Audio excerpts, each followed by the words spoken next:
Hey there, gorgeous gays! Version 2 here. One last time with Hollow Knight.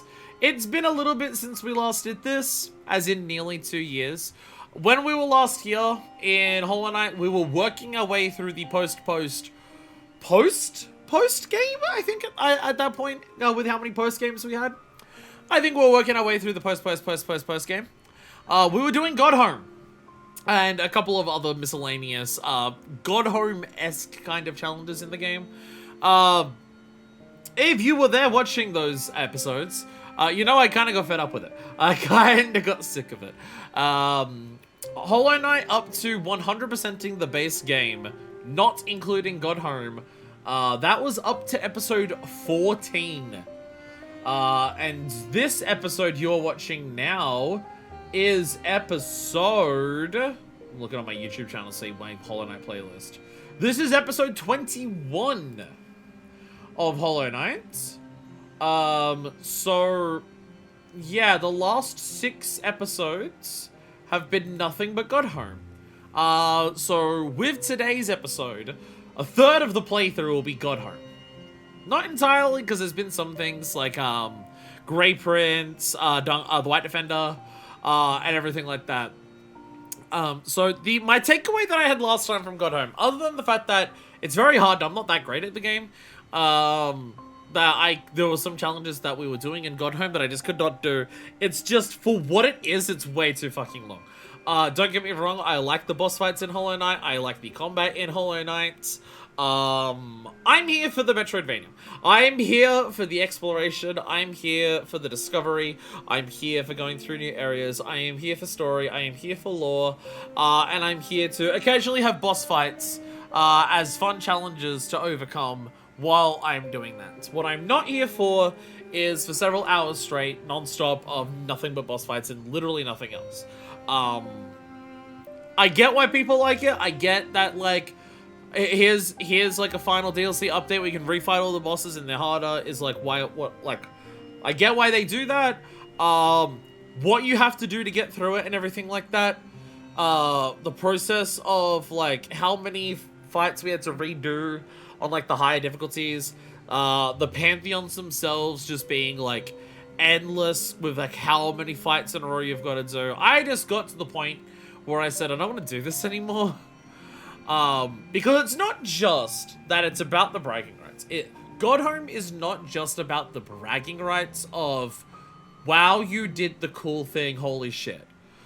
Apparently there is a number of things locked behind it. Apparently that, like, as we already saw, we got 3 extra boss fights out of it.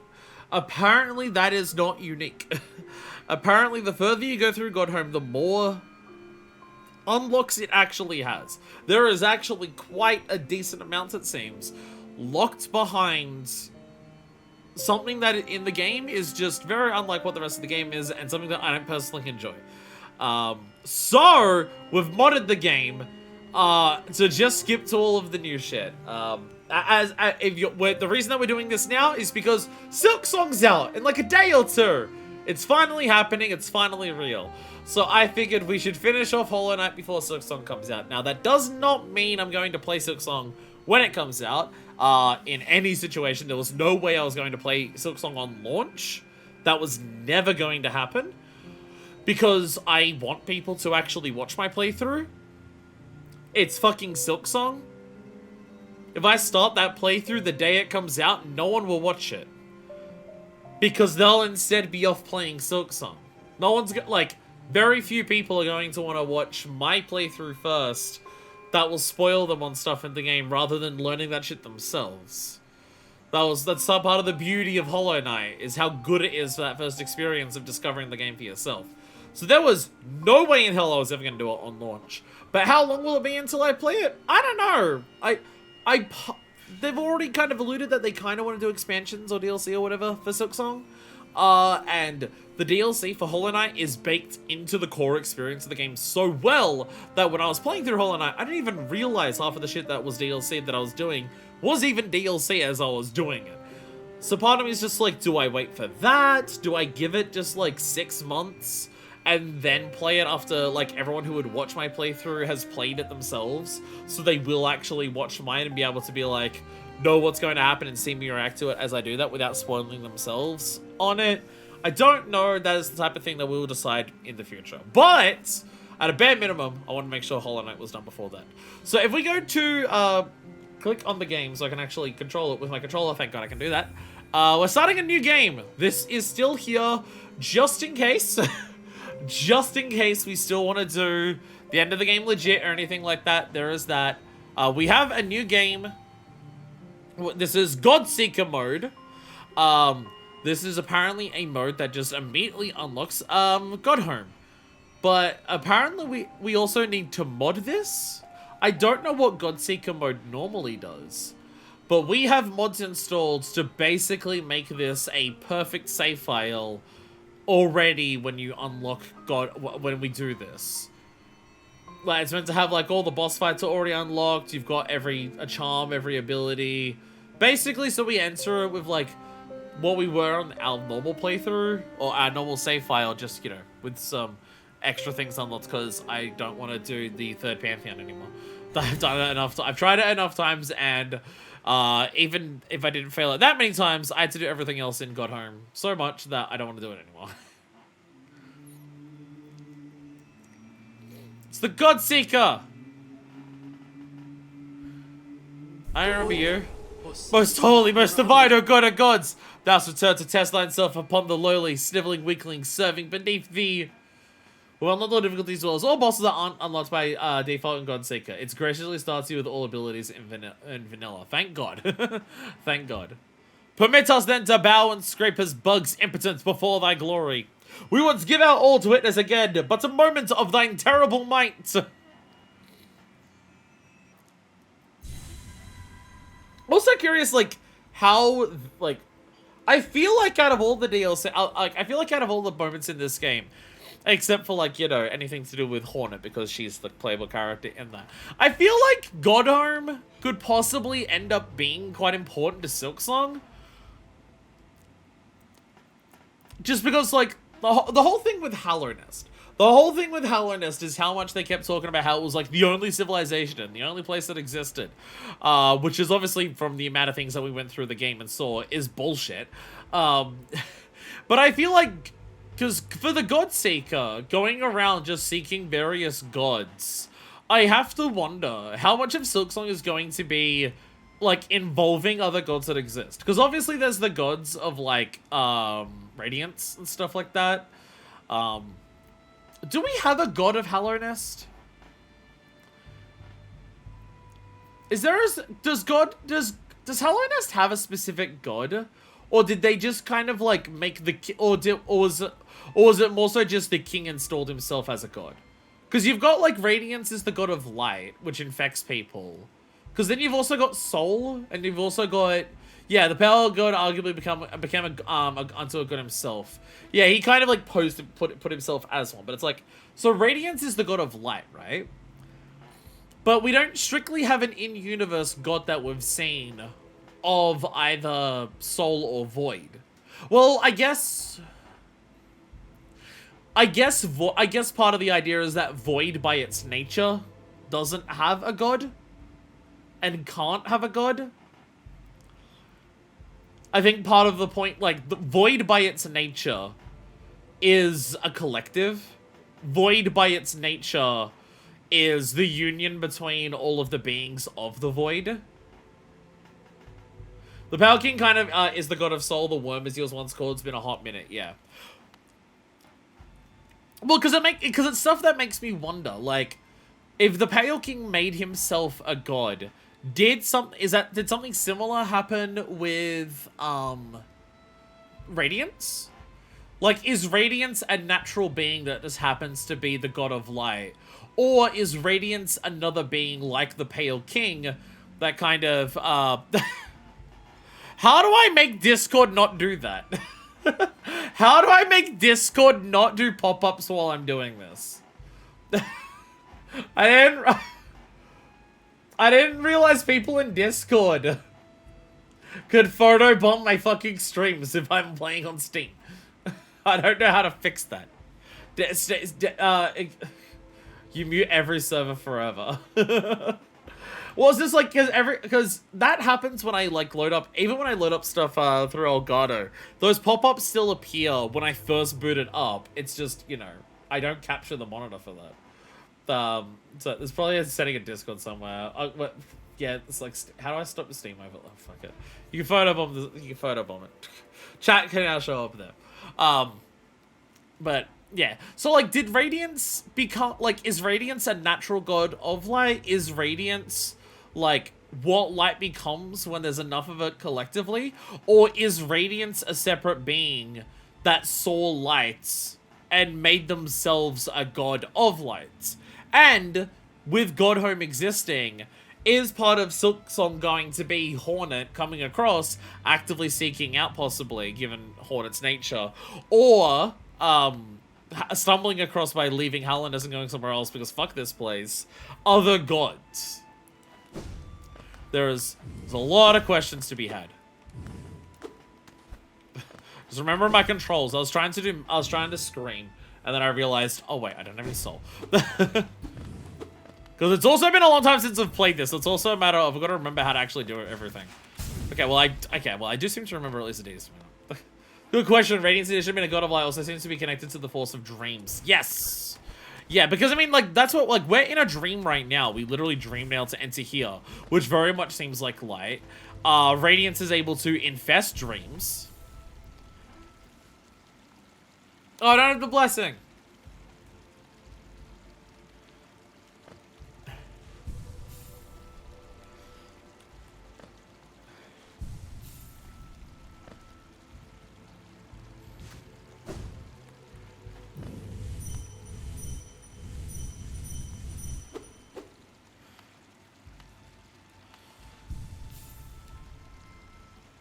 I don't have a start button. I don't have a start button. The touchpad used to be my start button. All my other controls are the same as they were before.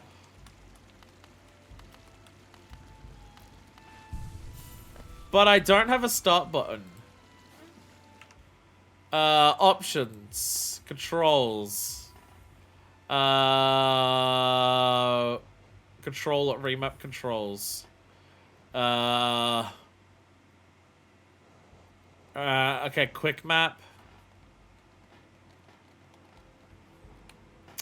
Okay, leave it as L. If I go to LB on the bench. Yeah, because like inventory and pause menu are meant to be those buttons, but they're not doing anything.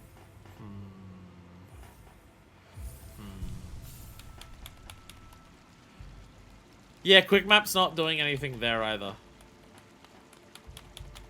I mean, quick map's not doing anything here also, but also we're in Godhome, so I don't think it has it. Okay. Okay. We're troubleshooting the shit out of this. Let's go. Activate experience controller issues requires start a game. Hi.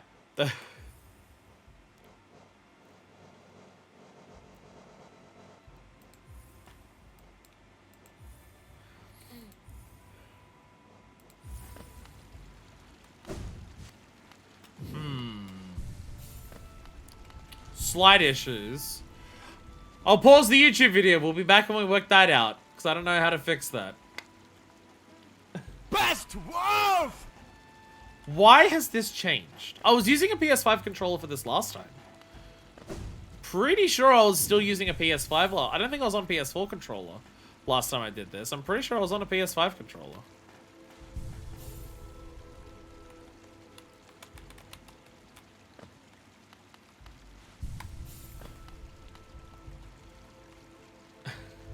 I can do this. Fixables through Steam input. I fucking hate Steam input. Steam input is one of the worst things that has ever been created for a computer. I fucking hate Steam input with every fiber of my being.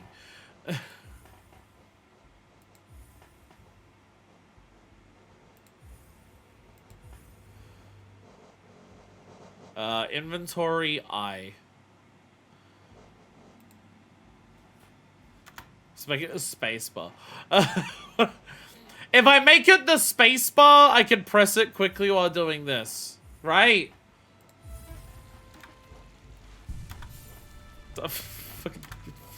Good enough. Best wolf! We have a solution! I press spacebar on my fucking keyboard. That's the solution for the time being. I have every other button, it seems.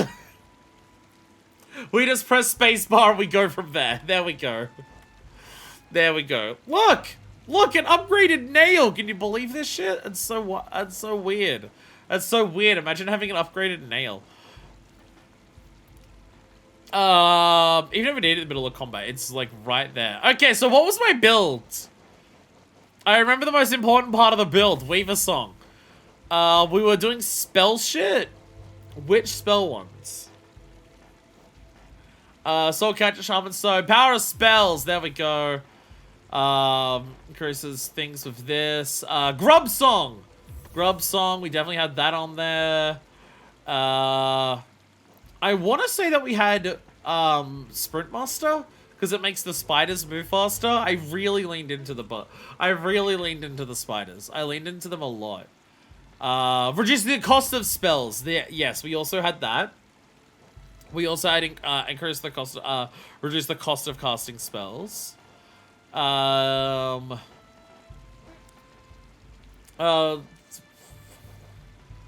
of Agony, Boulder Shell, Fluke Nest. We could go full baby builds, but I remember we went like spells as well. I know at some point I was using Grimchild, but I think I did stop that at some point. Nailmaster's Glory is good, but I'm so stressed out on all the things that I have to do that I kind of don't use it. Sharp Shadow. Sharp Shadow I was using at some point. I don't know if I stuck with it for a long time, but I know I was using it at some point. Part of me wants to say I was using Unbreakable Strength for the end of this to like fill it out. Like, so I can do, like, just basically buff myself up to the high hells. So both my nails and... I'm just gonna do that. Because this means that I get, like, I can do more spells and they're cheaper. My nails also really strong. And also, I also have the spiderlings. I also have spiderlings. The most important part of my builds. Wait, do I have... Because I know Sprint Master makes the bugs faster. But I may have stopped using this at some point.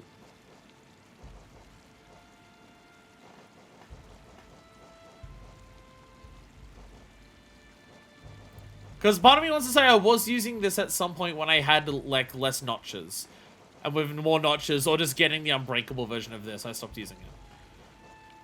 Or there was, like, certain fights where me myself running faster was kind of fucking me up.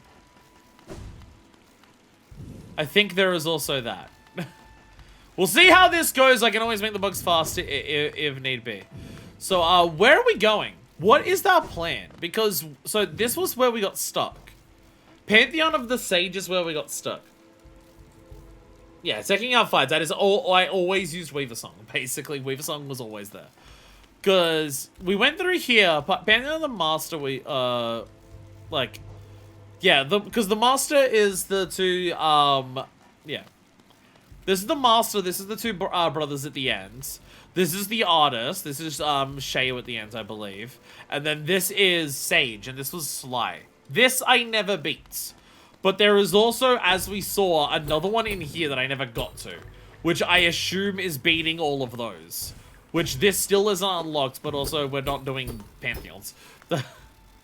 We're also not doing Pantheons, so there is also that. There's also this, which I don't actually know what this is. I don't know if we ever actually worked out what this is. It's blue behind it, but I don't know if I ever worked out what this was. And this should be the Hall of the Gods. Which has everything. So I'm trusting Doodles to be like, which ones we didn't do. Oh. Whee! I know if I go over here, it was like somewhere over here. wasn't it? Somewhere over here was like the fucking thing, right? I don't even remember how to jump over there. Oh, you had to attack the roof, wasn't it? Somewhere over here. Somewhere over here was the Pantheon. Or was it the other side? The ordeal. Was it the other side? Thought there's no way. I didn't see him again, I don't think. I think we finished that. Because it was like, do one for all the precepts, I believe it was.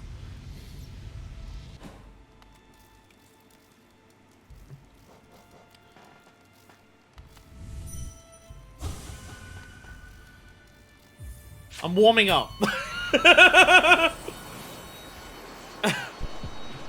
I'm warming up.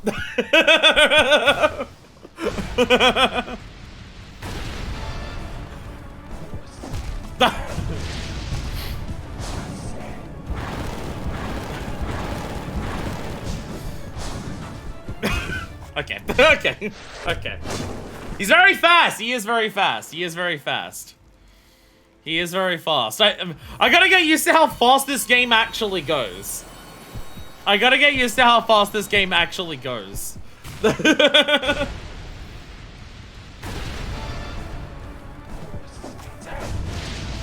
Wow, that is, yeah.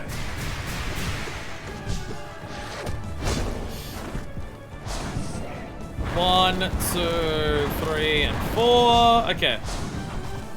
Yeah, yeah. So yeah, if he appears on the ground, he'll do the, okay. Sample, and then, yeah. 1, 2, 3, 4. Get in the middle. He's on the, oh, okay. Easy enough. Boom, boom, boom. Oh, Jesus. Yeah, the dive kick and then the uppercut. If anything, it'll shake off the rust. That's the idea. That's the idea. It was one of my favorite fights in the game, and I apparently was very good at it. So we gotta learn how to do this again.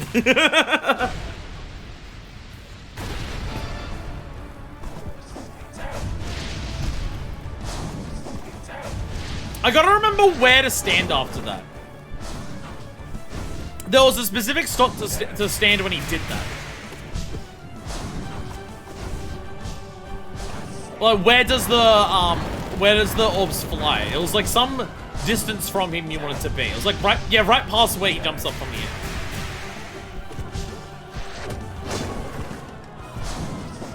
Yeah, you want to look like right, but yeah, right past him. That's what it is. That's what it is. I remember. 1, 2, 3. I remember the music. I definitely remember the fucking music. Yeah, walk right past him. There it is. Get out of the dash. 1, 2, 3. Scream at him. Boom, boom, boom. Whee! Get out of the way. Trying to get hits on some of his attacks here was definitely not easy.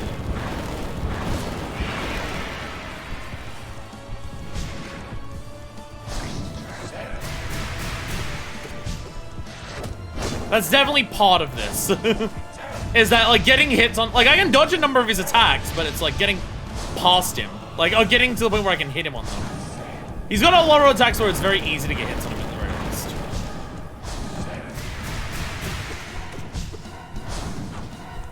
And also my spiderlings are getting a chip damage basically constantly. Walk right past, yeah. Then, yes, then we have this. This is, yeah. So then, yeah, he'll do this. There we go. I could probably scream him there, honestly.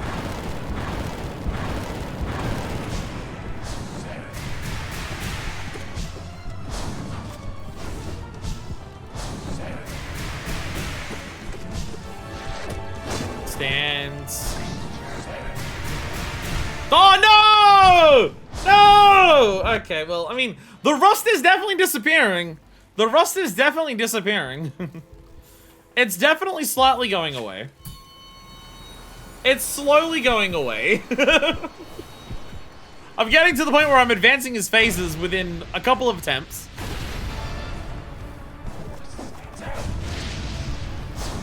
I'm getting deoxidized. Yeah, trying to hit him during this. Like, if I had to do this fast, where it's like get as many hits on him in every phase as you could. That I'm gonna. Oh, fuck. I was too close. That's gonna be a different story. But I don't think I was ever fast at doing this. It was play it safe.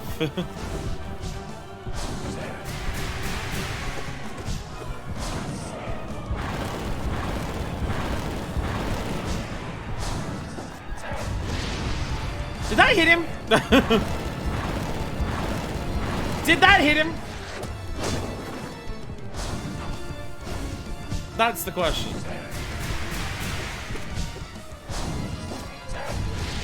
No! Oh, not far over.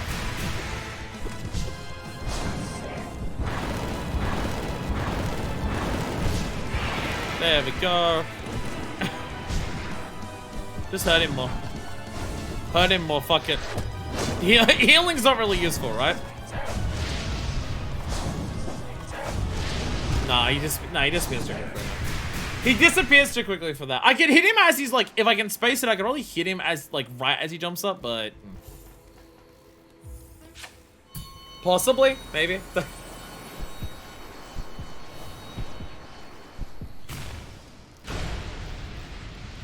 Possibly. But again, that's why I got the spiders. The point of the spiders is to get the chips in during these phases when I can't. That's why we have the spiderlings.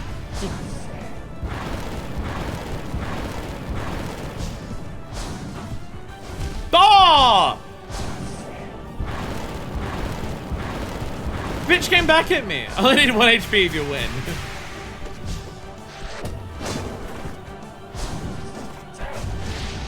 Not too far over. Walk past him, I walk away. Stop it! Stop being a dick.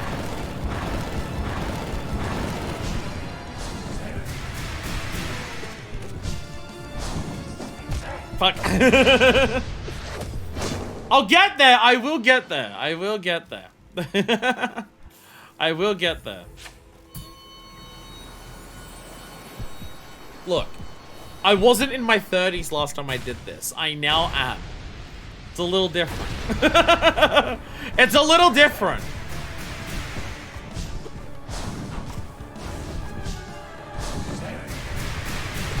Fuck.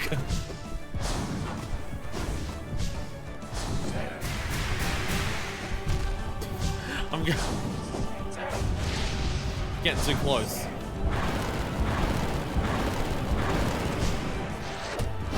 Stop. Okay. Okay. I'm rusting up again. Shit. I'm rusting up again. Not going great. I am mainly doing this because I want to. And you're all stuck here with me while I do it.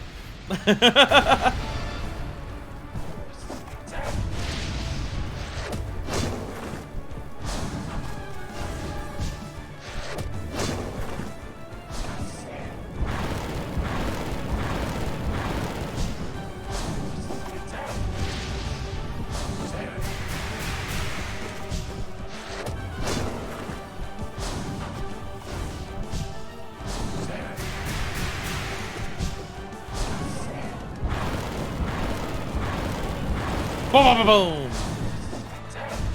Whee. 1, 2. Oh, there we go. Da, da, da, da. Oh, shit. A little over. A little over.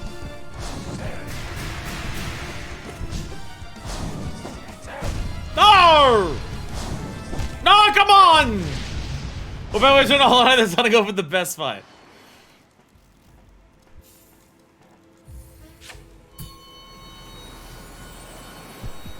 I think part of it is also I have to try and get into the middle after most attacks.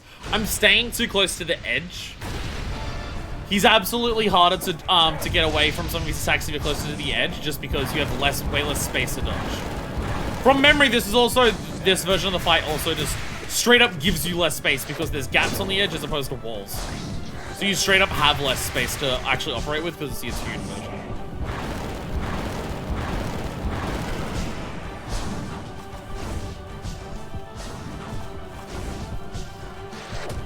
Well, a big part of it is just being able to see where he starts and immediately knowing what to do. Like, his spawn location determines, like, how you're reacting.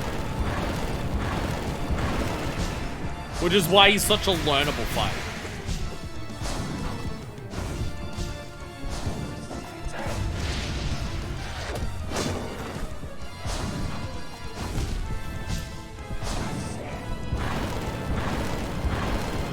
I wrecked it wrong there. Is what happens. Boom! Oh, you don't stay in that for long.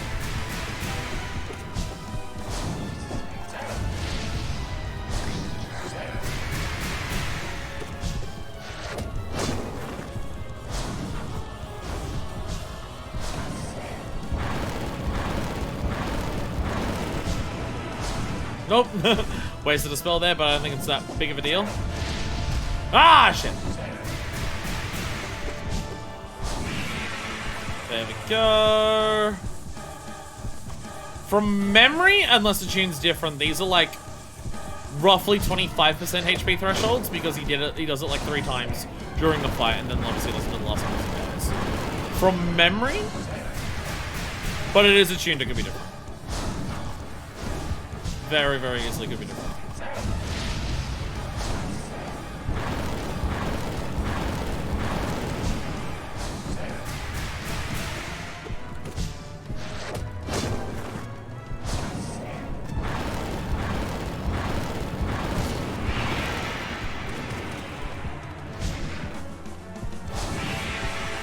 He's on another one. He's on another one.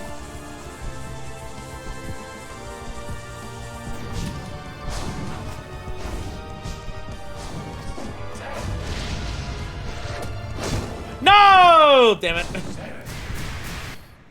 Had the classic issue of that attack of I go to move one direction to get out of it, but then I think I've gone too fast, so I overcorrect, and then it's the overcorrecting that ends up actually getting me hit. I distinctly remember that being a mistake that took me a long time to get out of that habit while doing this the first time. It was something that I did constantly.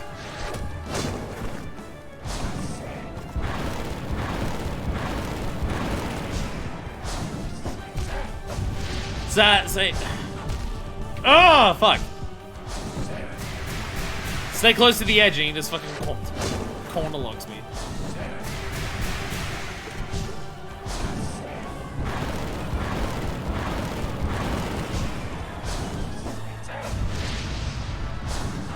It's something where I do have Shadow Dash, like, I can react, like, if I get stuck in a corner, there is a reaction. It just requires, like, dashing through him. Or getting out of the way very quickly, like, jumping. But that just... Like, I can jump over that if I'm stuck in the corner. It makes the follow-up to get out of the way of his, fireballs, like, a lot harder.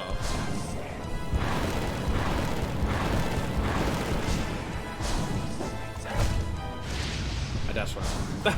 I was trying to see if I could get enough distance. No. Really want to stay in the center.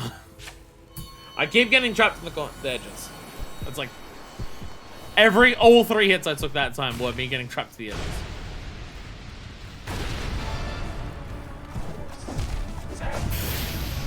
Just can I die? Let's just immediately run that back. Let's just immediately run that back. I'm like getting hit on the first thing. I was trying to be like, I know he's gonna start with a dash. Let me try and work out how to actually get around to that, in case I do have to react to it differently. Because I think you have to jump, because I don't think like. Well, that was different. Yes, do this over and over again. I'm not. Fuck. I overcorrected.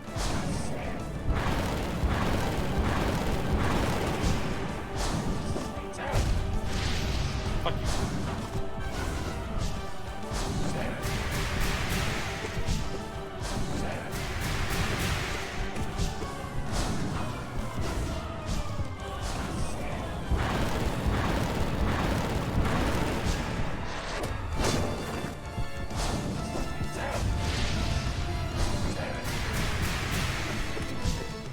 If I jump over him, then I kind of want to like double back to being like right, like, because where he launches, where he jumps up is like where a fireball will land. So on either side of where he goes up is where it's going to be safe. So if I have to go over him, I at least know where it's safe by just like going right behind where he came from. Like up into the air. If I have to.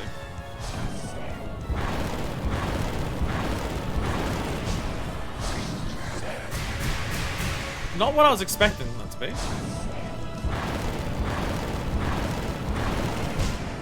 Oh, the fireball lasted a little bit? Oh, come on. I didn't realize I was going to persist. Ah, grumbles. How many attempts will it take just to do this? Maybe I was in over my head a little bit trying to start with this. Maybe starting with this wasn't a good idea, but I'm dug too far in now to change my mind.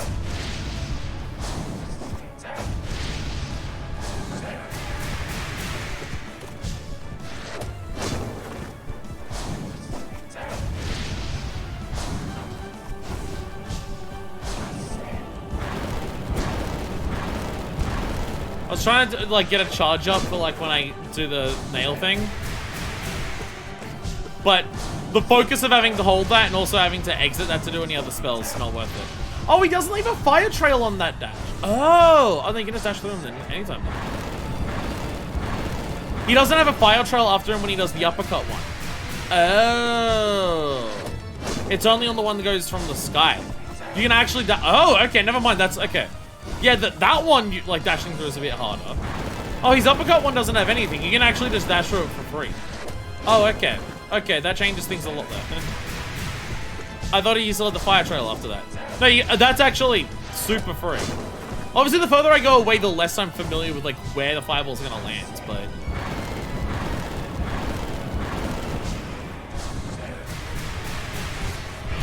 Damn it!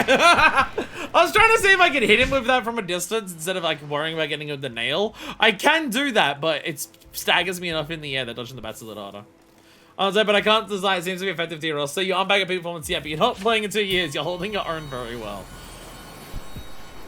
The fact that I am like most attacks, I am now I've got like what, a 90% consistency on dodging. Okay, well. Okay. Just...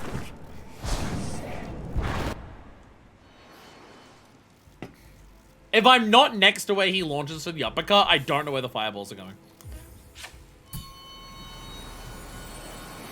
That's why I always just try to like get out of the range and just walk past him when he after he goes into the air. Because I know that's consistently safe. Hey! Excuse me! Motherfucker just delayed his input! Hey!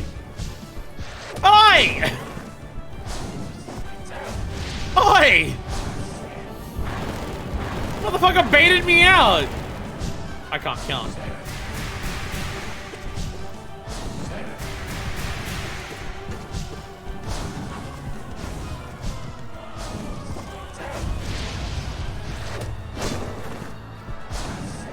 Discord! Discord!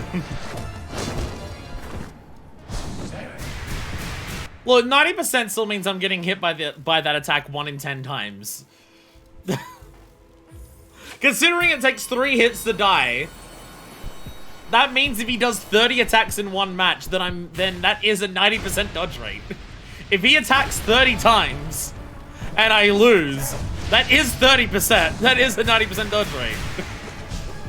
Unfortunately, to clear this, you need like a 98% dodge rate, but still.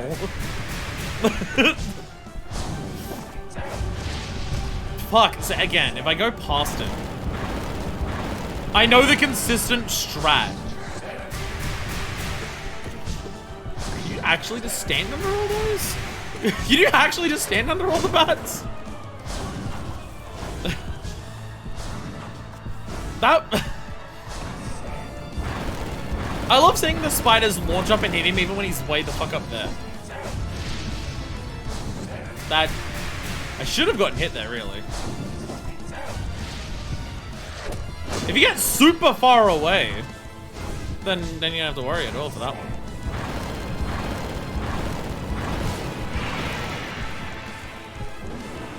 Damn it.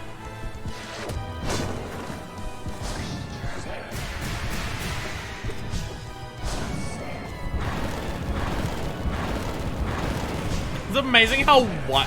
For an attack that hits above you, it's amazing how wide the range above you actually is. It's kind of disgusting.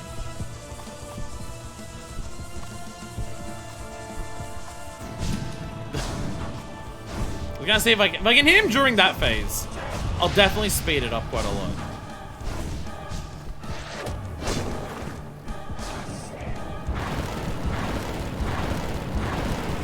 Damn it. Oh, actually missed it.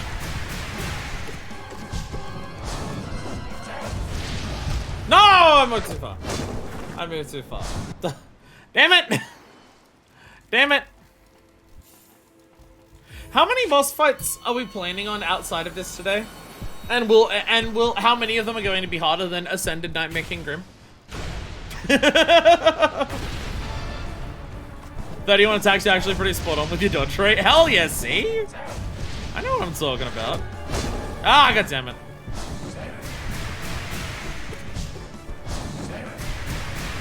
Some attempts might be slightly less, but slightly worse.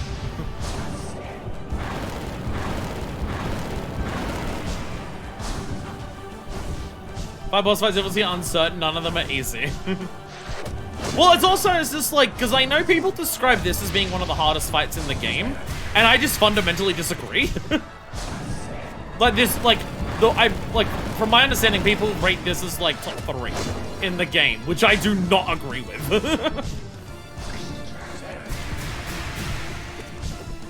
But it's also, this fight also leans into what I'm very good at.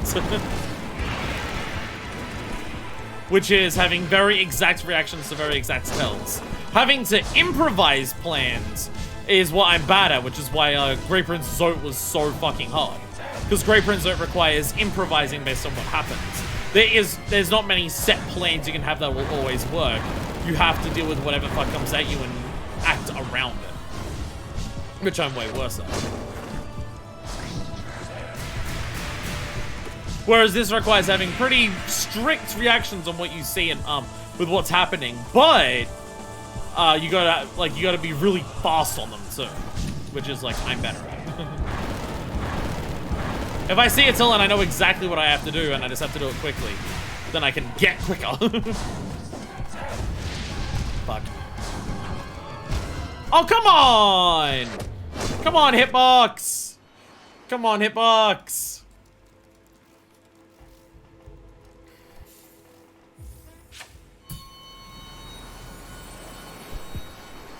That one was probably slightly worse.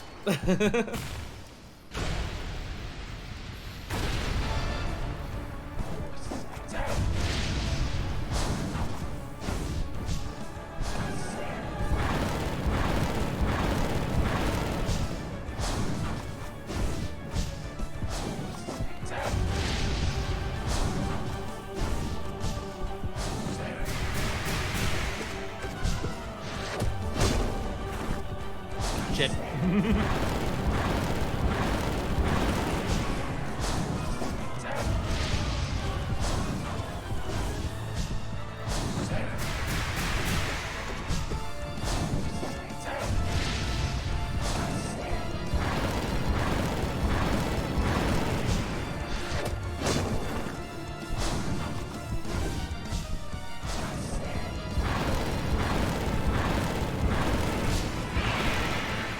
And where is he? There he is! Damn it!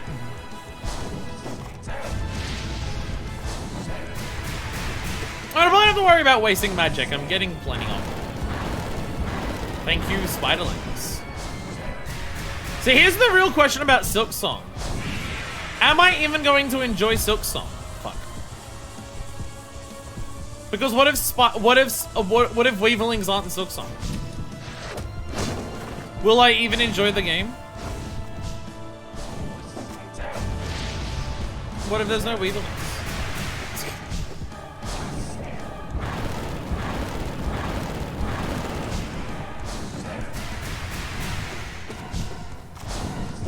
I mean, Weaverlings come from Deepness, right? And Hornet's meant to be from there. So there's a chance. It totally won't be not in the game because everyone says that it's bad except for me. So they won't bother putting it in. I don't know what you're talking about.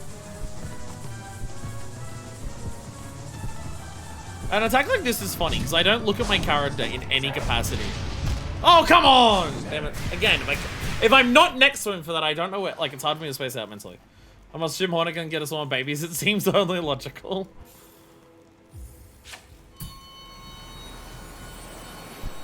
Yeah, if I'm not next to him when he does the uppercut, I have no idea where the fireballs fucking land. Is the issue.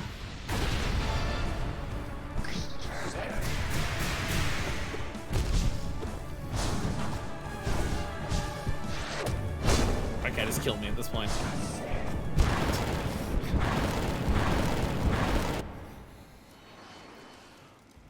Not as used to. The part of what I'm definitely needing to get used to is just movement in terms of how far I move when I do different things. I'm definitely dashing sometimes and like not spacing out where I think I'm going to land properly, or like jumping and not spacing out where I think I'm going to land from that. The inherent movement. I think I've got to get back to the point of internalizing the inherent movement of the game more than I need to actually internalize the attack patterns of the boss. I think I'm having more issues with that. I think the boss like that internalization has stayed. The movement speed, like the specificity of the movement is not quite, like I keep thinking, oh, I'll jump out of the way. And like thinking, oh yeah, that jump should get me out of range. And I don't, and I'm just like, okay. My memory of how it moved. Maybe I did have Sprint Master on. Maybe I did have Sprint Master on last time I was like doing all of this. Maybe I'm moving slightly slower without Sprint Master, so I'm like, or maybe even it wasn't the last thing. Maybe if I wasn't using Sprint Master, it was like the last thing I did in this game. Maybe I was playing for so long with Sprint Master that the Sprint Master movement is more so what like I remember more than not.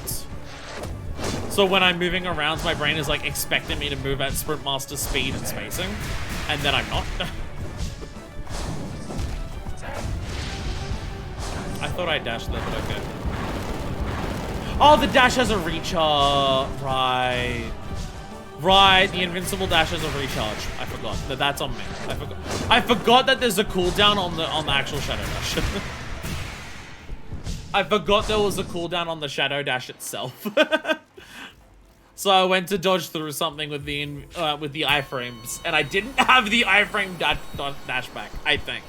Or I pressed it too slow. Again, I wasn't in my 30s last time I played this game. And now I'm in my 30s, so I'm basically a decrepit piece of shit. So, you know.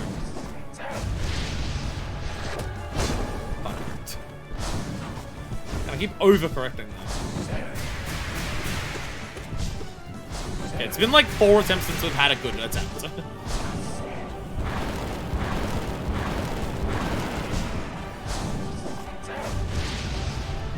Discord, go away. I think that missed. Damn it! I'm trying to be clever. Ah. They angle towards you, and I was hoping They angle towards you as they fly out. They don't just like go high, low, high, low, high, low. They angle towards you.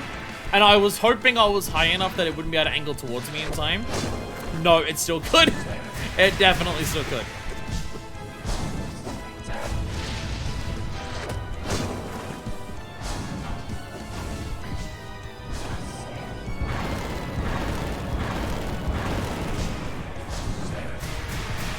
Just stick to only doing the bat and the vine attacks.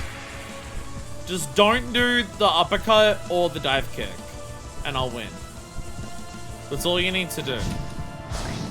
I like how I'm pretty sure my babies are still getting attacks in during that inflatable phase. If I'm close enough, the babies are still hitting it. It's very funny.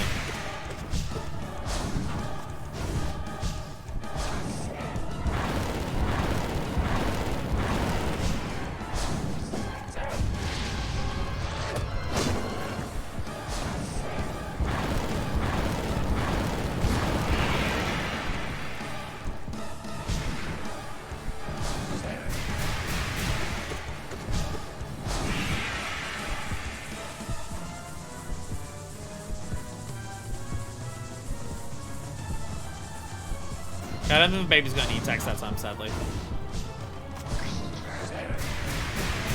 Oh, damn it! Oh, I dashed too early. I started dashing too early. Damn it. I'll get there! I'll get there! I swear to God I'll get there. I swear to God I'll get there. I'm totally not wasting everyone's time. See, this is why we weren't doing Godhome legit. This is why we're not doing Godhome legit. Could you imagine getting to the next Pantheon and inevitably this fight is part of it? I don't know what else to do, I'll be honest. We're gonna get to the next, like, even if I did the slide thing, we'd get to the next Pantheon and this is gonna be one of the fights in there.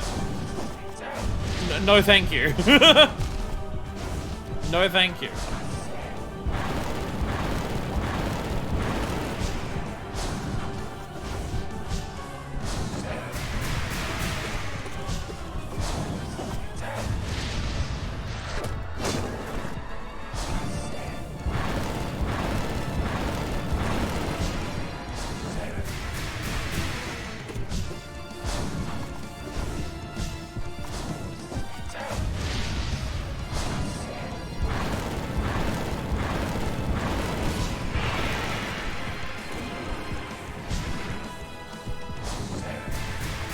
I don't even know if the scream's worth it on there, because the scream does so much damage because it hits multiple times.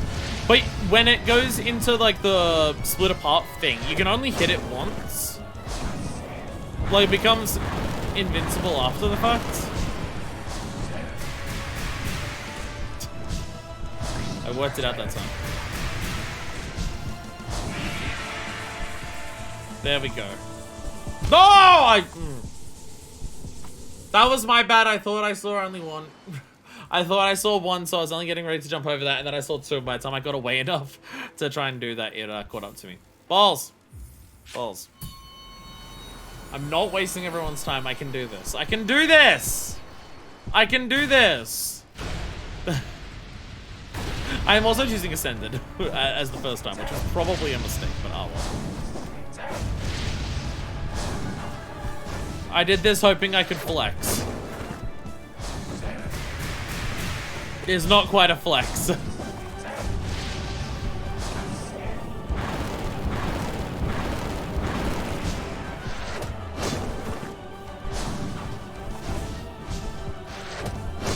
I bet you can beat attuned 100% at this point. Attuned, probably.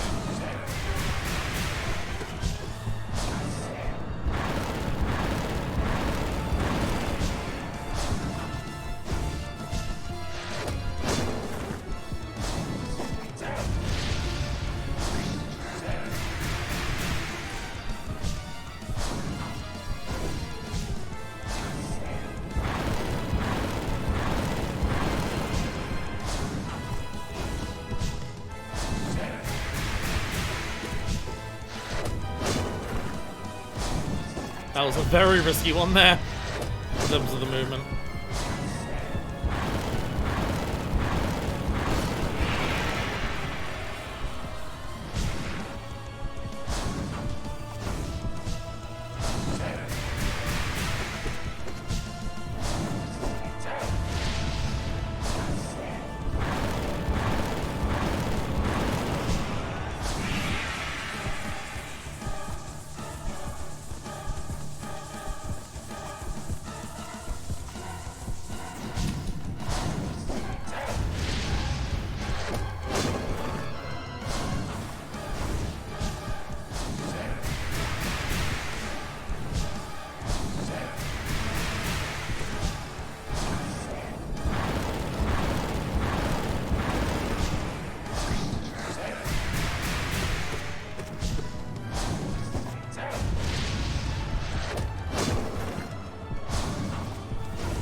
Stop it.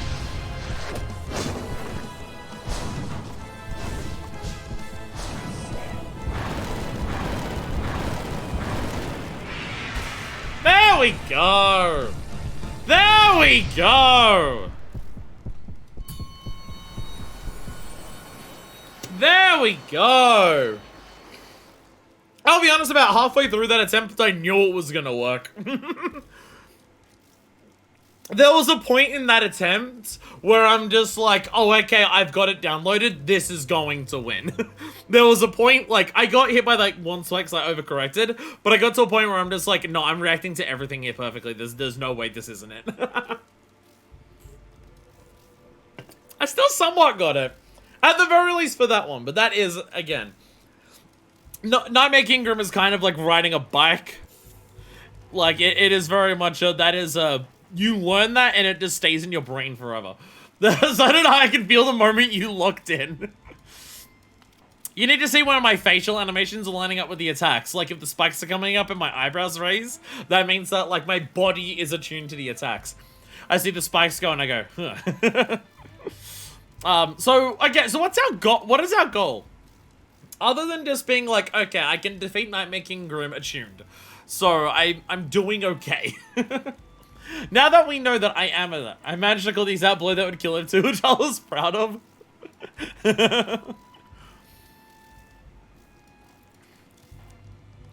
Okay, so...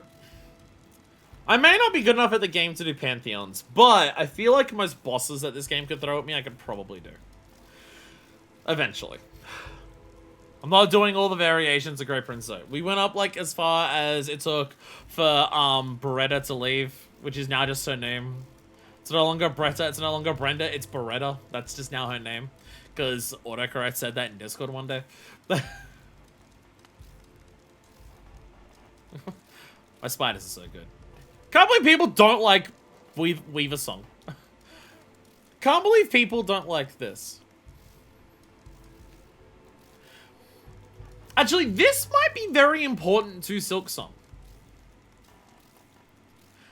This charm may literally be about something that might happen in Silksong. Silken charm containing a song of farewell left by the Weavers who departed Hallow Nest for their old home.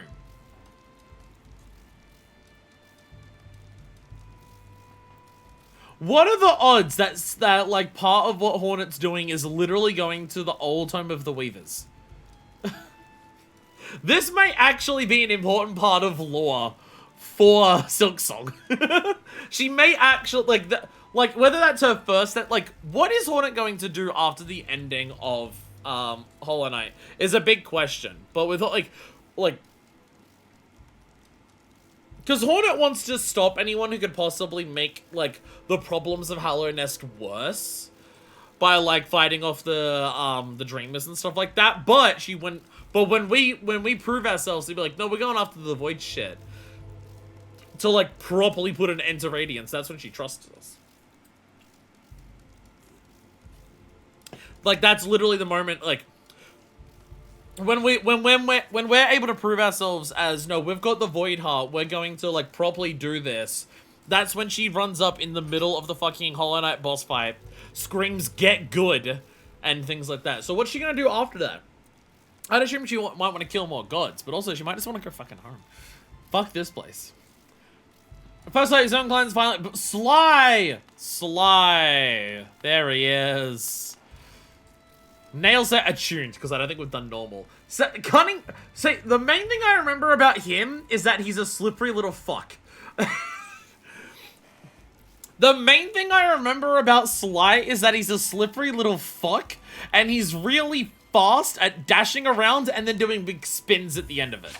This is what I remember of Sly. He darts around, like, ridiculously. Yes.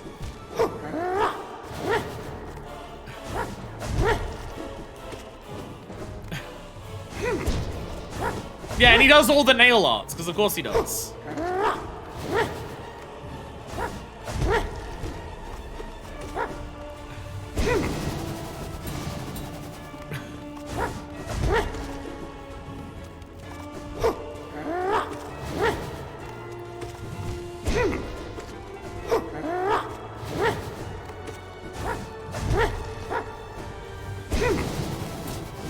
That shit's scary. I'm not gonna lie.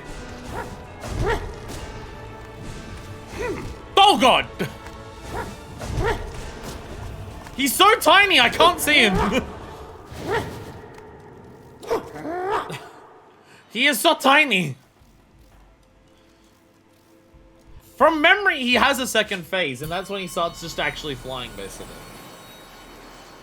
From memory, we got to a phase 2.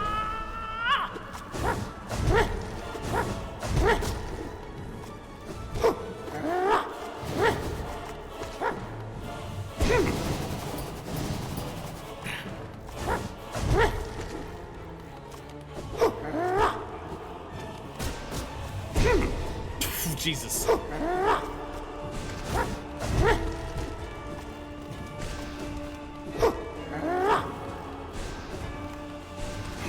Oh god!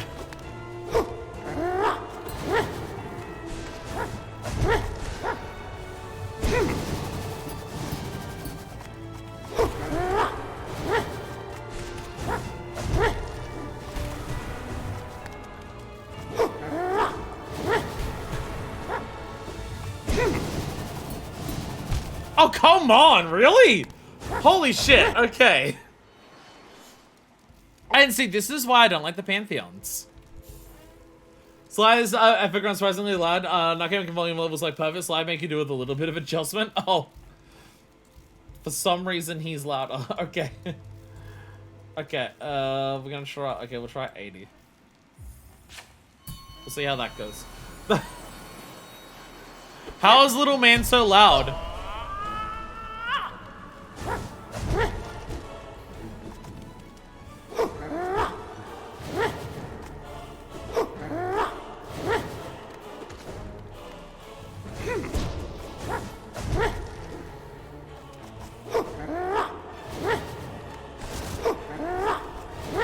Oh, fucking goddammit. Go away!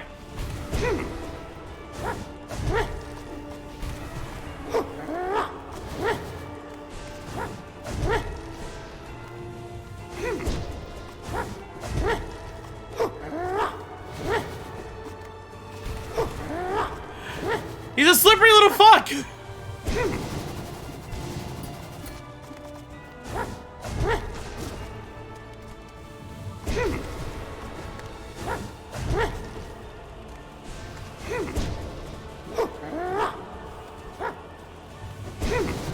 Fuck.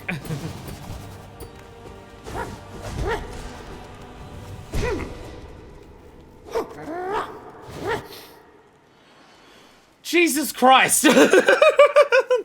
This is way harder. This is way harder than... How do people think that Nightmare Kingdom is one of the hardest in the... Like, this is way faster and way bigger area that he's taking up compared to Nightmare King Grim. He's way faster and his attacks have bigger range. And he's smaller, so it's harder to see the tells.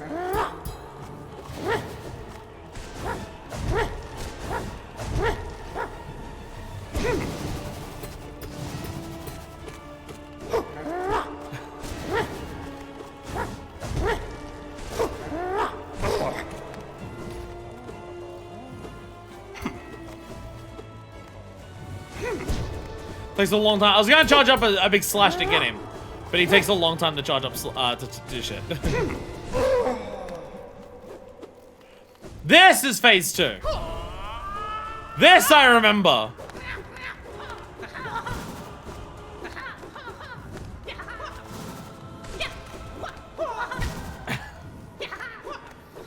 That's what I remember. That's what I remember, where he literally just starts fucking flying.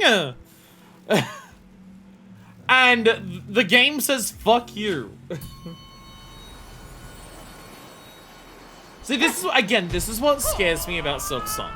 I'm scared of how much of Silksong's going to be designed, like, for the people who beat Godhome. I don't think the whole game will be, but, like...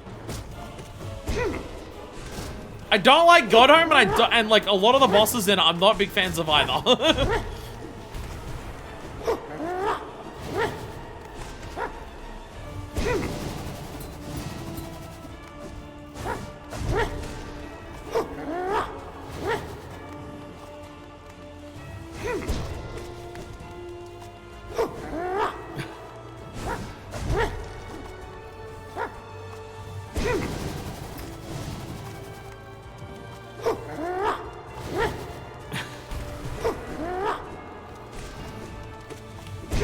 Oh my god!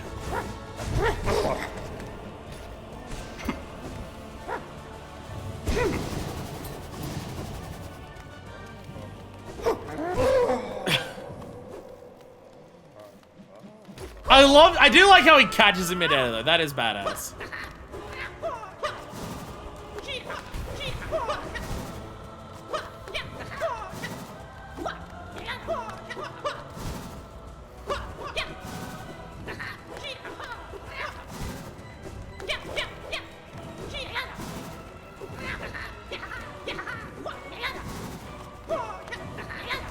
Literally, what do you do?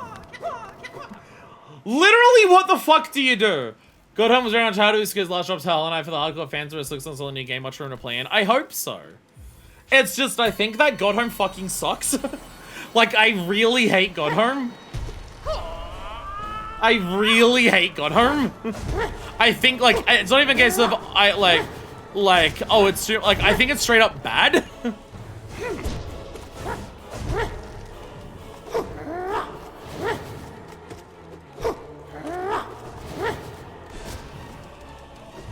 What are you meant to do about his second phase? Like, I don't even, like, I don't even understand how you're meant to attack him in that second phase, because he's just moving at 1,000,000 miles an hour, and the only time he stops is he's an attack. So I don't even know how you're meant to hurt him. He doesn't stop, like, ever.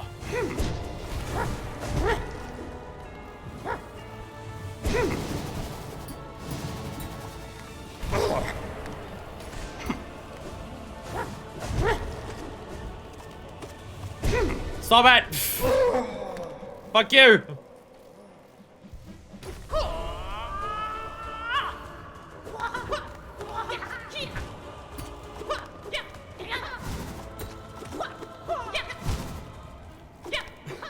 What are you meant to do?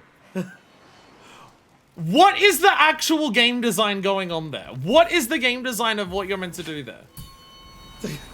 He moves around 1,000,000 miles an hour, and then the only time that he slows down, he's a giant hitbox of attack.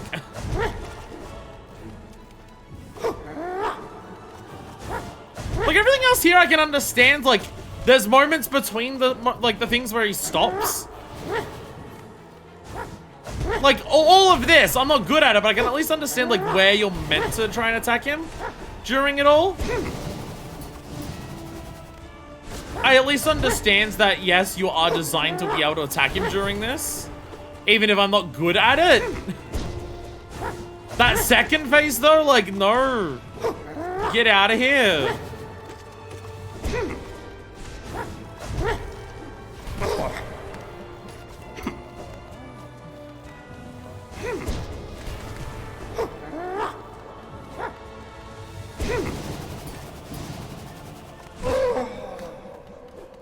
What do you do here?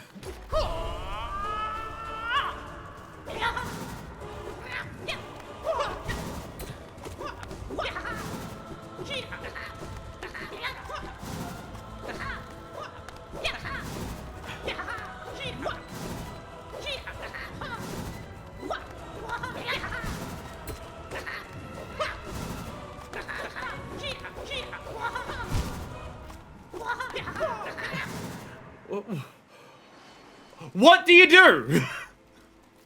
What is the actual intended solution here? Because I don't see it. I don't see this being something that's intended to be beaten. I don't see when there's an opportunity to attack that's safe. He only moves and attacks. Like, if you're meant to try and catch him as he's darting around, then I think it fucking sucks. Because it seems unpredictable and just, like, way too fast to react to.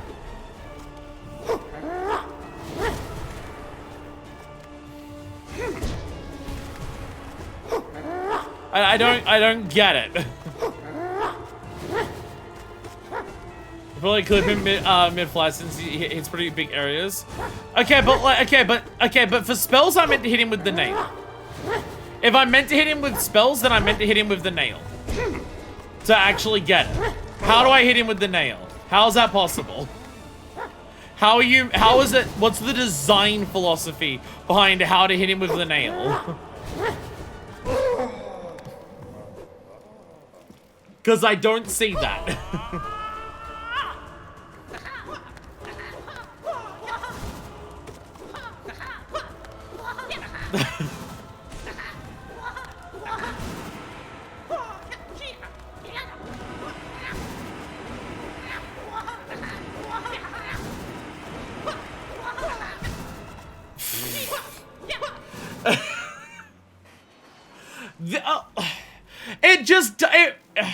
Like so much of Godhome, it feels like the intended design was, how do we make this bullshit? How do we make this frustrating for the player? Like so much of Godhome, it's like this first phase is hard as hell. But I at least see, oh, these are meant to be the opportunities that you attack him. There's like moments like that you can get a break in on these attacks by with this. I don't see that for that phase. Because he just moves and then attacks. Like, with no, like, peace ever. So I don't get it.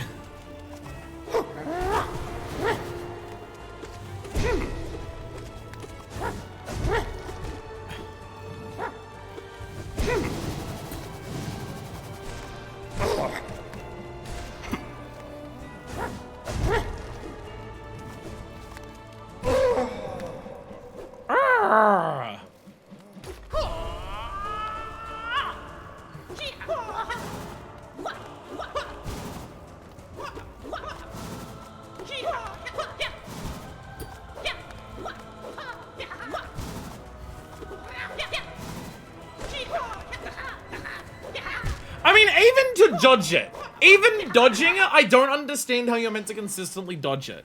I don't see how you consistently dodge it. Because I don't see how you're meant to tell where he's going to attack. He seems to aim for you eventually. I can't believe people are excited for Silksong. Look. Hollow Knight's a fantastic game. It's an incredible game. I stand by it. It's the best both Metroidvania and Souls-like game I've ever played. And like, there are so many aspects of the world design and level design and a number of boss fights and like the way that the lore is here, but there's also like good humor in it. And the build options that allow you to do a lot of different things that like don't allow for like RPG leveling to just like completely ruin the scaling. There's so much about Hollow Knight that I like. Holy shit, the parts that I don't like about it, I really fucking hate though. the parts of Hollow Knight I don't like, I really fucking hate though.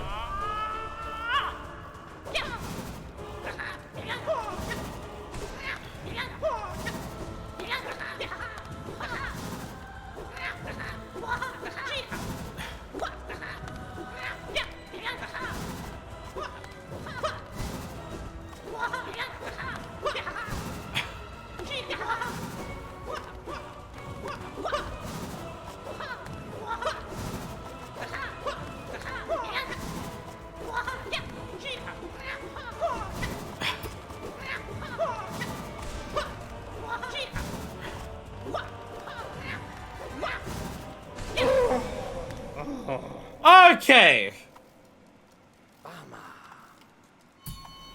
Without the spiders, I don't know how you do that. Without the spiders, I don't get how you're meant to attack him at the ends there. The spiders hit him and eventually go. I don't know how you're meant to do that without spiders. It doesn't seem like there is any consistency of how you hit him. I don't get it. And I'm sure there's meant to be. I'm sure there's meant to be. I'm sure there are people who are just like, you just do this.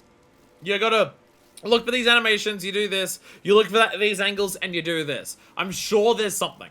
I'm sure there is some consistent way of being able to both dodge his attacks at the end there and also hit him with the nail there.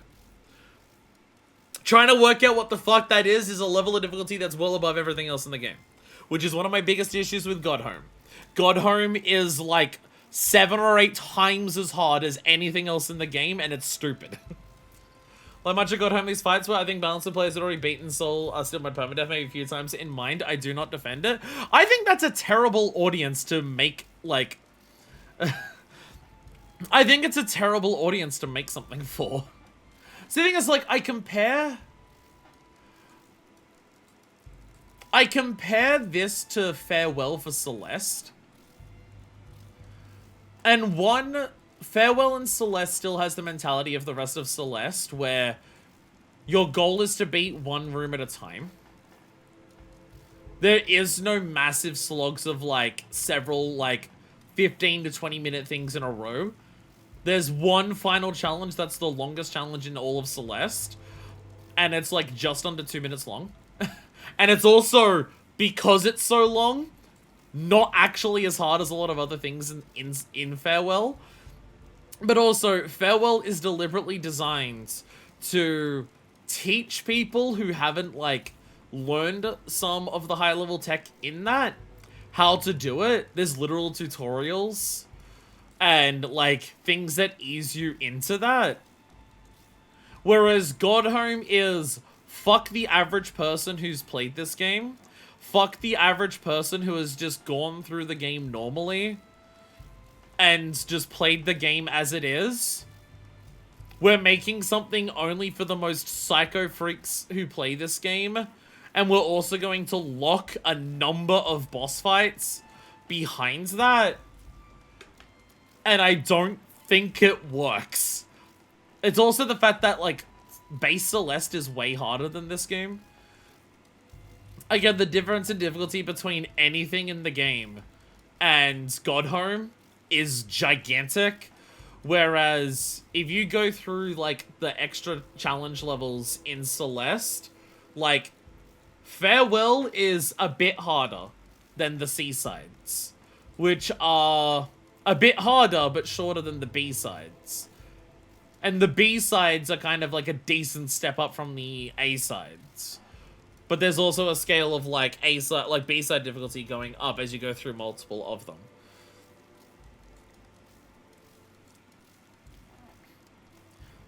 Like, it's ridiculous. It is completely, like, this is something that feels like a mod. This, I think that's the way I would describe it. Godhome feels like the type of thing that the dedicated player base would mod into the game because the normal game's too easy for them, the people who've sunk, like, hundreds of hours into it. Not the final DLC for normal players. I think the entirety of Godhome is a misstep. But also, I don't know exactly how much dev time would have gone into Godhome in general, because most of it is just repeated boss fights.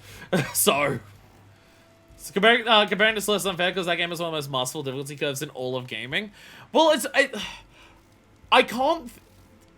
It is unfair to compare it to Celeste in that regard. I do agree. I do agree. The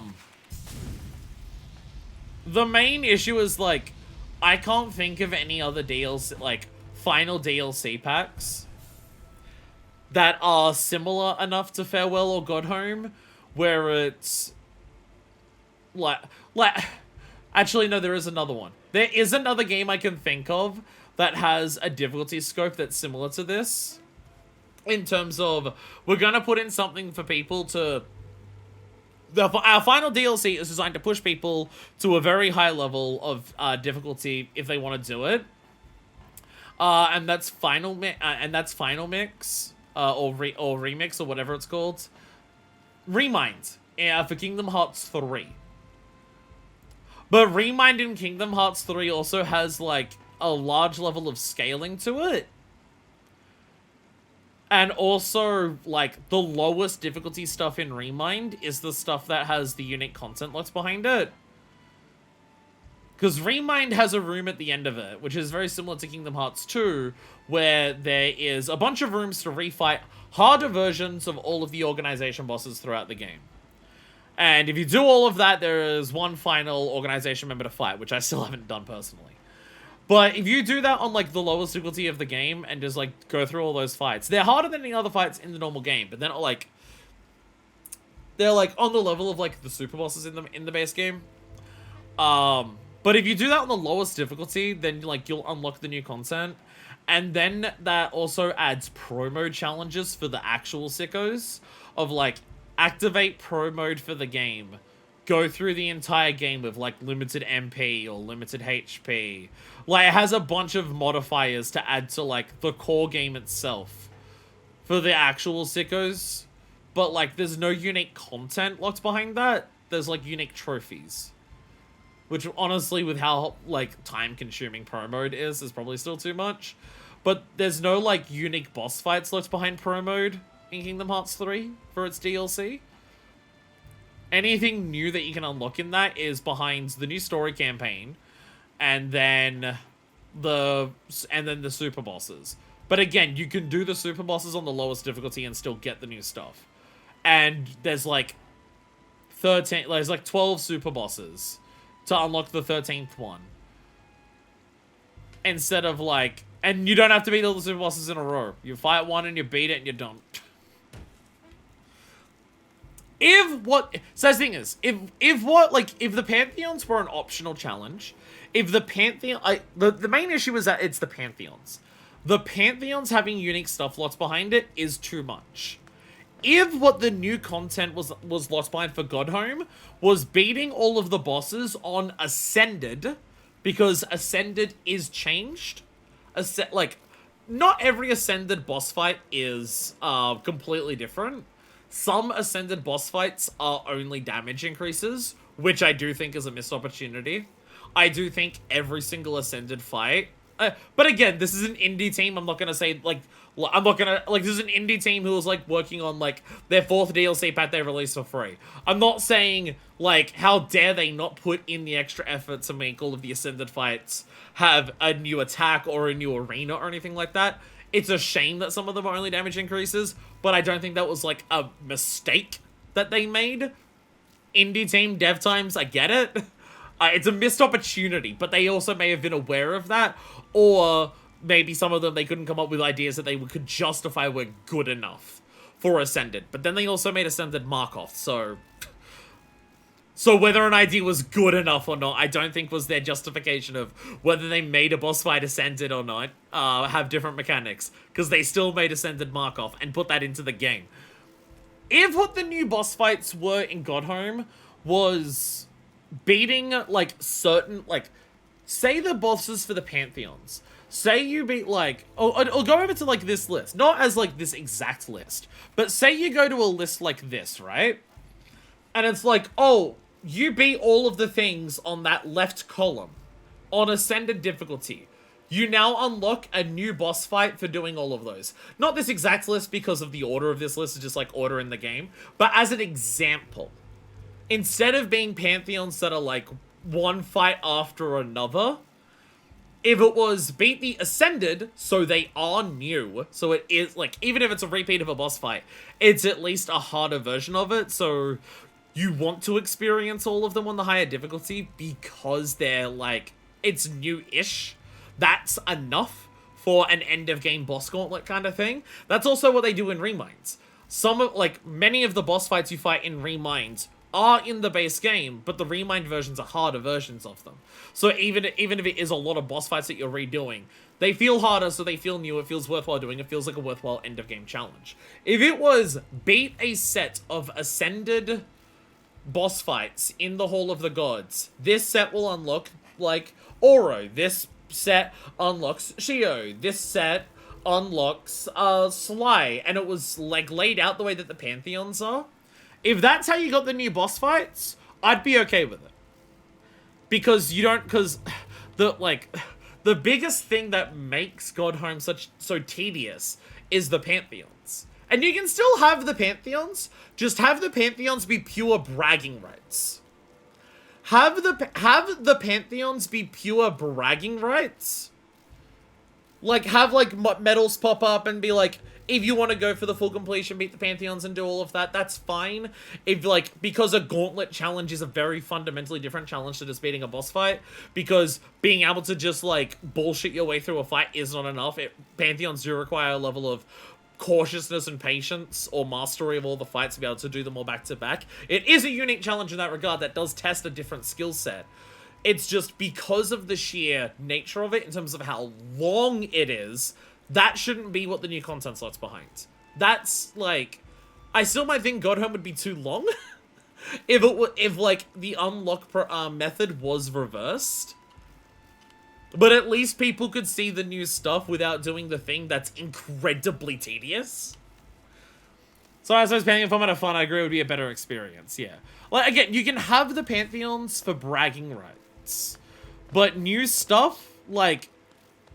Because the Pantheons are also not the Ascended versions. I mean, if the Pantheon stuff was the Ascended versions, then holy fucking shit. But the Pantheons aren't the Ascended versions of the fights. It's the attuned versions of the fights.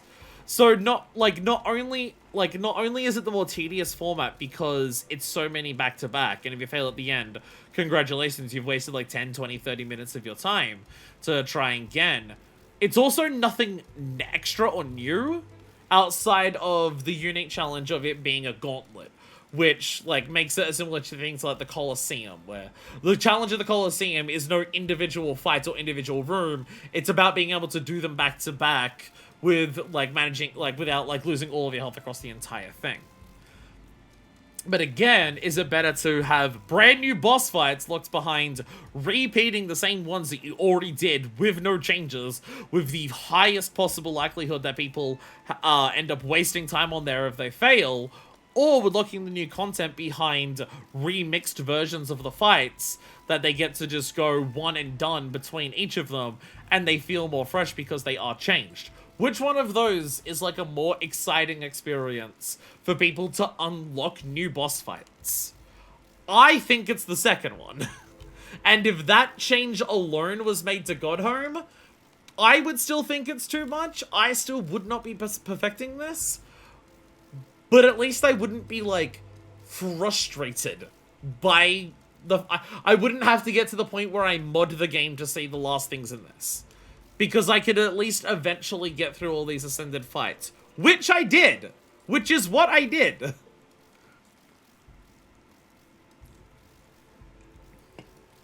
More Godhome would need to be organized to make the experience work, but it would be the better version for it. I think it would be a much more interesting post-game boss fight, like, challenge mode for the average player of the game. I get this mode is made for sickos, but I do think it just being a little restructured would make it a better experience for the average player of the game. Because it's just, like, the base game is not the type of, like,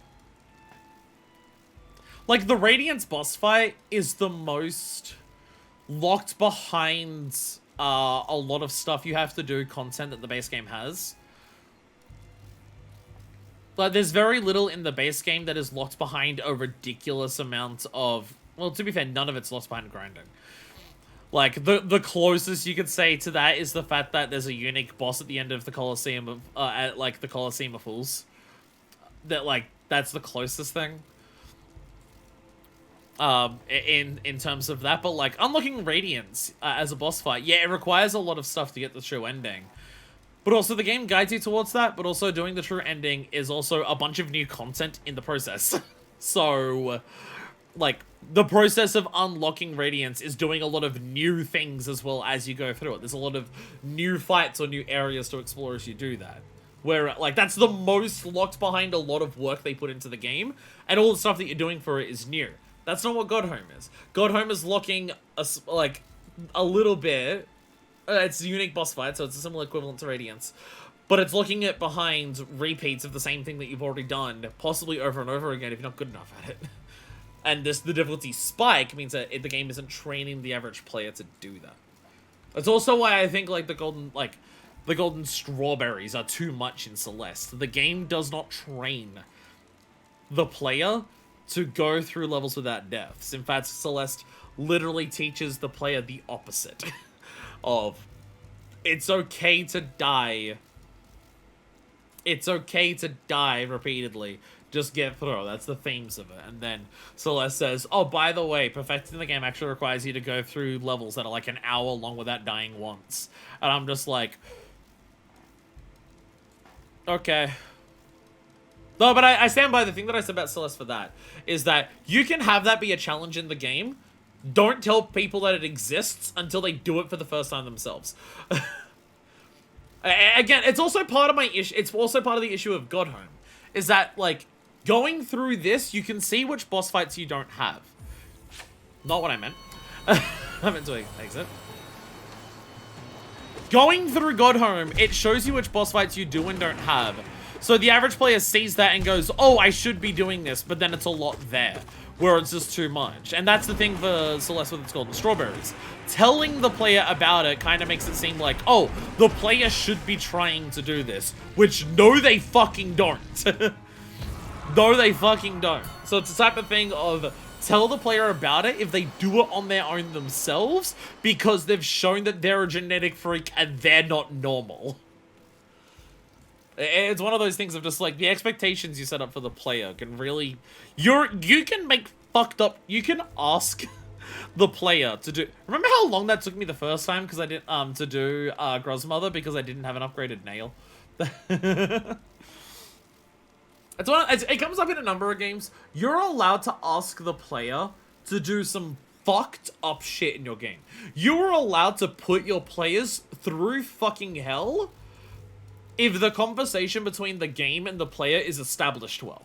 I don't think the time spent, the difficulty spike, or even the nature of the gameplay, because this is all boss fights where most of, like, whereas like 80 to 90% of Hollow Knight's base experience is exploration based. Hollow Knight has a lot of boss fights in the game. The game is not primarily about doing boss fights. The game is primarily about exploring. Godhome, I don't think works because the conversation that the game has had between the player for most of the game is so different to what the expectations are set up here that the average person gets here, and this is nothing like what was set up for them or anything like that. It's why, spoilers for Cave Story, if you haven't done that, it's why hell works in Cave Story.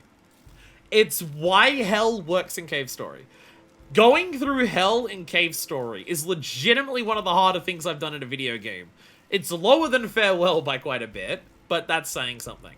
But hell in Cave Story is brutally fucking hard, straight up unfair at multiple points, and extraordinarily long and extraordinarily painful to do a lot of the time. And the difficulty is way above anything else that's put into the video game. But for the player to unlock it in the first place, for the player to get to the point where they can even try it, they've already had to demonstrate to the game that they're a genetic freak and they're not normal. Hell is not an average experience that an average person sees going through Cave Story. That is Hell is an experience, is something that only unlocks for people who have already demonstrated to the game, fuck me up, I don't give a shit. I am down for whatever you can throw at me, fucking bring it. So it works because of that. Whereas Godhome, you find Godhome at the end of the sewers, and it requires a basic key.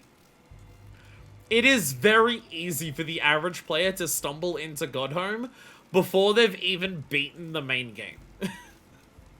You don't need to prove to the game that you're a fucked up freak to access this content or to be shown how much there is to unlock by doing it. So, therefore, the presentation of it is presenting itself like it's normal content for the average person to do, and the reality of it is that it's for the completionists, it's for the challenge runners, and it's just, that's... But I've had this rant before. I fully agree, that kind of fuck off tier content is best acquired through the player asking for it, absolutely. It's also another game that I've played recently, which, if you are curious, Doodles, I'd recommend you go and watch the final episode of it, because I can't prepare you for... I'm not going to spoil what it is, but I can't prepare you for it, because no one... You wouldn't believe me anyways. The ending of Drakengard. If you want to get the ending of the original Drakengard... Drakengard's a slog of a game, and it sucks, and it's bad. Don't listen to people who say it's good. They're coping by trying to pretend that everything Yoko Taro touches is gold, and most of what he touches is shit. But, you know, you had people restrain him a bit for the 2 games with Nier in the title. But not everything with Nier in the title, just the 2 games made by Platinum. No, made by Square, sorry. Well, Platinum made one of them. But Drakengard's a slog of a game. It sucks. It's awful. It is an absolute piece of shit to go through. But the final secret ending in that game requires people to exhaustively go through that game and unlock absolutely everything in that game. A torturous process that no one should want to do because it sucks. And then you get what the ending is in that game. And it, again, works because unlike the normal game, which is someone picking up a game and saying, I want to play a normal video game. And then the game says, I'm not a normal video game. I'm a bad one. And again, the setup of the conversation with the player, between the player and the game just doesn't work. But if someone wants to get to the final ending of Drakengard and actually go through the effort to unlock it, they've told the game, I am willing to suffer through whatever bullshit you want to put me through. I'm here for the long term. I've sat through all of this bullshit.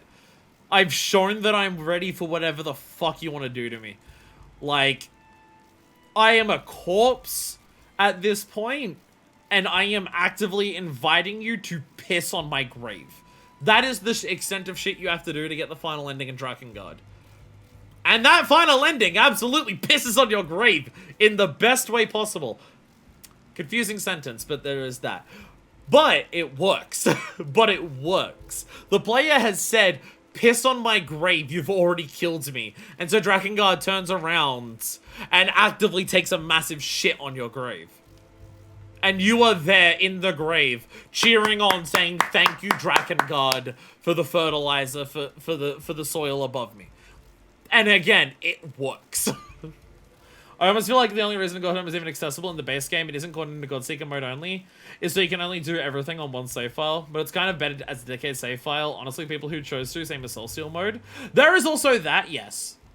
Godseeker mode does work really well as its own save file, because then, like, if you're choosing to go into it, like, if you go into it and you see that it's not what you want to do, you just delete the save file. There's no commitment to it. So it's fucking incredible. I need to watch Drakengard LP, don't I? You can watch the whole thing if you want to see my integrity die in real time. You don't need to watch the whole thing. Most of the game is not worth it. Watch, like, part of any episode before the final one to get an idea of how much the game fucking sucks. And then watch the final episode. The final episode is worth it. The final episode is worth it. Just keep in mind when you go into the final episode that to unlock it, you need to unlock 65 weapons. And have a look at any episode where we try to unlock weapons. To see what the process of getting one is. I didn't unlock the weapons legitimately in Drakengard. I modded them in. As I said, that is a series of watching my integrity die in real time. Nowhere near as bad as this. That's fair, but I enjoy hearing your rants about games being bullshit. Fucking Drakengard's bullshit. Anyways, what are we doing in this game that we're playing? We haven't done any of the new shit that's in this. We fought Sly, which we could have done before, and I did a Send the Night making group. We haven't actually done any of the stuff that we unlocked this mode for. So Hollow Knight. Sorry, Godhome brings this out of me. Godhome brings this out of me because I fundamentally disagree with this mode. Which normally wouldn't bother me that much. But Godhome is 1/3 of this LP. Okay, not exactly, because like one or two of those episodes are like Dung Defender and White Defender and Grey Prince Zoe, so it's not technically 1/3 of the LP is Godhome, but like 1/3 of the LP is challenge mode boss fights that I unlocked and started working on after I fully completed the rest of the game. The first 2/3 of the LP are 100% completing the game outside of boss fight challenges. The last third of the LP is boss fight challenges and gauntlets. And that scale is wrong. So Godhome brings this out of me. It's been nearly 2 years since we played it, and this brings it out of me. Next up, I think we should go chronologically, so I say we're headed right back up to Sly's neighbor. Whee, whee, oh. Right, you can jump up one wall. I forgot Mantis Caller allows you to go up the same wall multiple times. Left or right neighbor? Actually, left neighbor's just going to be one of the it's just going to be a painter, isn't it? Yeah. Left neighbor's just Shayo. Hollow Knight. Whoa, wait a minute. Hollow Knight wasn't in this, wasn't he?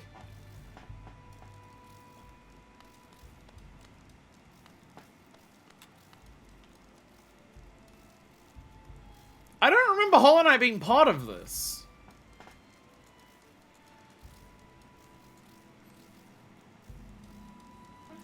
He was not before. No, this is the boss of Pantheon 4. Pure Vessel, that is... No, that is the name, because that says Nail Sage Sly. These titles aren't metaphors. Or anything. It is just the name of the boss. Pure Vessel. Mighty God of Nothingness. And this is the boss of Pantheon 4. Okay.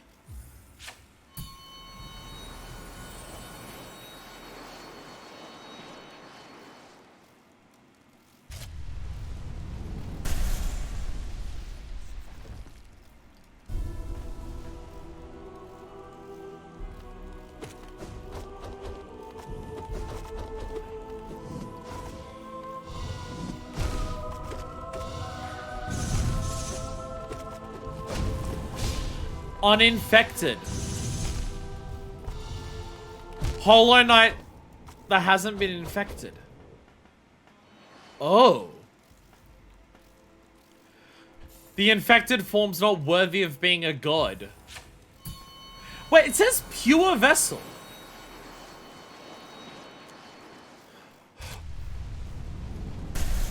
The word pure vessel has an implication.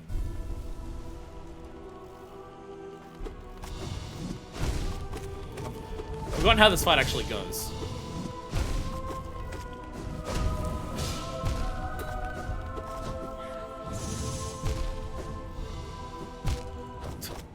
I don't remember how this boss fight goes. Is the implication this is... Is this just Hollow Knight in his prime? Or is the idea that this is Hollow Knight if it was going to work? Because, like, the lore is that Hollow Knight didn't work as a vessel. Because the whole point was that to work as a vessel for Radiance, you need to be pure, no thoughts, no emotions. But the Hollow Knight cared about the king. So because there was any thought up there, because the way that Radiance can infect you is by turning any thoughts you have into being thoughts about the Radiance. So the one thought, the one part of Hollow Knight that cared, which was the part that cared about the king, was what got corrupted. So as the idea of this is pure, this is a Hollow Knight that truly doesn't, that truly is completely hollow. This is a Hollow Knight that is indeed fully hollow, and therefore isn't corrupted, like able to be corrupted by Radiance. A vessel, something that could have worked as a pure vessel to actually contain.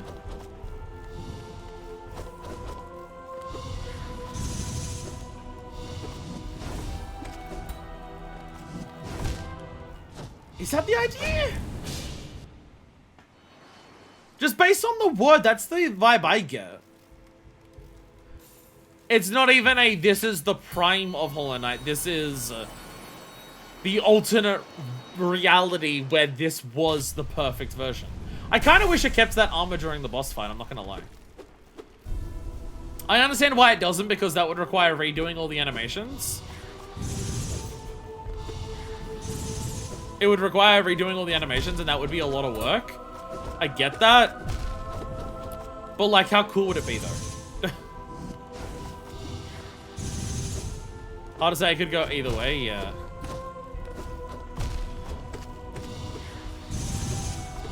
Because that, like, that first one, like, when it starts, it looks so cool. Like, it's got proper armor, like, armor shoulder pads, a proper cape, and then the boss fight starts, and it gets, like, the, just, like, the rip shoal that like we also have. They had to redo the animations anyway. Pure Vessel still has their other arm. That is true. That is true. Pure Vessel does have 2 arms. Then why can't Pure Vessel have that the entire time? Because that would be the coolest shit in the world.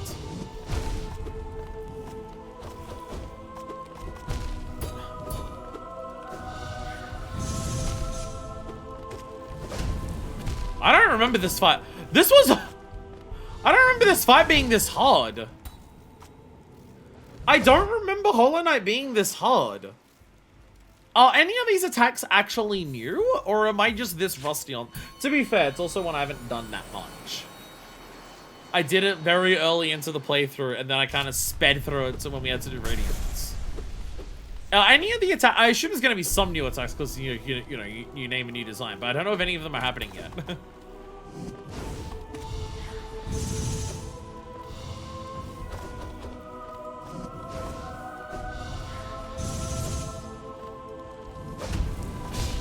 God damn it.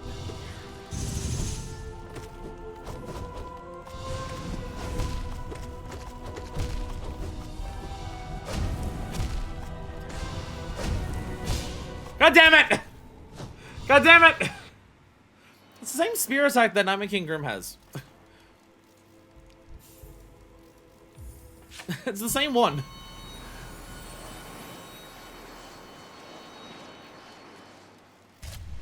Like, it looks so cool. It looks so cool.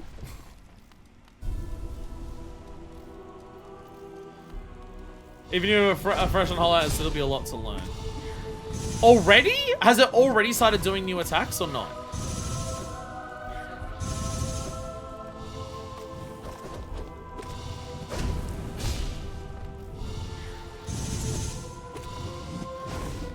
I remember, like, that slice attack. I feel like that existed there before. Though that I don't remember.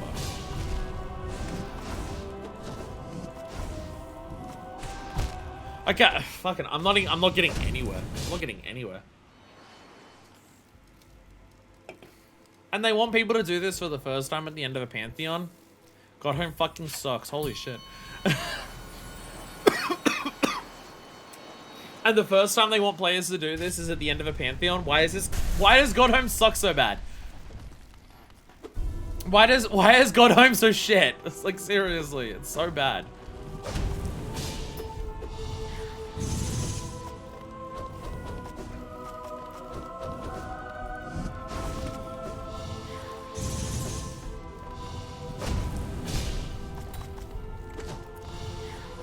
I don't know why I'm struggling so much with that attack. It's the same thing that Nightmare King Grim had.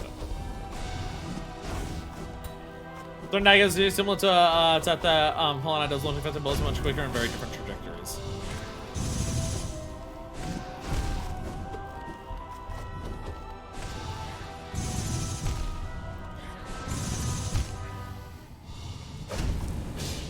Because they reminds me more of a Radiance attack.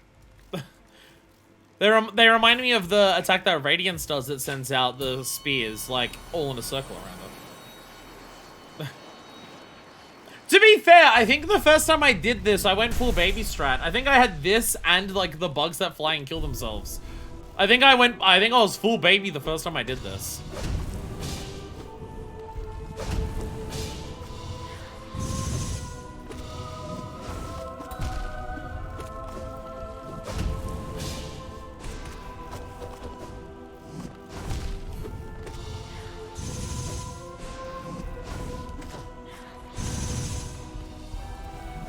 Full of baby build moments. Well, I think this was very baby. Oh my god.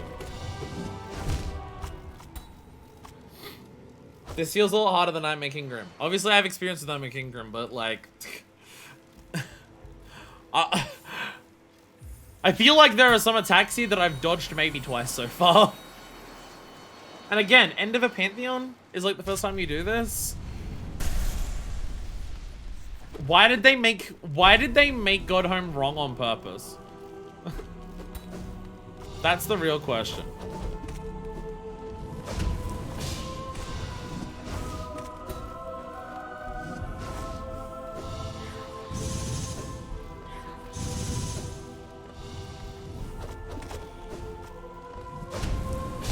God damn it.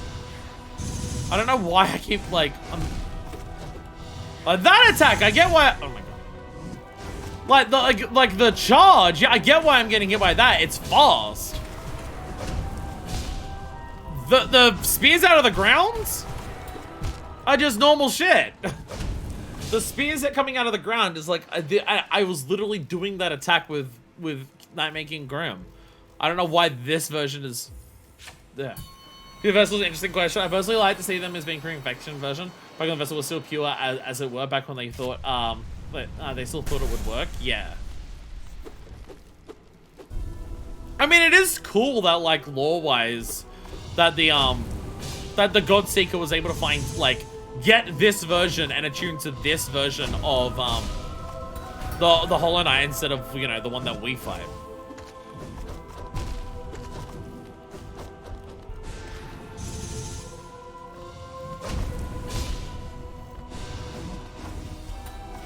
Because it's not even, oh my god. It's not even just that, oh, fucking Christ. It's not even just that the Godseeker was able to, like, attune with this version of Hollow Knight. But he's only attuned to this version? I imagine there might be some lore implication of why did the Godseeker never attune to the normal Hollow Knight? Why is the normal Hollow Knight that we fight in the actual game not part of this, but this is? Because different versions of the same boss are something that the Godseeker will attune with. He attunes with dream versions of boss fights, things that actually never existed. This is going to Godhome is maybe this is still how Hollow Knight sees themselves. What little of them is left, at least. See, my thought process is there something about the Hollow Knight that we fight that Godseeker also sees as unworthy, as not a god? Because remember, that's how Godseeker sees us. Godseeker sees us as staining this place by unworthiness. Despite what we're able to accomplish and the fact that we defeat all of these gods in the real world, the Godseeker refuses to acknowledge us as a god. The Godseeker sees us as lowly, as unworthy, as a stain on something that is so holy to have all of these gods. The Gruzmother is seen as a god by the Godseeker, but not us, and not the Hollow Knight in their, like, post-infected state. That's where immediately my thought process goes. But then I guess the question is also the Radiance isn't here. To which then I guess the question becomes, does the Godseeker even know the Radiance exists, or is the Radiance so far above, or because it's locked away by the Hollow Knight, is the Godseeker never able to attune with the Radiance because of the nature of it, or because during, you know, the events of the game, like, you don't get to go to Godhome after fighting Radiance, because by that point, the game ends.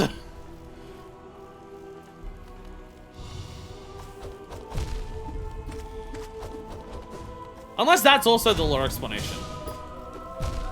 The Hollow Knight as they exist never actually gets to fight in the events of the game. Where, like, this is from the past, so it still happened before the events of the game. Whereas, the only time that the Hollow Knight is ever able to prove themselves as a god, the game ends by then, and you don't actually get to come back to Godhome. Maybe in that world, maybe after that, the Godseeker does see them. I don't know. I don't know. These questions that we have. Oh my god.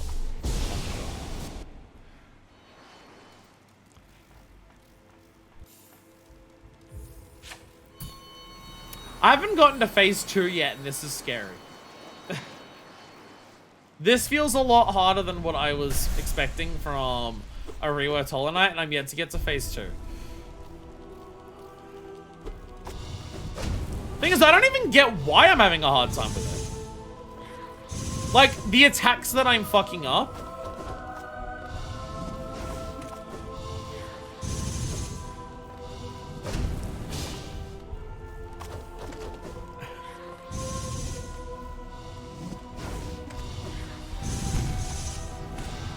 So, like, that I understand fucking up because I was, like, super close, so I wasn't ready for it. The fact that I consistently fuck up that is annoying.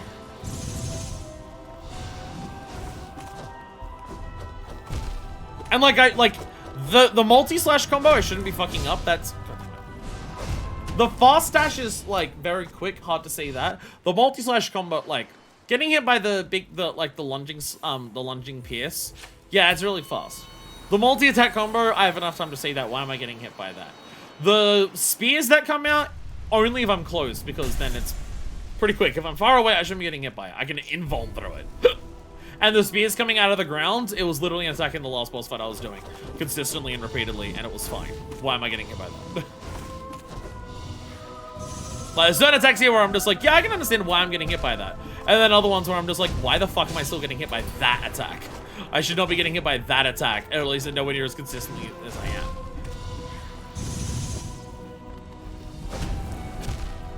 Why am I getting hit by that so much?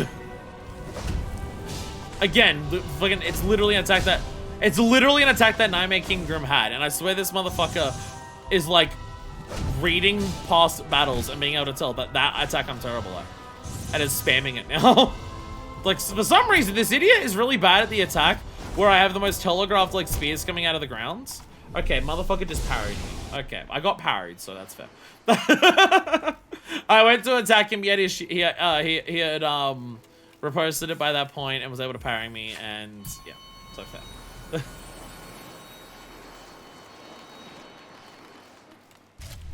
Do I go full baby? Because then I only have to worry about dodging. Because then I only have to worry about dodges. Fuck.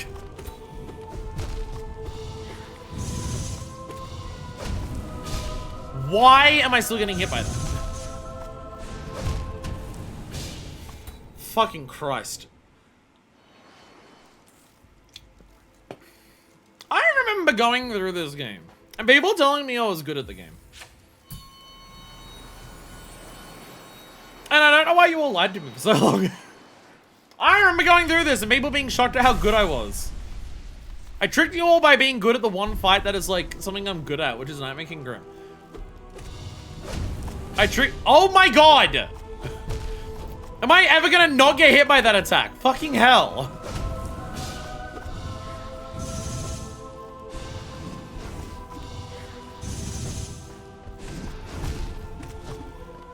Again, attacks that I'm just like slowly getting better at or slowly trying to learn good ways of doing it.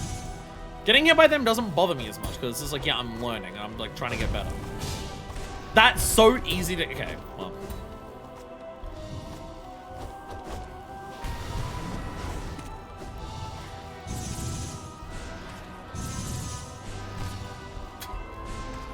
Yeah, somewhere over there. Whoa! Whoa! Okay. Okay, so he has a... Okay. We got a little further. He has a body explosion, but also that body explosion is followed by several other telegraphed explosions across the entire arena. Okay. That's concerning. That's concerning. I'm... concerningly similar to an attack that Zort had of, like, spawning a bunch of exploding Zotes across the arena.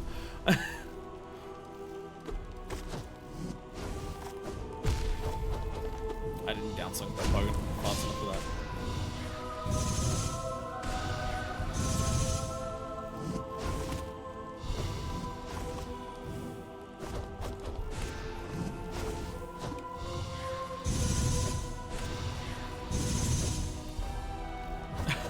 Me trying to spam the spell attacks, being like, why am I not spelling? Oh.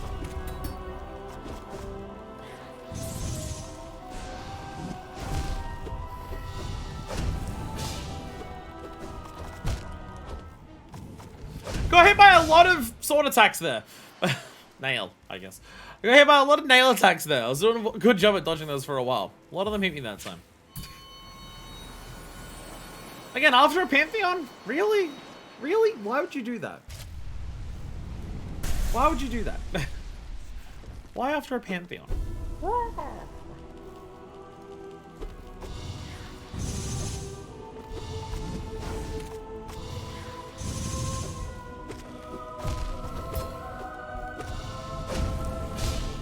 God, fuck off.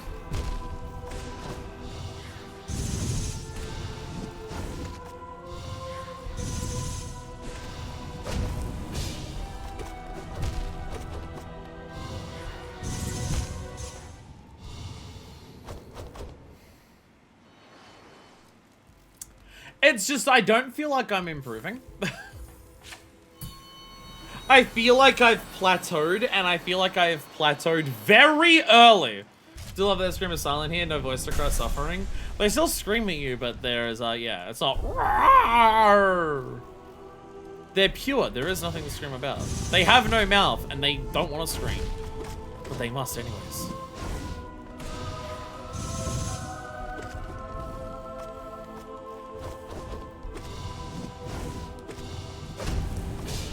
I think my issue is I keep trying to pogo on those. And it's just not that safe. Oh my god. Like...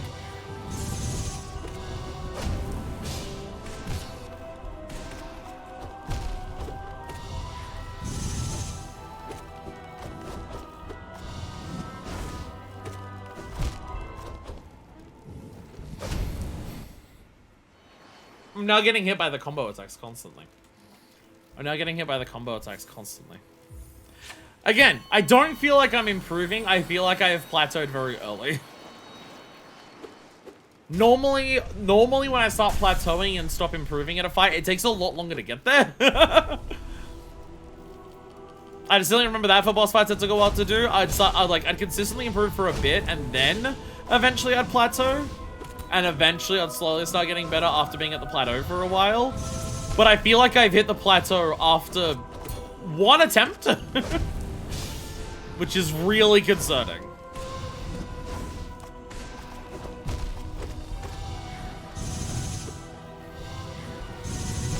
Oh.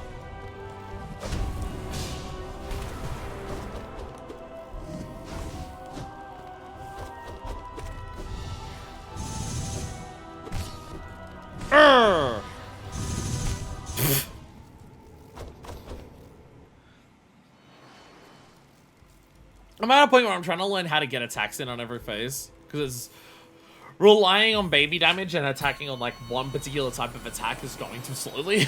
So I'm trying to learn how to do attacks on every individual like attack,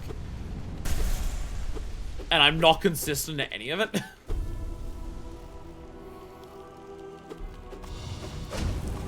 For fuck's sakes.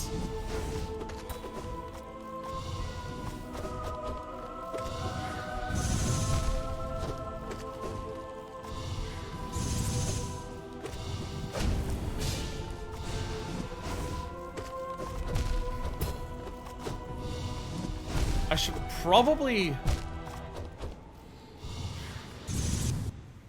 should probably try and dash through the combo attack.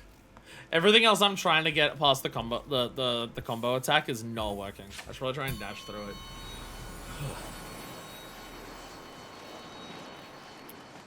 Do you ever feel how much older you were compared to where you were when you were in the past? Do you ever have moments where it becomes very, very apparent to you? Fucking me. Where it's very apparent to you just how much older you were than what you used to be? Every day.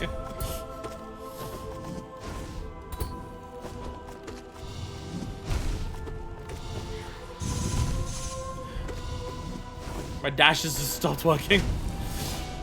Oh, come on! Come on! Like every attempt, there's like that attempt is defined by like a new attack I keep fucking up. Oh, this attempt I kept fucking up the pierce attack. This attempt I kept fucking up the combo. This attempt I kept fucking up the spears. This attempt I kept fucking up the ground spikes.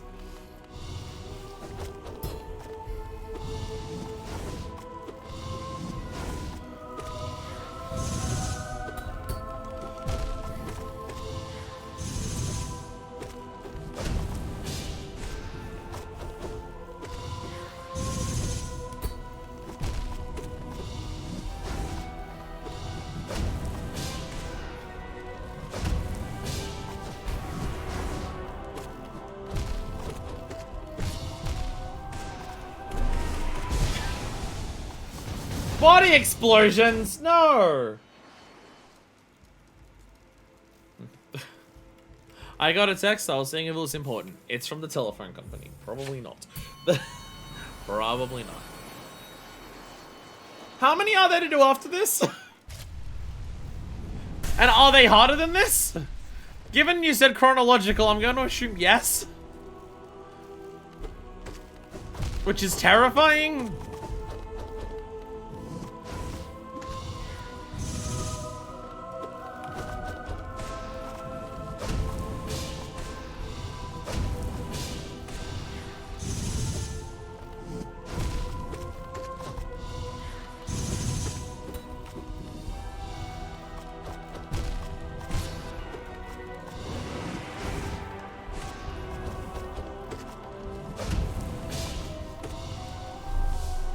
Body explosions.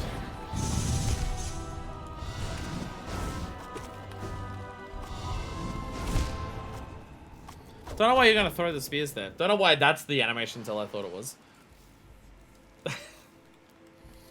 There's gonna be an issue with me doing any pantheons, and I'm absolutely brute forcing my way through some of these. 3 more. There's one of the harder ones. You're the man now, dog. You're the man now, dog. May vary, of course. When do you reckon the last time You're the Man Now Dog was mentioned, like, by anyone? It's one of those things where I heard about it a lot when I was younger, and I don't know if it's one of those things that, like, for the people who grew up with it, they still reference it all the time, or whether everyone's forgotten about it. I don't know. Probably been a while. Because there's definitely, like, some internet things where people will keep, like, the people who grew up on it will still reference it all the time. Because it's just embedded in there, but then there are some where it's just like, no, it's probably, like, gone. It was, like, very much in the moment. It didn't, like, stay defined as part of, like, people's, like, lexicon for a long time. God damn it.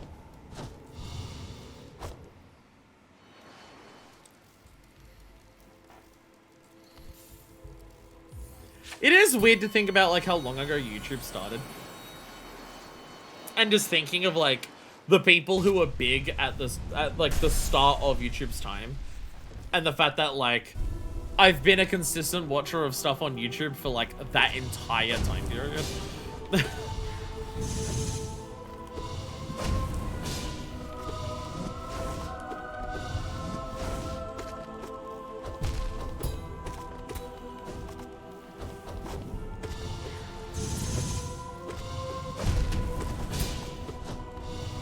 Have we fallen into another thing? Because you know how there's like live service games? How once live service games got big enough, it was like every year the most played games was Fortnite and Roblox. Like we got to like every year there was like new big games. And then like Minecraft took over for a while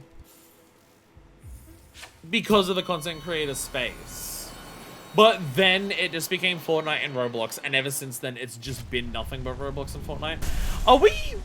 Have we hit a similar thing when it comes to, like, content creators? Because I feel like there was a period of time on early YouTube where, like, each year, there was, like, a different new most subscribed person on YouTube. Like, one year it's, like, Ray William Johnson, and the next year it's, like, Smosh or something like that. Whereas, like... To be fair, I don't know who the most is at the moment. I don't know if it is Mr. Beast or not. But also, it's just like, Mr. Beast has just been like one of the biggest content creators for like several years now. And like, obviously the people who were like the biggest people on YouTube at the start of like YouTube's existence were still like the biggest YouTubers for an extended period of time.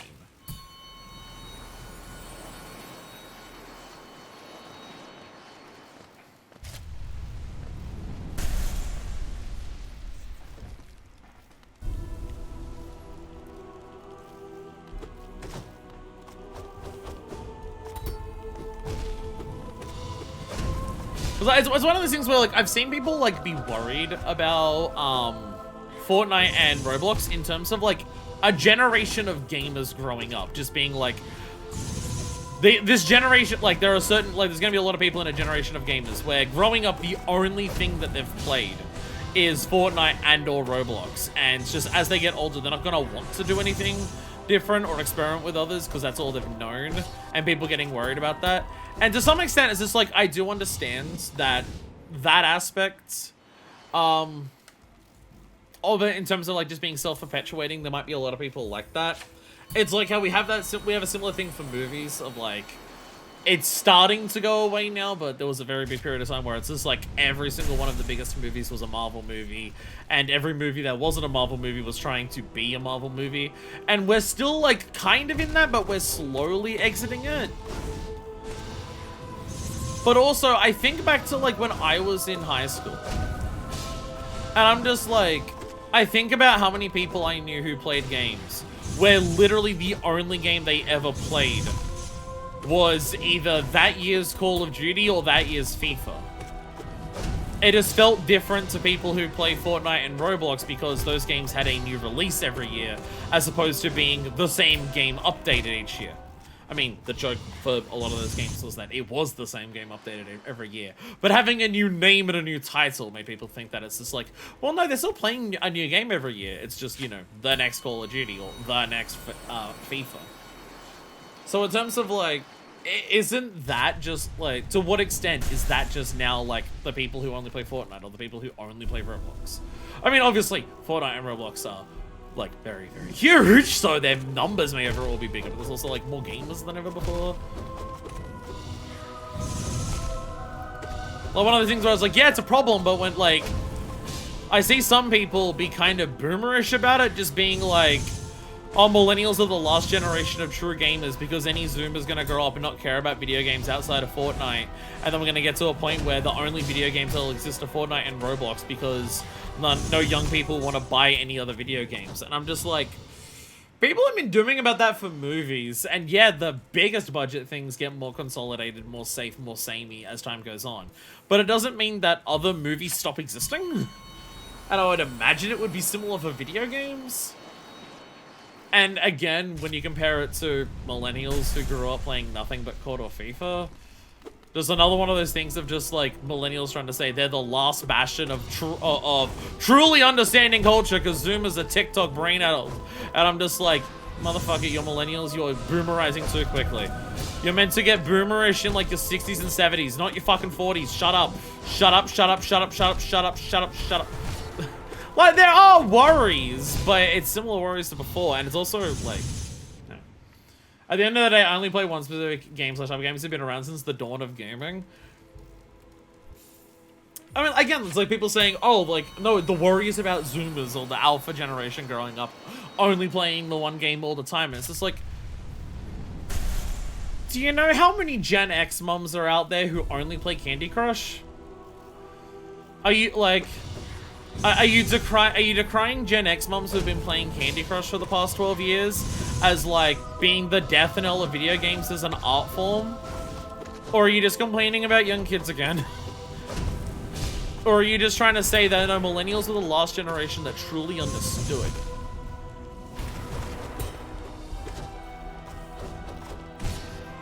Because, like, I have worries about, like issues in terms of like generations younger than me growing up, but those are issues in terms of I'm concerned about the changes overall to society happening, and I'm concerned about those changes affecting everyone, and just inevitably younger generations get more affected by changes just because they grow up more in it.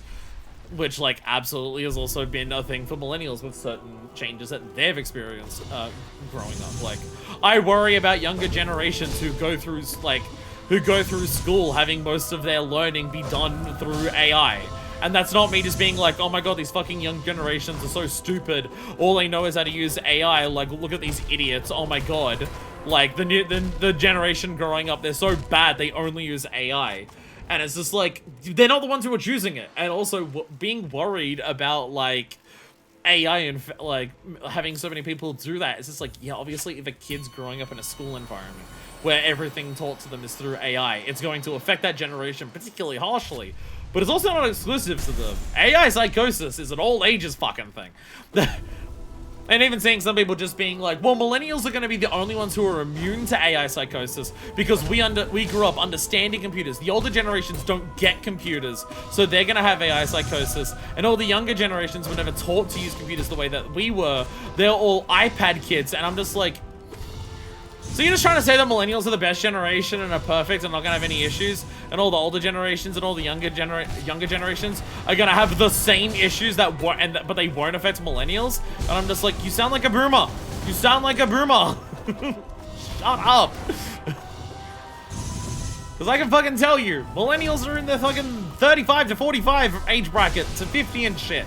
I can guarantee you a lot of them are fucking going into AI psychosis as well. Big concern is that Fortnite Roblox so big they have an undeniable influence on the direction of the games industry as a whole in a way that I don't love to see it. But that's not the kids' fault. Yeah, again, the thing, it's those concerns. Like, saying, oh, young kids are ruining art because young kids only care about Fortnite and Roblox.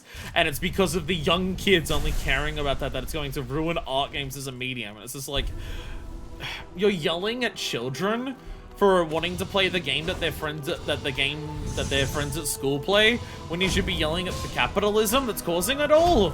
But okay, sure. The only, as the saying goes, the only war is age war. As the saying goes.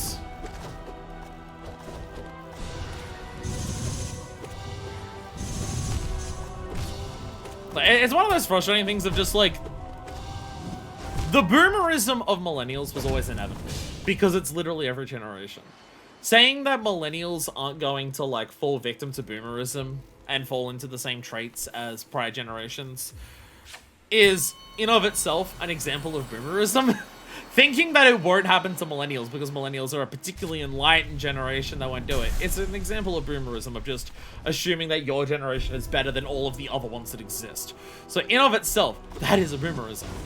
So it's like the boomerization of millennials was inevitable, and I always expected it to happen the moment that, like, when people were just like, oh, millennials and their avocado toast and whatever, and they're ruining society with their not wanting to kill gay people shit or whatever. It's just like, we're one day gonna be like that as well. I just wasn't expecting it to be so quickly. I was really thinking I'd have to, like, reach my late 30s before seeing most other people my age start acting like that. Not my early 30s.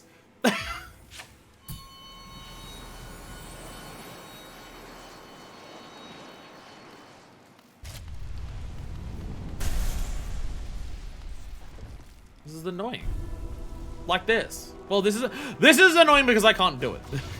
This is a well-designed boss. This is a well-designed boss. There is clear telegraphs. There is like good shit going on here. This is a well-designed boss. This is not like Sly where I'm just like, I have no idea what the fuck I'm meant to do. I know exactly what I'm meant to do for this. I'm just struggling with it. I can tell there's good clear tells on all of this. There's good clear responses for all of this, and it's tight as hell to make it challenging. I can tell there's all of that for this. It's not like Sly. I'm just really bad at this one. For Sly, I didn't understand how to get better at it, and I cheesed it with Spiderlings. This one, I know exactly what I gotta do to get better. It's just not working out. So, at what point do we give up and not even beat all the unique bosses? Doodles, at what point do we give up and not even beat all the unique bosses because I'm not good enough at the game? Because, again, I've plateaued on this boss fight since, like, the second attempt. I've not been getting better at it. I have not been improving.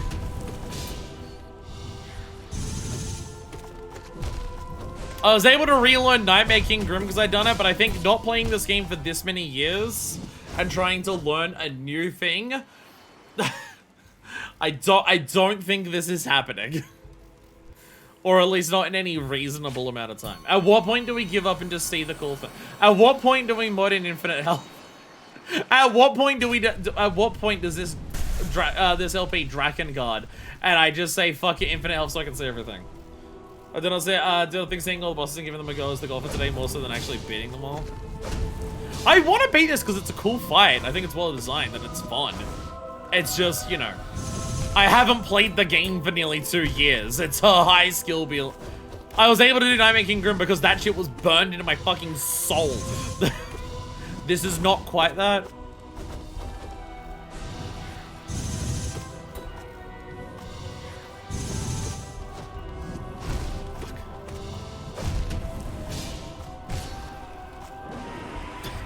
I tried to combo you in midair. I tried to basketball that shit. It did not work. Fuck! I thought I'd jump a little higher. Anyway, Doodles, you're in a roughly similar age bracket to me, I believe. I'd like to say, in terms of being able to work out the age of my audience, I'm pretty decent at it based on the way people talk. I'm going to assume you're a very similar age to me. What boomerisms do you hate that you see other millennials do? Unless you're like 2 years younger than me, in which case you're technically Zoomer. Because I'm like the borderline end of millennials. Ow!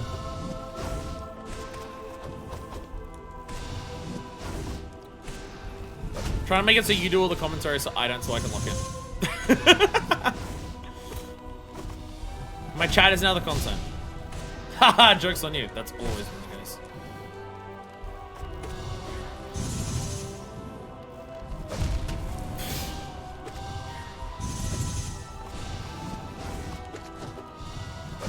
Oh my god. I'm not even getting hit by the spikes of that anymore. I'm getting hit by the actual, like, dive it to begin with. I'm a Zoomer technically, but definitely out of edge of it, especially, like, culturally. I feel like that's the big thing, is that I'm on the cusp of being a Zoomer, and I only just technically, like, I'm a year or two off counting as a Zoomer. But in terms of culturally, and, like, experiences growing up, I'm firmly within millennial. I am very firmly within millennial.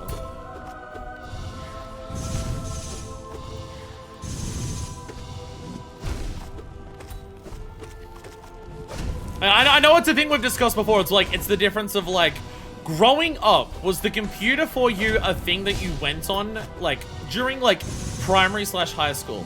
Was the computer the thing that you went to and went on as, like, a specific thing? Or, growing up, was the computer the thing that you were almost always on or always had in your pocket? I know it's not exact. I know there's obviously still, like, the class element to it because of money, but also, like, class is a big cultural signifier as well. And that's kind of the experience. This is like, did you grow up with a smartphone? And you might say, well, I was younger, but I didn't grow up with a smartphone because I was poorer. And to which my response is, yes, which probably means that in some ways you're probably more culturally similar to millennials than Zoomers, even if you're younger. Because class absolutely has a big influence on culture, on like your cultural experiences growing up, just as much as the time frame, if not more so, realistically.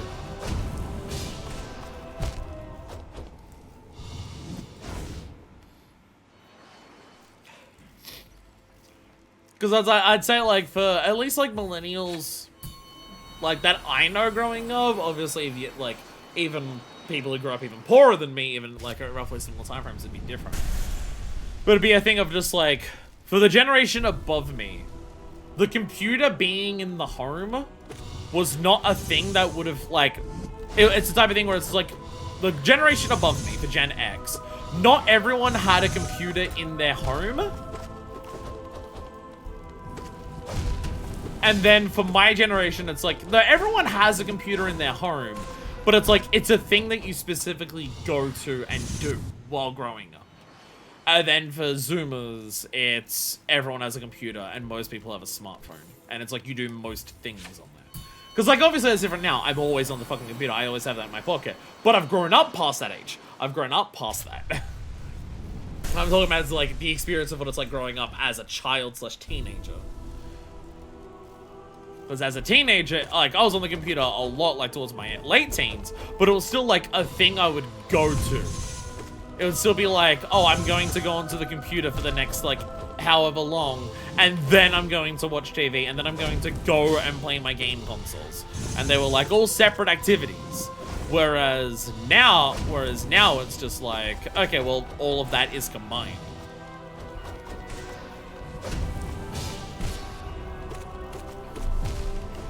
Like for my brother growing up, it's like, you're just like, you're on the computer and it's through your computer you play your games, and it's through your computer you watch your TV, and he grew up as a teenager with that being the experience. God damn it. Cool detail as far as that thing that Soul Dagger's attack seemed to be cast using their offhand, or when they lost, they were literally severed from those abilities. Oh. Like they had a casting hand and a sword hand. And their casting hand was ripped from them. Oh. And there's one thing that's incredibly strong about Hollow Knight, and again, the best Souls-likes do it, but I do think that even this game does it better than most, is like lore and story details through boss fights. Well, obviously something like Dark Souls is the king of that. Like the amount of boss fights where you can like tell through the animations, like, is this boss at their prime? Is this boss like a hunkering lump of flesh that's like barely holding on to sanity if it has any left, and still kicking your ass because of the animations, because of it? Obviously, it's something that Souls is very, very good at, but this game is also very, very good at it as well. It's one of those things about the whole genre of Souls-likes. The whole genre of Souls-likes really do, like, obviously there are exceptions. There are obviously exceptions. I'm not saying this is all of them. But when you have a look at how many Souls-like exists and how many of the ones that get praised as being, like, big things, how many elements of what makes Dark Souls so good that are beyond, it has hard combat and a stamina bar, are things like, so many other Souls-likes get made as, what defines a Souls-like is hard stamina bar. And there's just so many things that make a Dark Souls experience as fucking good as it is that just do not exist in most others. And it makes me so happy to see the same things or equivalent things or unique takes on similar ideas existing in this. Like, this game doesn't have a stamina meter, but it captures the spirit of what makes Dark Souls games so good. So much better than so many other Souls-likes that I've played. Despite being a 2D game without despite being a 2D game that doesn't have a leveling system, doesn't have a stamina meter, it captures the essence of why Dark Souls games are so good and what makes them so fantastic. So much better than so many other Souls-likes.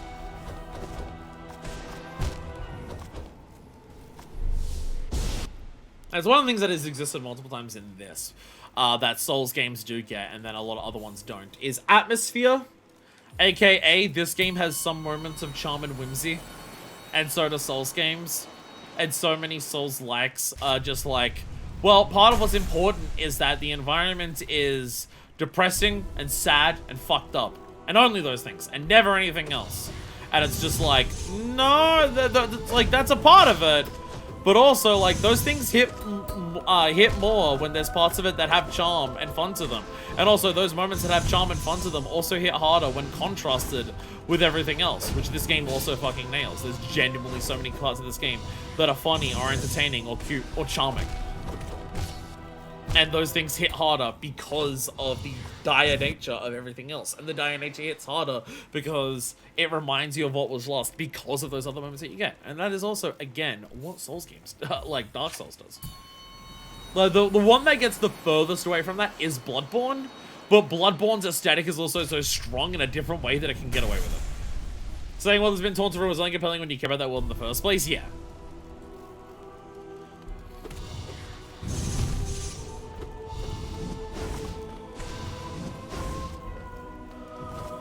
Like, Bloodborne probably has, like, the least charm, whimsy, etc. out of all of the, like, FromSoft Souls-like games. But the thing that it does in comparison to change it is the fact that the world is nowhere near as collapsed when you first get there as most of their others. Most other Souls games, you get there in full-on apocalypse mode. Everything has ended and you're going through the ruins. Whereas Bloodborne, you get there as it's falling to shit. So instead of the compelling you caring about the world coming from charm or whimsy or funny or entertaining or quirky, like you don't have a Solaire who's like being like sod obsessed and everything like that, but you see the characters that do exist in that world slowly like get fucked up more and more. Basically every single character in that becomes a crestfallen knight more than anything else.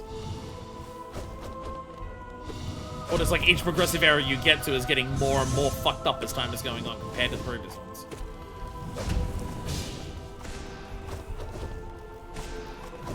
So it still accomplishes making you care about that world, just in a different way to most other ones. But it's also something that like a lot of Souls-likes just don't do. I'll be honest. It is a big reason why I'm really fucking excited to play another Crab's Treasure. It's a big part of the reason why I'm so excited to play another Crab's Treasure. I never finished Going Under, which I do want to finish Going Under before I play another Crab's Treasure. But, for how much they make you care about your playable character and how funny it is and how, like, the nature of how it's twisted on itself for Going Under is for a roguelike, seeing those same devs take on the concept of a Souls-like, I'm so interested in. I know very little about Going Under, about another Crab's Treasure, because it's the type of thing where it's just like I saw it was a Souls-like and I saw a couple things and I'm just like, oh, I'm absolutely LPing this eventually at some point. So I don't know a ton about it, but I know it's a Souls-like, so I'm just like very excited. I don't know about Crab Game, but knowing Going Under, I have such high hopes. It'll be at some point. I mean, it's been out for like over a year at this point. It's like April last year it came out. But I want to complete Going Under before I do it. It's the big thing. I want to complete Going Under before I do another Crab's Treasure.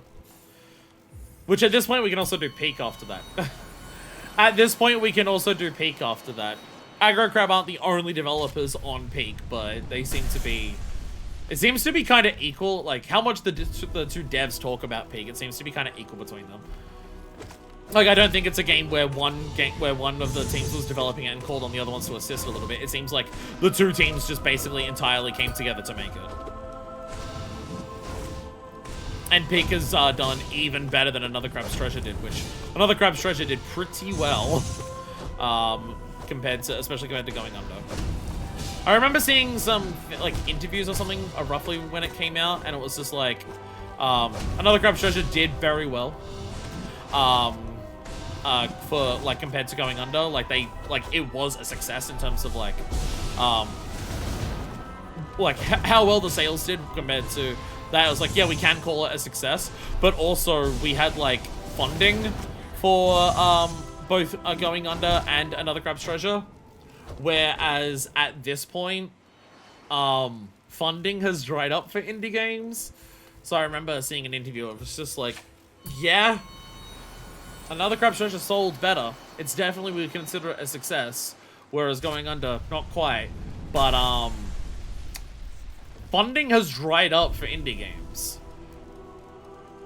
And we don't know if it's been funded enough, and we don't know if we're gonna get enough money from Another Crab's Treasure to be like, we can fund our next game ourselves. Which, from my understanding, is part of like Peak being a smaller thing. I do distinctly remember seeing like part of the interview that I read where it was just like, Another Crab's Treasure is bigger in scope than Going Under was, and our next game has to be smaller in scope than Another Crab's Treasure was as well. We can't do we definitely cannot, because funding has dried up, we definitely cannot do another game to the scope that Another Crab's Treasure was.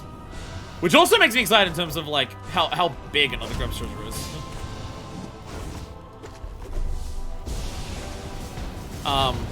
Because what's it called? From what I've seen, I don't know if there's more to it, but there's probably not a ton more. I don't think they're hiding a billion things from me. But, God damn it. Going Under is not the biggest game going around for a roguelike.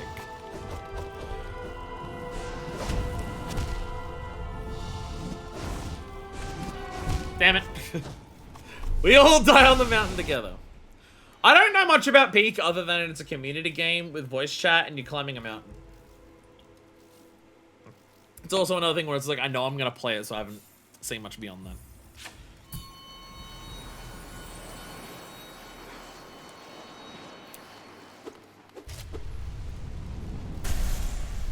Well, obviously I'm curious how another crab treasure does souls like combat and stuff like that. Just because of the, like... Going Under is definitely a twist on traditional roguelike combat. If you haven't seen Going Under, if you're someone who's watching this, and you haven't seen Going Under as a roguelike, one of its biggest twists on the roguelike genre is that it kind of has weapon breaking like Breath of the Wild. It is not a roguelike where you choose your weapon and you're going through that weapon with that build. Every weapon that you pick up has its own moveset, but also a durability. Those durabilities are not high. So the idea is that as you're going through, you are constantly picking up new weapons and trying out different things. It's meant to be a much more... You are reacting in the moment to what you're getting, and you need to get better at the fundamentals of the game itself, rather than getting better at how to use a particular weapon, because you can't rely on that. So it's a very big twist on, like, a lot of roguelikes in that regard. And based on one detail that I do know about Another Crab's Treasure, which is that the whole point of that game is that you're a crab, a hermit crab, and the treasure is trash that you find, and you use that trash to make a shell. I imagine it's going to have a similar system in terms of, like, durability of different shells will be part of it, and frantically getting different shells is going to be, like, part of the experience. Which, for a Souls-like, is going to be interesting. I'm curious what that will do.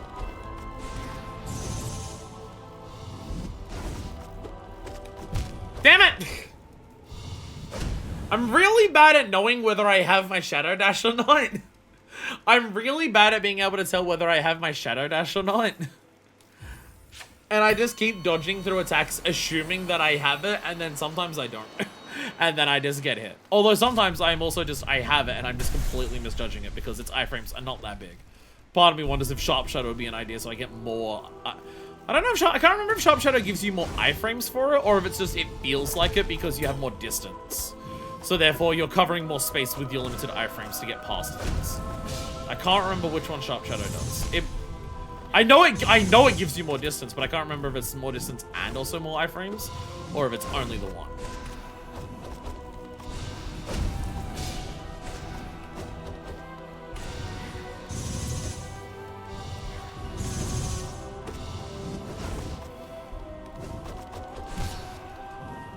Boink.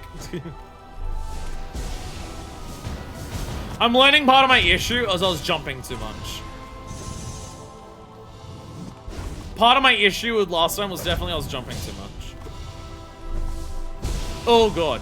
It's definitely going a lot better now that I'm staying grounded a lot more. You are now spamming that. Damn it. Damn it. I can't either, it's been far too long.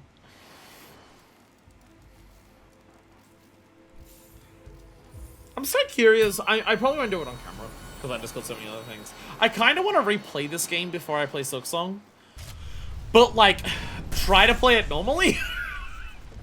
I'm so curious what going through this game is like when you're not skipping half of it.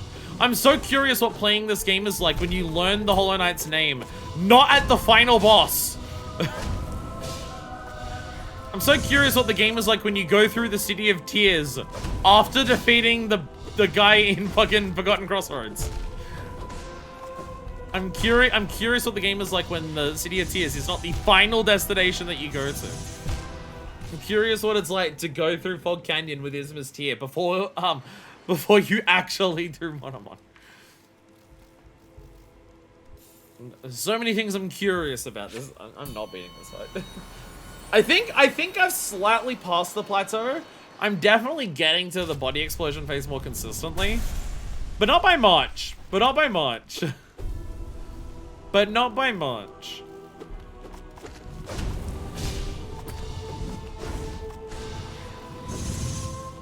Like, here's what I'll do. I won't title this finale on YouTube. So there can always be a promise of someday in the future I might do this legitimately. I never will, but you know. I can blue ball people into thinking that I might. So I didn't have it that time.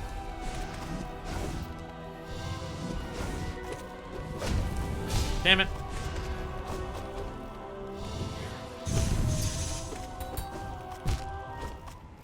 Oh, his Power Strike is like whole body. Progress is being made. Not much. Not much. Very, very little. Very, very little. Very, very little. But in some capacity, there is that. I got too many games I want to play. Like, I'm so excited to get to another Crab's Treasure, and I'm still just like, realistically, it's still maybe a year and a half away, just with the amount of other games. I mean, to be fair, at this point, the amount of games that I want to play is not the biggest issue that I'm having.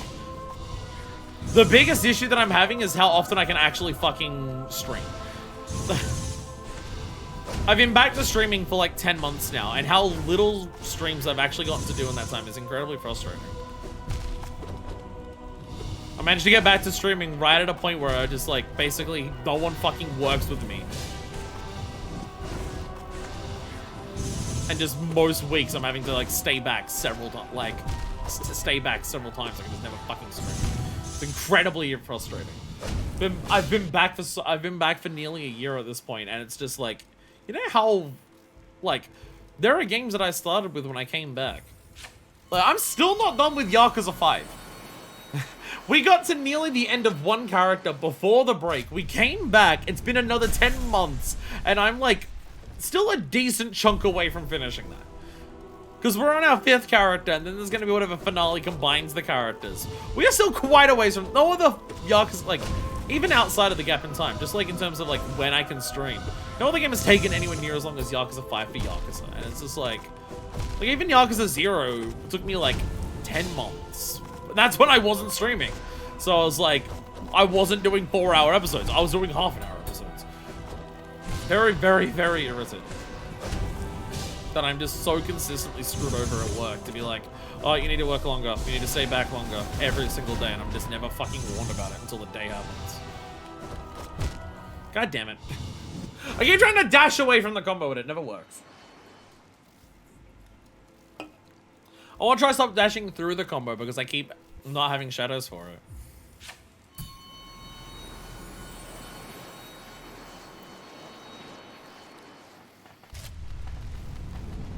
Well, I want to beat this one because this is a good fight. This is a well-designed fight. This is a very fun fight. I understand it, and I get it. It makes sense to me, unlike Sly's fight.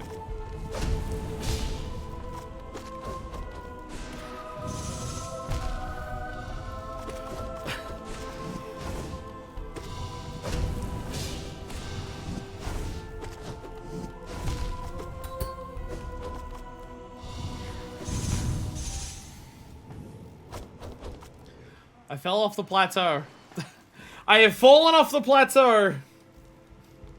I have fallen off the plateau. We're on the roller coaster and we're going down again.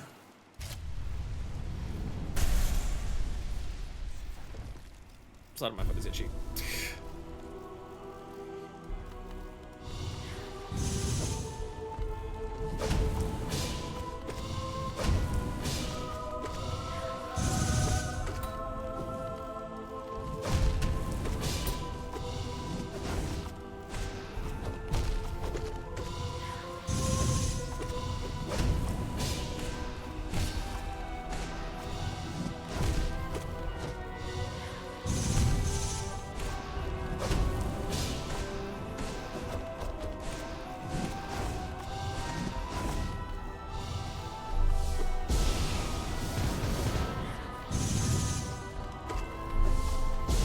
Stop. Oh, I dashed into it. Whee! I'm losing my mind here. I'm losing my mind here. I'm at 3 hours 22 on the recording. Nearly like an hour that was trying to work out how to get mods in this game. I'm at 3 hours 22 on the recording. I'm giving myself until 3 hours 30 minutes before I move on.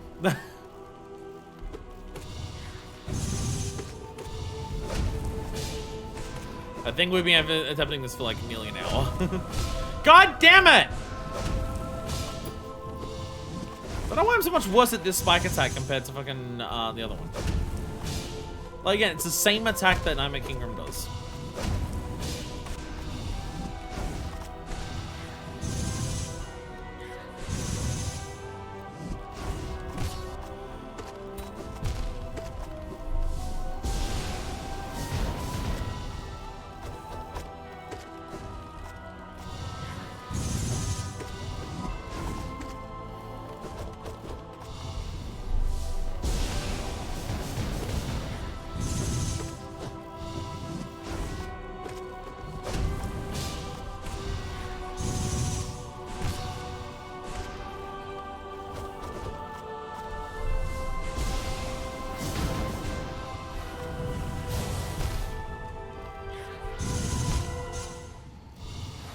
Well, I saw a new attack.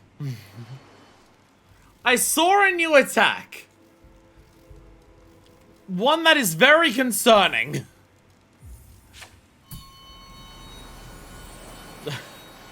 Oh dear God, there's still more parts that I haven't gotten to yet. Oh dear God.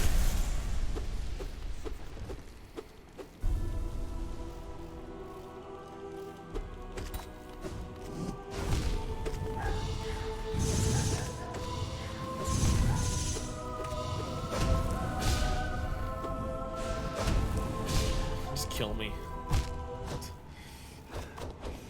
I fucking hate that we got that far. Because it makes me feel like, oh, I made progress. I am improving, but it also makes me realize, oh God, I am so far away.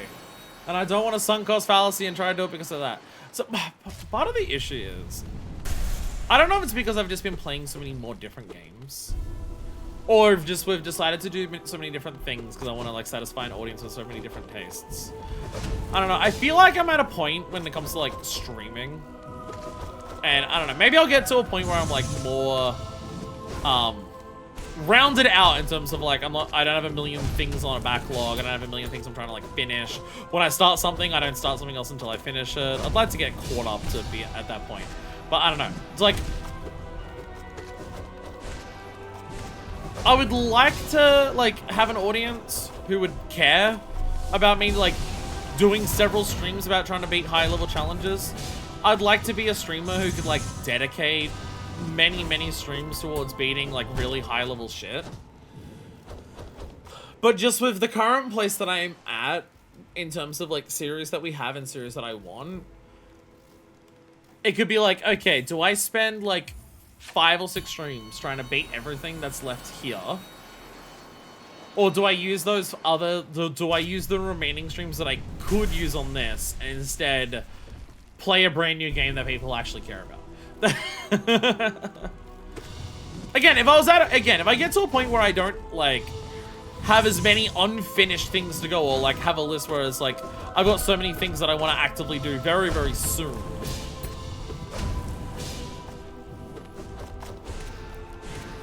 Because I think that's also a big part of it, is that it's an issue I've run into multiple times, and there's some games that I've managed to avoid it, and some games where I've very much fallen into that. And admittedly, for this game, a big part of the issue was just how much I didn't like Godhome, and also the fact that I couldn't stream for 10 months.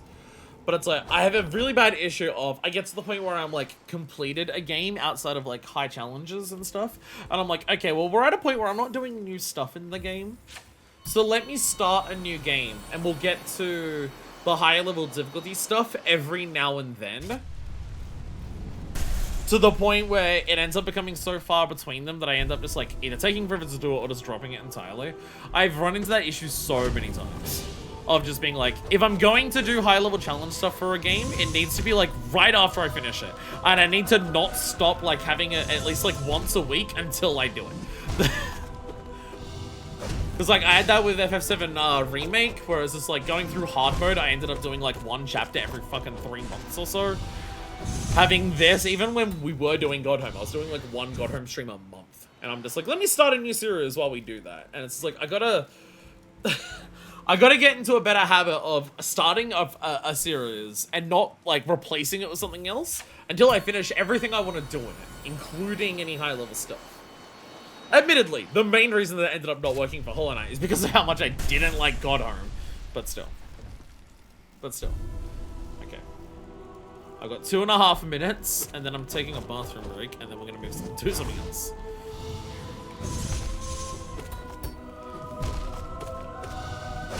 Because, like, I could continue doing this until I beat it, but I want to see the other new things that we have, and I do not want to do another stream on this game. This is the very last one I'm doing for this game. I don't want to do another one. I don't want to do another stream of Hollow Knight. Temptation to always begin new project is very real. It doesn't matter what it is. So, again, the biggest issue is falling into the habit that I do of, do I want to start something new while I'm in the middle of another game? No. Do I want to start a new game once I enter the post game of something? Absolutely. That's the issue that I keep running into specifically. When it's either post-game cleanup of doing like extra like side content like for post-game, or a the high challenge difficulty stuff after beating it, that's when I end up getting to the point of, but I want to start something new. I mean, part of it is also just like my audience overall doesn't care about me doing the high level difficulty stuff. There are people who do, but like, I can, like, any stream that I do where it's like, this is me working through post-game stuff or harder stuff in a game. A lot less people watch that than who watched me going through the game in general. And I don't blame them for it at all. But like, primarily because it's not what I do. I have not, like, damn it. I have not like developed an audience of people who want to see challenge runs. And that's not a slight against my audience or anything. That's not like, oh, how dare they not watch every single stream that I ever do. The fucking unfaithful pricks. They don't watch every single second of every single stream that I do, regardless of what it is. How dare they? It's just, I've developed an audience based on seeing me have hype, cool, pog, and interesting reactions and discussions and conversations about a game that I'm playing through for the first time that the audience usually knows well and wants to, like, show off to someone. And I'm that person who they show it off to. It's the thing where it's like that I've discussed before in terms of like different content creators are meant to be most people who do it for a long time, not even just in terms of like becoming popular, but in terms of finding enjoyment in it over a long period of time, usually finds the type of stuff that they do and the type of audience that they want to appeal to. You've got some people where it's like they want to be the entertainer, they want to be like the class clown, they want to be like the person on stage who's like showing off a bunch of cool things, they want to be like the hype man at an arcade who's got a bunch of people cheering them on, and my vibe is the person who is sitting next to you on the couch who is playing a game that you love, and you're looking over to them as they play the game to see the look on their face. And that's my vibe. I didn't intentionally go into it, but it's what I've done, and it's what I enjoy, and it's what I'm good at, and it's what my audience enjoys.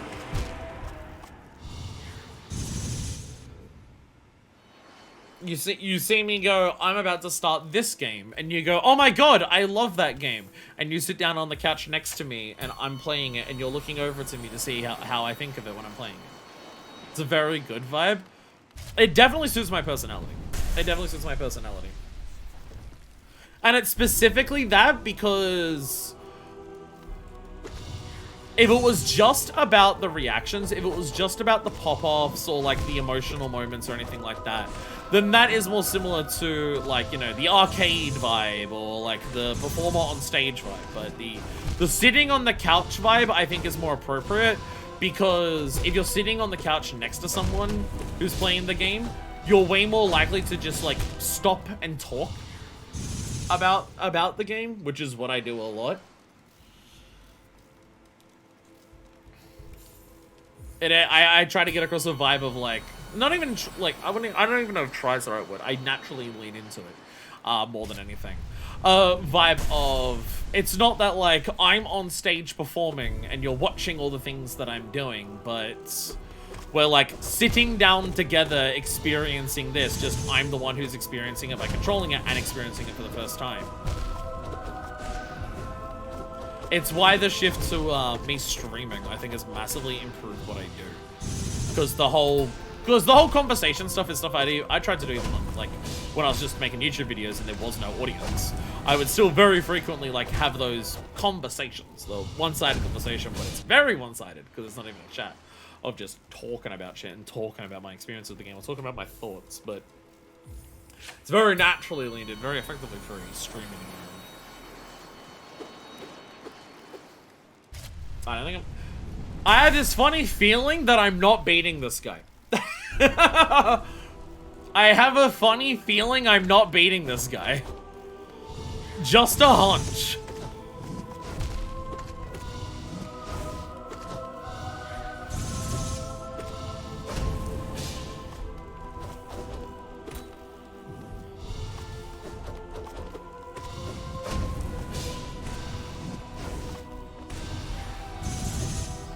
So now I have to lock in and do it because it'd be fun.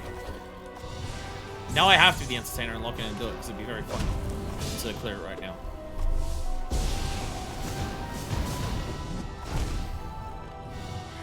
I put myself in a bad situation though. And I put myself in a bad situation there.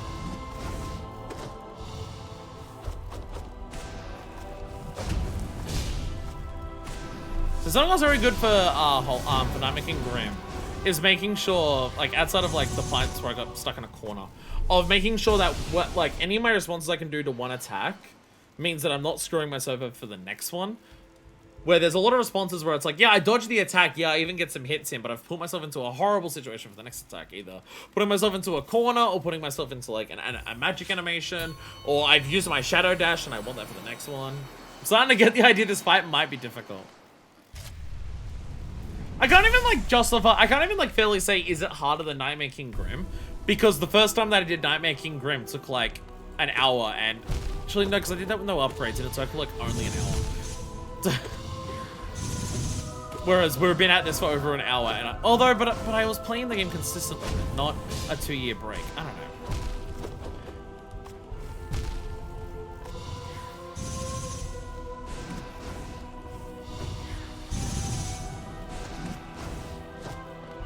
I'd say one of the things that, like, for me at least, is that makes it harder than Night Making Grim, is that Night Making Grim's attacks and patterns are way more separate from each other. Night Making Grim very specifically always does an attack, despawns, and appears for his next one. And where he appears, in the position he appears in, immediately tells you what he's going to do. Where this guy can chain together different things without any of the teleports or without any of the stance changes. So I feel like I've got a lot less time to like know what he's doing, because he'll go from one to the up, like, because like when Night Making Grim teleports, I know immediately I am looking for the tell right now, and the tell is what he's doing, where he goes. Where for this guy, he can go into a tell without a teleport, and it's like, is he going to teleport or is he going to do a tell for his next attack? So a lot of his tells have a lot less of a working out thing. Otherwise, Spicy is often compared to Night Making Grim, they come out while you're still mid-dodge. Yeah. Yeah. Everything that Night Making Grim does is very separate to it. He never, like, he doesn't really, like, Night Making Grim doesn't really combo stuff together, because every single attack is very distinct, very separate, and always has a teleport between it. Where he can just stand there and, like, do this, and he might teleport away and do something else. He might continue standing there and just do his next attack from there.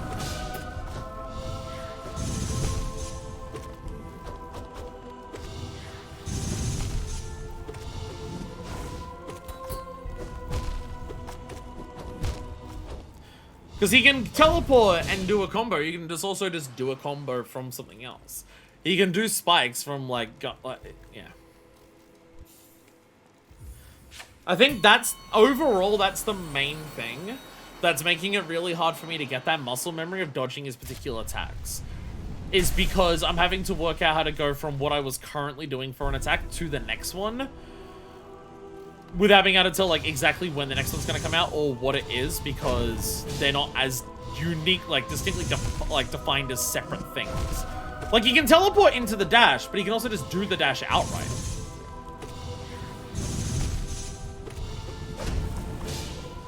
So I have to like watch him at every moment to be like, is he doing a tell now? Like, because the timing for the tell, I know exactly when a tell's going to come out for Night Making Grim.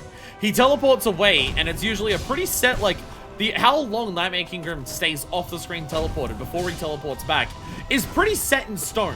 So I know exactly when to, like, I know he does something, and I know exactly when to expect the next one. I've got to look around to see where he is, but I know exactly when it's coming. Where for this guy, I don't just have to work out what the tell is, I have to work out when the tell is. And that combination there, I think overall, that is what's making this harder. Because it's way harder to have that muscle memory of seeing it and immediately responding to it when I also don't know when to see it. Or even the lead up to seeing it can be different. I would say overall, that's the thing that makes Night Making Grim a lot easier for me than most bosses. Even something like Grey Prince Zote. I mean, obviously Grey Prince Zote is even less, like, quote-unquote, reactable because there's so many variables. Like, this guy doesn't have necessarily variables outside of, like, how he goes into it. But, like, every combo attack is the same. Every, like, spear attack is the same. Every ground spike attack is the same. Every pierce attack is the same. It's just, you know, how he goes into that is different. But with Grey Prince Zote, there's the variables of the other Zotes that are on screen, but also even he himself has variables in some of them. He's running around and dashing attack can change. When he runs around and dashes at you by just swinging like this, he might trip early, he might trip late, there might be other things in the way. There's so many variables on top of it. Another vessel has many strike opportunities. That is true, yes. He has attacks where it's definitely easy to attack him, but it's not the attack that is my most damaging attack. Alright, second last attempt. Second last attempt. I also don't have hearing anymore, so, you know, we're doing this with blind audio, which is definitely going to make it easier. I will no longer have the distraction of audio tells.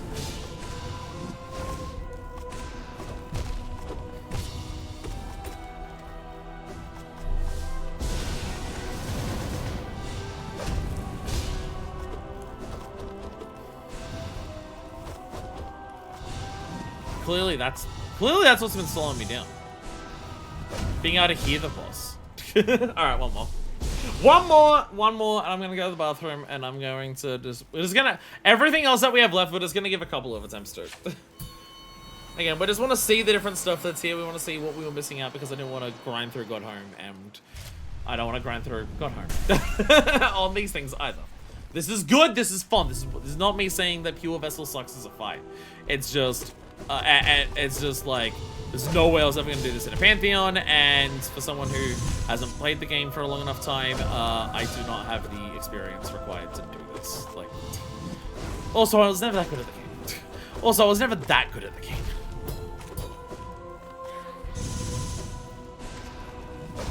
There's also that key feature. I was never that amazing at Hollow Knight. Hollow Knight was never one of my best games. Put me in Celeste, and that's a different fucking story.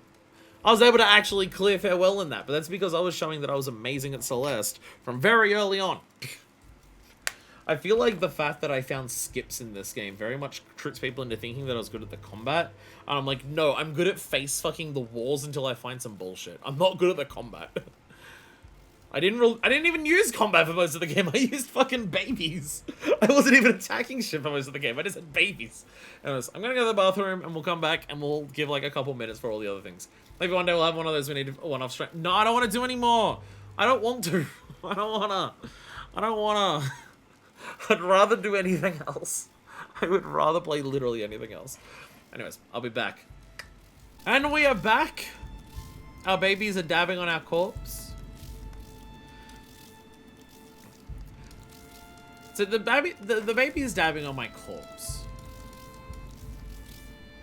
This is what I liked about the game. The baby's dabbing on corpses. Everything else sucks. Only baby's dabbing on corpses. The only good thing they've put in the act. I sit here for an hour trying to grind out like super hard boss fight here and everything like that. And they're not the memories that stick with me about Hollow Knight. The memories that stick with me about Hollow Knight are going through the areas, finding silly shortcuts, finding new charms and seeing what they do, combining different charms into different builds and seeing how fun different things you could do was,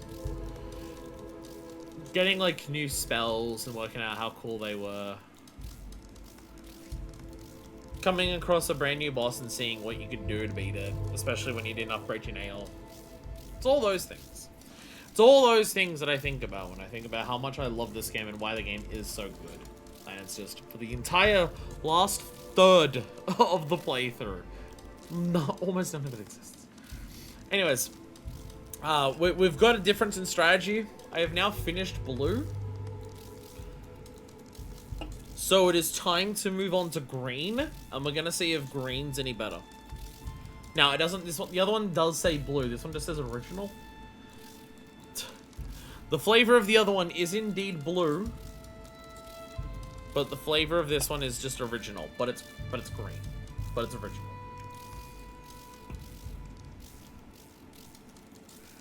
Blue tastes like blue last, but the original color is green. The thing is, like, this is... I don't know if it's the flavor it's meant to be, but this kind of gives me... Not exactly, but it's sour apple vibes to me. Sour apple vibes, but a bit different. I don't know if that's the flavor it's meant to be. What if sour apple was a little citrusy, I guess?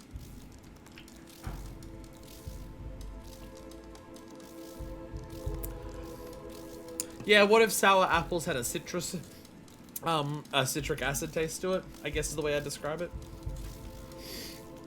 I guess that's how I describe it. It's very delicious. Either ways. Anyways, what are we doing?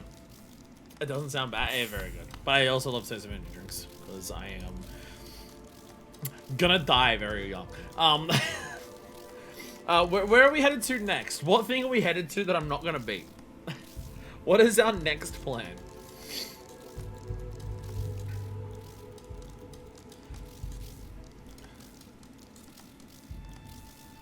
Because Pure Vessel was a failure. Literally, it didn't work because it got taken over by the Radiants. The next two fights are admittedly a bit of a shame because they are best experienced in the middle of a Pantheon, but oh well, we're giving the Mantis Lords a visit.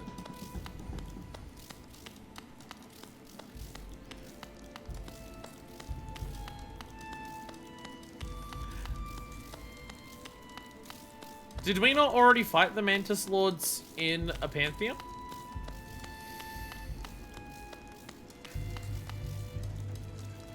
Did one of the earlier Pantheons not have Mantis Lords?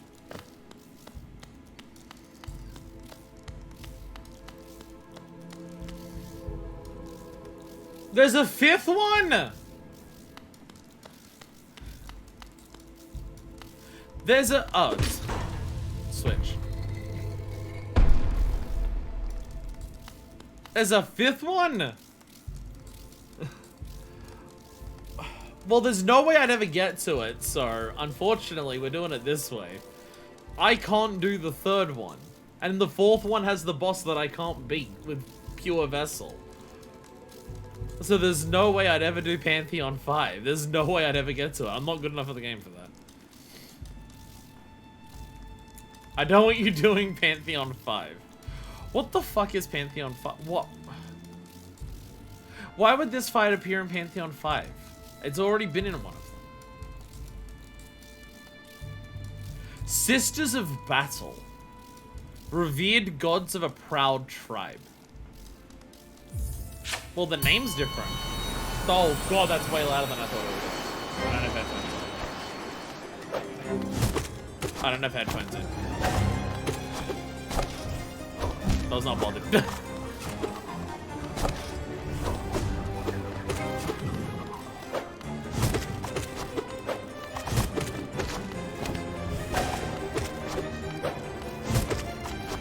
Still probably one of the best early game bosses in any video game ever. I think that's fair to say. In terms of like specifically a boss that's designed to be like to be an early game boss, how good is it at being an early game boss?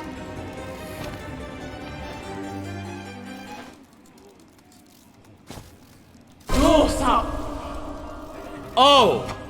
Oh! Oh! Oh, okay! Oh! Oh! Oh, okay! Oh! Oh, dear God! Oh, fucking Christ! Okay. Okay, then. Wow. Yeah, I mean, that makes sense. That makes sense as the alternate version. Yeah. It is just a relentless onslaught. That makes a lot of sense. That makes a lot of sense. That makes a lot of sense. Okay. Okay. Okay. That is amazing. Holy shit. Yeah, that's how you fucking change that. That is how you fucking change that shit. Why is my thing not working? There we go. There we go. There we go. We're changing strategy slightly. We're changing strategy slightly here. There we go. Being surprised that, by that fight when you're expecting normal Mantis Lords to count as a great moment. So just during the Pantheon, it just turns into that? Okay. That would have been amazing. That would be amazing to see naturally by doing Pantheon 5, of just expecting it to be normal, and then that happens. That would be amazing. I don't know if it'd be so amazing that it would be worth me going through Pantheon 3 and then 4 and then 5 to do it. If I was better at the game, so it wouldn't take forever to do that, then sure. But with my skills at the game, I don't think going through all that's worth it. Not quite. Not quite. Oh, stop! No, that is peak. This is fucking peak. This makes me more annoyed that this type of shit is locked behind Pantheons. No. This makes me even more annoyed about the type of shit that they are locked behind Pantheons in this game. They lock so much cool shit behind Pantheons in this. It's really annoying. This kind of just makes me more... It's like, that's an amazing moment. It kind of makes me even more annoyed at what Godhome is, though. I'm even more upset about what Godhome is comparatively. Though. So there is that.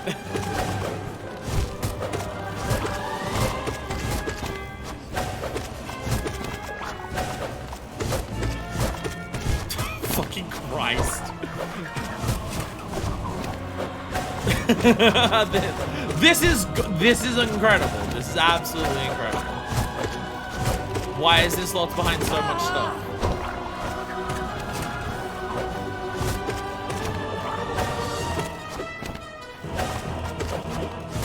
Yeah, it's still the Mantis Lords. It's still not the hardest thing in the world. It's still only Mantis Lords. It's still not the hardest thing in the world, but that is cool.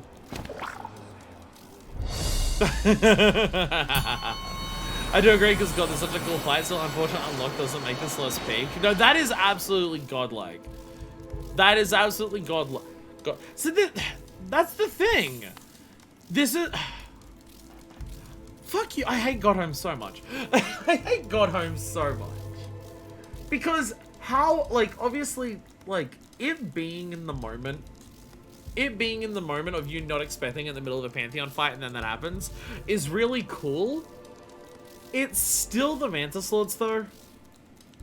Yeah, 3 of them at once is cool, amazing hype, and it does amp it up a lot. It's still Mantis Lords. That's not that hard. To get this cool fight, which is an awesome twist on one of the earliest fights you've had in the game, requires doing a lot of stuff that is a lot longer and way harder than this. And I don't think you can justify that. The stuff you have to do to unlock this fight is several levels of difficulty harder than what this fight is. So it's not a case of you've proven how good you are at the game, so you get to unlock a really hard fight. Like, that's pure Vessel. You've proven how good you are at the game, so we're going to give you a really hard fight in return. This is, you've proven how good you are at the game, so we're gonna give you something cool but not that hard in return. And I don't know, I think it sucks that, like, unless you, like, get close to mastering this game, you don't get to see this, or modding it the way that we have. I think that sucks. I think it sucks that you don't get to see this unless you nearly master the fucking game. Especially considering the difficulty of it is nowhere near that hard. This is so good, and it makes me so much more annoyed at what Godhome is compared to what I was before. Why lock this behind such absurd levels of difficulty and time commitment? Anyways, what's next? I'm just sticking with the babies. Babies worked, so I can just focus on just dodging and maybe go, babies work. I'm going full baby build. We went through so much of this game pure baby build, we're going pure baby build again. My cable for my controller is touching this. We're paying a visit to our old friend Nosk. Nosk? What does Nosk do? Oh.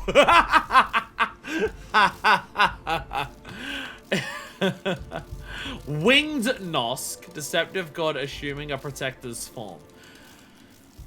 Okay, so Nosk now they fly now, but also it's Hornet. Okay. It's Hornet, but it also flies? No one improved by seeing mid-Pantheon, you expect normal Nosk. Oh! Oh, so you go through the Pantheon, you see Hornet. Okay.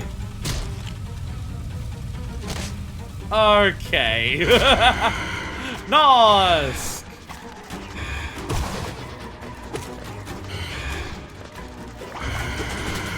Oh dear god. I still think you could have these cool moments of like taking the player by surprise.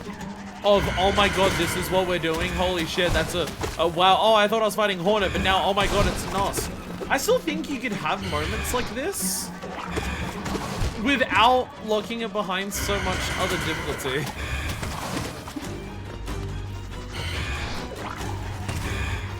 Again, it more so just makes me more annoyed at Godhome than anything. Yeah, it's cool, but I think it makes me hate Godhome more. Oh,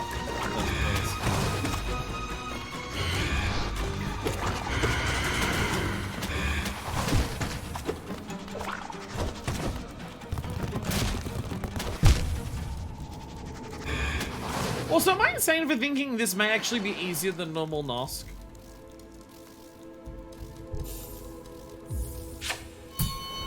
Am I insane for thinking this might be easier than normal Nosk?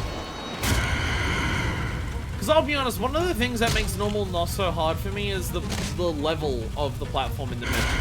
And also it running. It running over you and hitting you as you run. And also the fact that like there's the platform in the middle, so you got to deal with the changing in elevation. That was like the hardest part of Nosk. This one now flies at you like it's fucking the first boss in the game. And also you don't have to worry about that. Am I insane for thinking that? Because it's what it feels like. I mean, obviously maybe it does something else and does something different, but...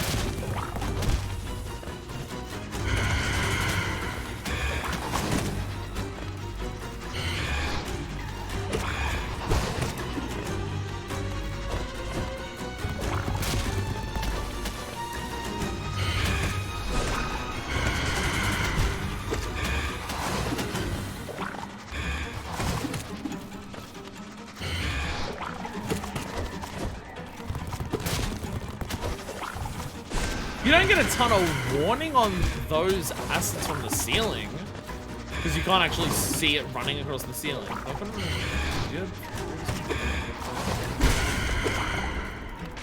I feel like that's like, obviously I had babies, but I feel like just fundamentally the design of that, I feel like it's easier than that. You know what I'm saying? I think it's reasonable to say area control is a big part of its difficulty normally. Yeah. I feel like the main thing that, like, the two things that make Nosk so hard is the changing platform. I mean, you can, the changing elevation of the platform, you can also use to your advantage, because if you're tucked in the corner, like where it levels up and then goes down, if you tuck into the corner, it's easier to dodge the acid attack, because it's harder for the acid to, like, hit you in that corner, because it goes in parabolas over.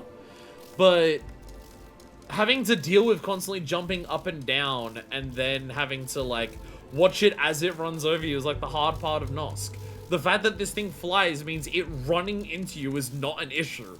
So it's easier? Okay. So behind all of the difficult content in the Godhome and getting to the 5th Pantheon of all fucking things is an easier version of a previous fight. Okay. The appeal of Winged Gnostic is the cool moment it creates more so than the fight, which again sucks because it's tucked away in Pantheon 5. Yeah. Yeah. Again, I feel like this.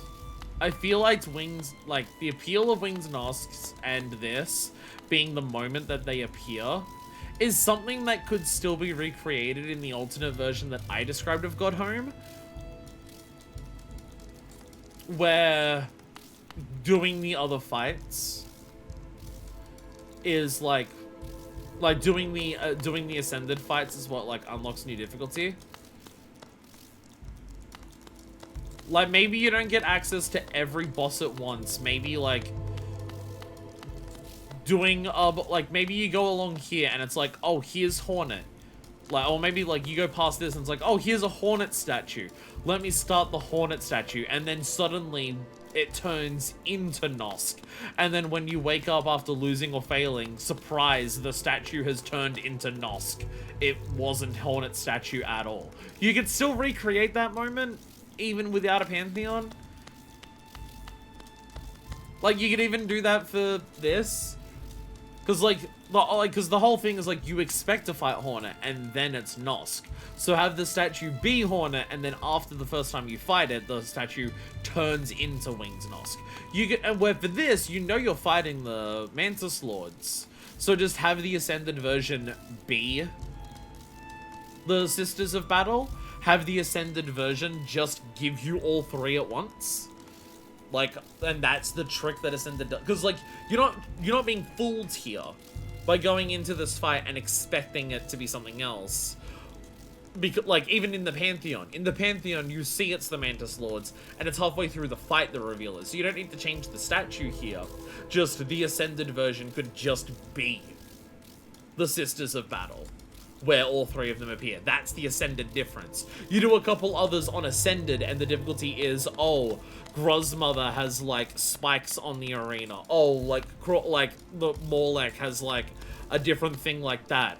And then you get to this one, and the Ascended version is a massive change of here's all three at once. It would still have an impact.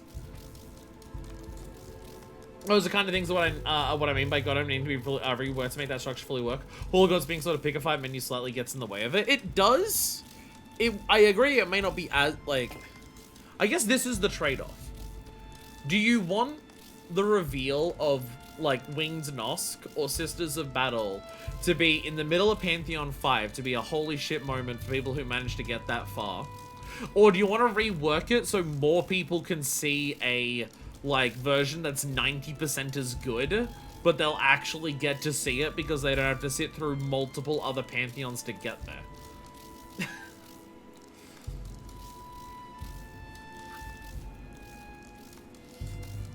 I mean, again, maybe that's the creator's vision. Maybe the creator's vision is they want to reward the people who are the best at the game, who have dedicated the most time to their game with these cool moments.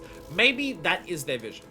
Maybe that is their vision. Maybe that is what they genuinely wanted. They were just like, we want to reward the best people at this game, or the people who have invested the most time into this game to get the best at it. We want to reward specifically those people with these cool moments. We want only those people to get it because it will feel even more special for them, because they know that getting these cool moments is part of their reward for their level of time and dedication. Maybe that is the intention. Maybe that's the intention. Maybe that is genuinely why they do it this way. Maybe that is what they want to do. And so if that is the reasoning, I can't disagree with it. I can't say it's wrong. I can't say it's bad if that's the genuine thought process behind it. What I can say is that if I was making it, that's not what I would do. Maybe? I don't know. I don't know. I don't like the structure of Godhome. I don't like the repetitiveness of Godhome. But maybe their genuine artistic vision was, we want this to be a reward. We want these moments to be a reward only for the most committed. Because we want to make the people who are the most committed, who have, like, driven the popularity of this game, who have, like, driven the community and everything behind this game, we want those people to get rewarded with these special moments that take this level of commitment to get to. Maybe? I don't know. I don't know. Team Cherry are not people who talk much about their games. They're barely online to begin with. They don't come out and give like massive interviews breaking down every little bit of their game. They come out and say we're working on the game for 7 years straight, and then when the game is about to come out, they turn around and say, no, there was no problems with the game. We were just making it for a long time, and that's their explanation of why it took so long. So yeah, maybe it is. Maybe it is. Maybe that is the artistic intent and vision. And if that is the case, I can't say they're wrong for doing it. It's just like, for me as a player, I don't care for it, and if I was making it, I'd do something different. But it doesn't necessarily mean that what they do is wrong, no matter how much I don't like it. And then the Godhome was made significantly after the game's release influenced looks. I do think that was their vision behind it, but I also think that if they'd been making Godhome as part of the original base game before it, they might have had the same goals when designing it. That is true. That is true. It's why I also compare it to Farewell. It's why the comparison to Farewell, I think, feels more apt. Because Farewell is made as a response to the player base as well. So maybe that is the idea. Maybe Godhome was made as a response to the player base that this game got. And maybe the player base that this game got were the sicko freaks who wanted to do this. Maybe they saw the people who were trying, like, the permadeath mode. Maybe they saw the people who were modding the game to be ridiculously hard. Maybe they saw the people who were doing, like, self-imposed challenge runs. And they were just like, we want to make Godhome to reward those people because they're the most committed and they're the people who are driving the community. It's similar with Celeste. Farewell is made, like, as, like, almost a thank you to, like, the challenge community and speedrun community of Celeste. There are, like, several parts of Farewell that are literal nods to the speedrunning community. There's even, like, a freaking hidden ARG-esque, like, decoding thing of a bunch of speedrunners' names being hidden in, like, a warped text thing coming from sound on, like, a spectrometer or something in Farewell. There's a lot of Easter eggs in Farewell that are, like, stuff that, like, there are things where it's like, oh, you gotta do demo dashes, which is basically using a dash to shrink your hitbox to get between hurt boxes in a way that normally wouldn't work. That goes to, like, an optional room that is only a demo dash room. You don't need to go, there's no completion metrics behind it, there's no, like, normal part of the level behind it. It's just there to show off to that. But again, I think that shows the difference between Farewell and this. Is that the most extreme absurd nods to that community that Celeste got in Farewell are optional things. And while Farewell is incredibly hard, it's designed to, if you're not part of that community, if you're not part of that speedrunning challenge community that Celeste got, Farewell is designed to try and help you reach it by giving you ways of learning how to do it to ease you into that level so you can complete Farewell. This throws you in the deep end of saying, fuck you, get good.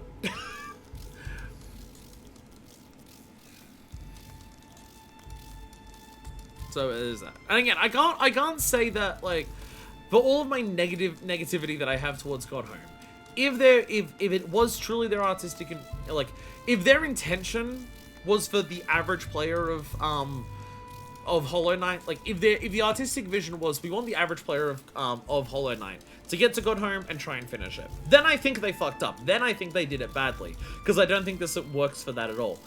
If Godhome was made for the extreme hardcore player base, then yeah, I'm not part of that. I can't judge how well it succeeded for that.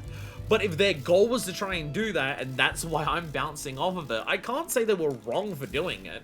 It's just their goals and intentions are very different to what I'm going to get out of this game. And I'm not part of that community, so I can't even say how well they did it. I think Godhome is there to reward the hardcore player base. Phil was there to honor the hardcore player base. Very similar goals, but very different execution. Yeah, I would say that. Yeah, that makes sense. That makes sense. Yeah.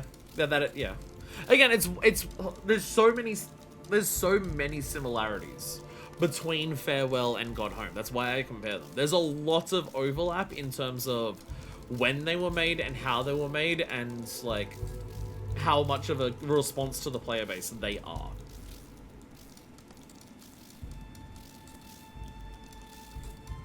There's a lot of overlap. But like, I can spend 5 streams in a row going through the one level that is Farewell. But the entire time I'm playing it, I'm just like, this is worth it. This isn't, like, it's difficult as hell. It's harder than anything in this fucking thing. Like most of Farewell is way harder than anything in Godhome, realistically. Because Farewell is fucked. But I can do that for 5 streams where it's the only level that I'm doing, and I don't have anywhere near the same vibes as this. Because even outside of all the intentions and everything like that, Godhome's tedious. It's repetitive. Regardless of reward for the player base, if you was like, because even if you were to go through Godhome and perfect everything your first time through, it's still repetitive.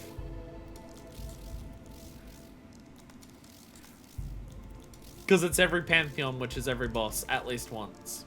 And then it's going through the Hall of the Gods. On Attuned. Then Ascended. Then Radiant. Bare minimum, it's every boss 4 times. If you don't lose. If you don't ever lose to any boss fight, including the brand new ones that they throw at you at the end of a gauntlet of boss fights, it's every boss fight minimum 4 times. With some of them having, like, variants that double that number for alternate versions of that fight.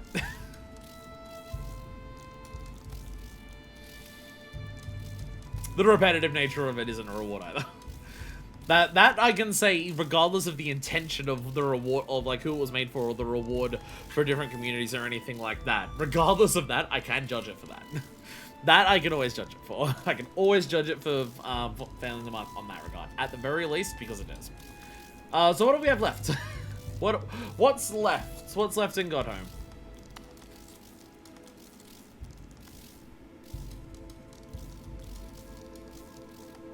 I'm also now realizing how similar they are in terms of length. I'm now realizing how similar they are in terms of length. Godhome is 1/3 of this LP. Farewell was also 1/3 of the Celeste LP. The Celeste LP, I think, is 15 episodes, and Farewell is 5 of them. So that is yet another comparison. Double check the top right of this room, please. Okay. That is yet another comparison that they have.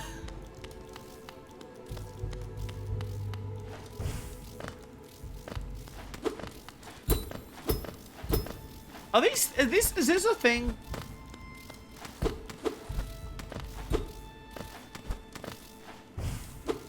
Like, are these things at some point?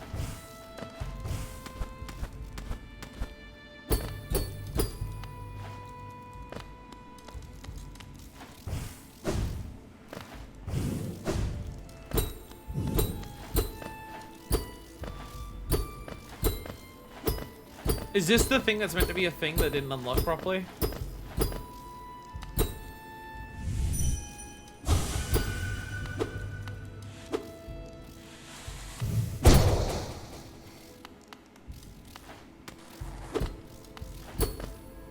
We'll have to double check mod settings. Hell yeah, let's go. They're not mod settings. They're not mod settings. Mod setting. Can I do it? Can I do it mid-game? Can I do it mid-game? Oh, by the way. Oh, by the way. Sorry, spoilers. Spoilers. That was so much louder than I was expecting it to be.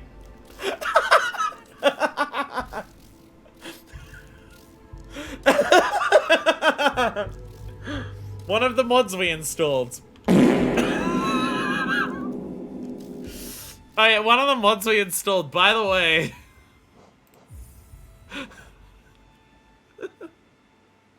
I was looking through the list and I happened to stumble upon Fortnite.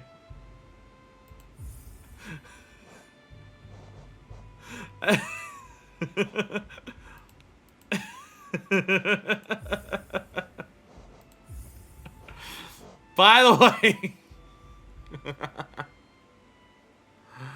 Alright, so what are we doing on here?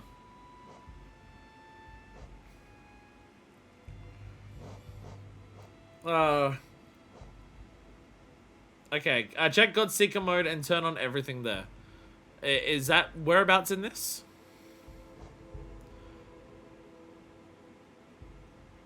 Well, the whole thing's Godseeker. Am I just toggling all effects?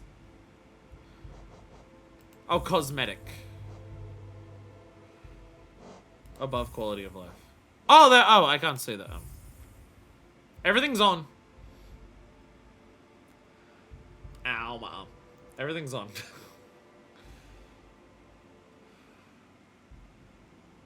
That is strange. Hell yeah! Doesn't even work. Let's go. Don't even work. Let's go. Yeah, let's go.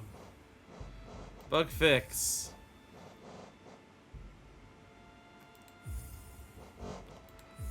Boss challenge. Is there anything in boss challenge?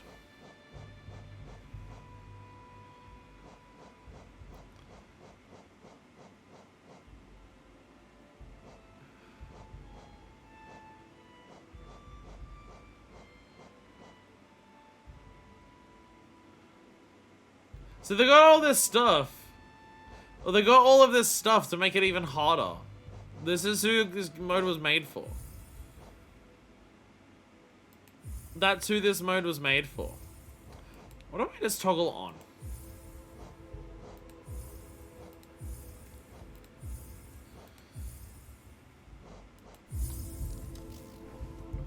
What if I just quit the menu?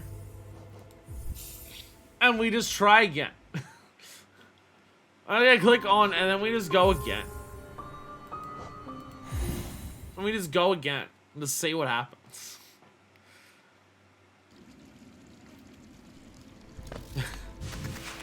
Whee!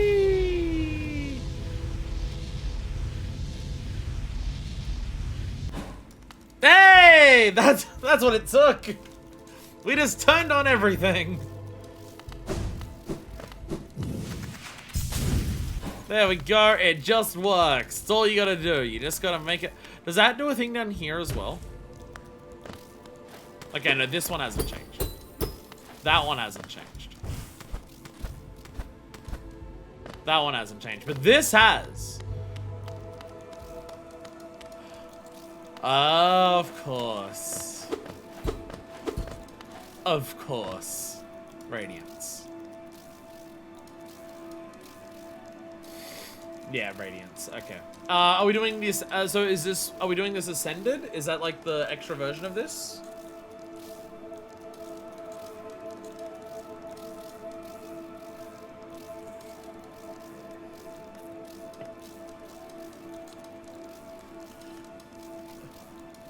Let me double check that for you real quick. Okay. Da, da, da.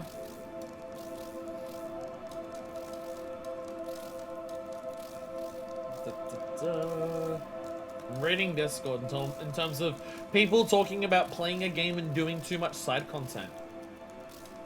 I don't know who that could be targeting at.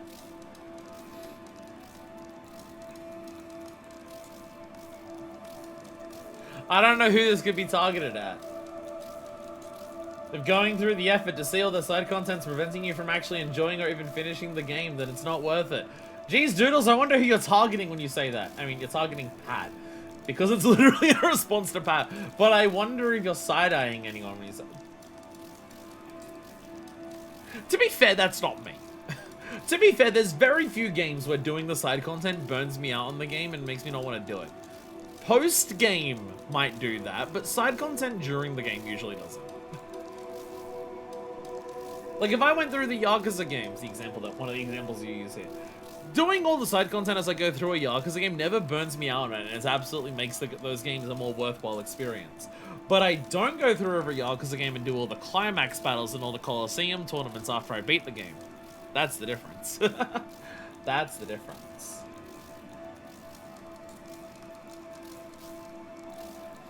That is the difference. It's in regards to Pat of Castle Super Beast. And his new beelining technique. Pat used to be a person who'd go through a game trying to do everything in a game. Stopped him from playing and enjoying a lot of games. So he's now got the new thing of beelining, where he only does main story of games. And he never not touching any side content at all. And apparently he's doing that for Xenoblade Chronicles 1, I think it is. And apparently this made him go from I don't like the game and I don't want to finish it to he finished the game and he really likes it.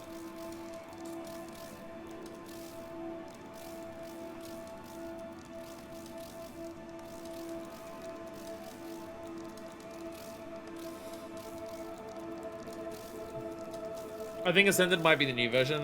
This is, you may have guessed, the final boss of Pantheon 5. So what the fuck is Pantheon 5? What is Pantheon 5?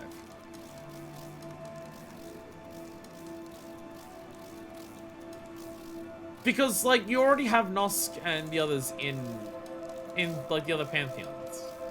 So what, like, is it just, like... I'm trying to think, were the Dream versions in any other Pantheons? I don't know. Is it, like, all the Dream versions? And they just, like, say, fuck it, these two also get their alternate... Because some of the alternates, I think, were in some of the ones that even I did for Pantheon 3. I think some of the alternates are there. But maybe, I guess because it's, like, Radiance, is it all the Dream versions? Plus a couple random extras that they just like, by the way. We came up with new versions of some of these bosses, so we're also gonna chuck that in there. Next to, like, White Defender and, like... Trying to remember if Lost Kin is the Dream version or not, but I can't remember. I do not remember. Oh, my arm's up. Pantheon 5 is every single boss in it. Fuck off. Fuck off. Okay. Okay. Fuck Godhome. Fuck Godhome. What the fuck? That's just fucking stupid.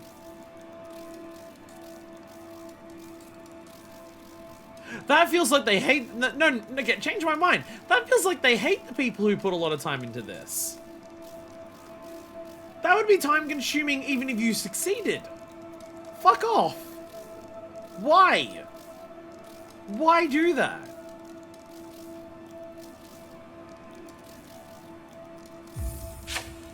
After everything else you do to get to that point? Fuck off. Why?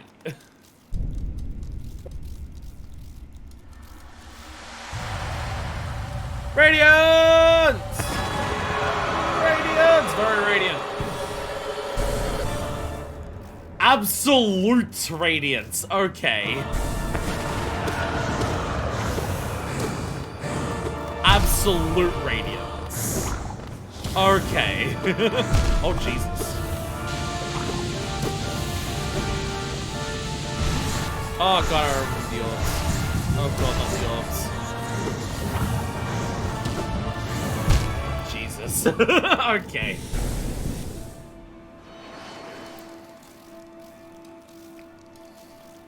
So after doing a gauntlet of every single boss in the game, they throw a boss at you that does 4 hearts of damage per attack and is a harder version of the final boss of the game. This doesn't feel like a reward for the people who like the game or want to play the game. This feels like punishing them.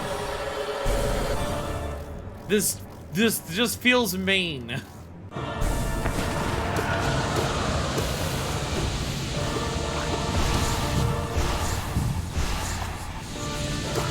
This feels mean.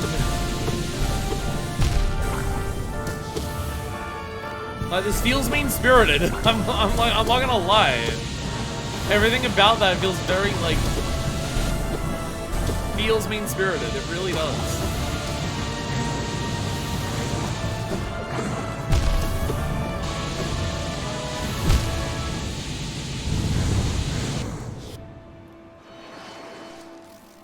I go back to something that I said in one of the first episodes of this entire series. I don't know if Team Cherry know how to make video games. I've changed my mind. I've changed my mind, actually. I don't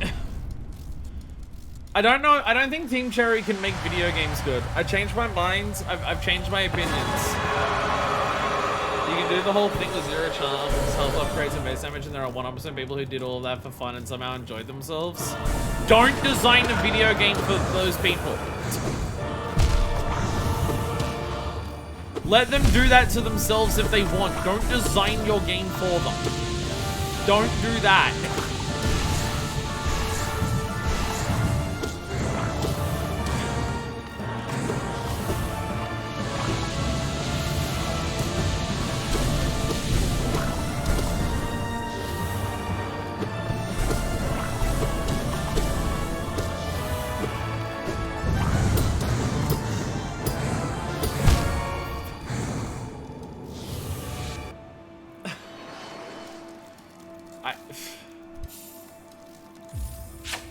Team Cherry, I don't like you.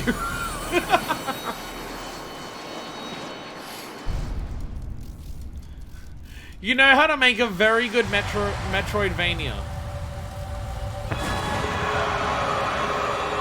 Stick to that. Stick to the Metroidvania things that you're good at. Stick to those. Don't. Not the other things you do.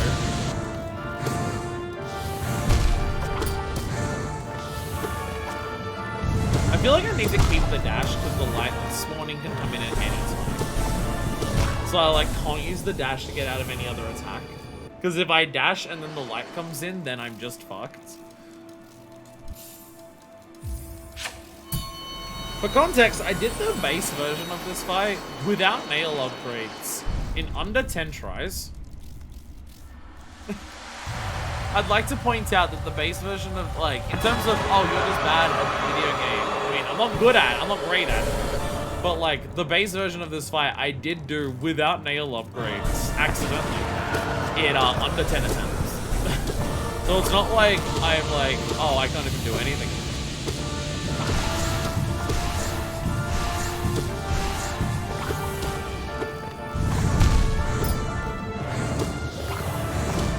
This feels like it just combines some really fucking awful patterns in these things. Was ratings in under 10? I think it was attempt 9.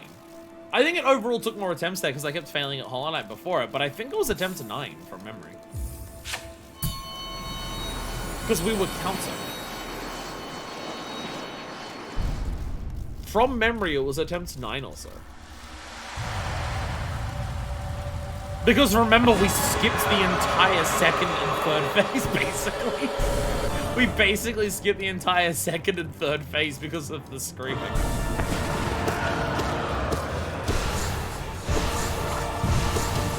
Because the moment that it appeared on the higher platforms, I just did nothing but scream and it instantly skipped to the final climb phase.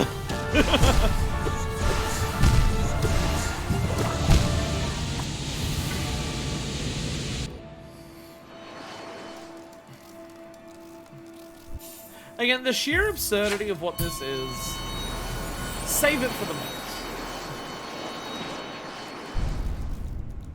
Because the thing is, like, even the level of difficulty this is, it almost feels like, I know we're literally using mod to access this, but like, I think that's also a big thing. I feel like Godhome feels like a mod.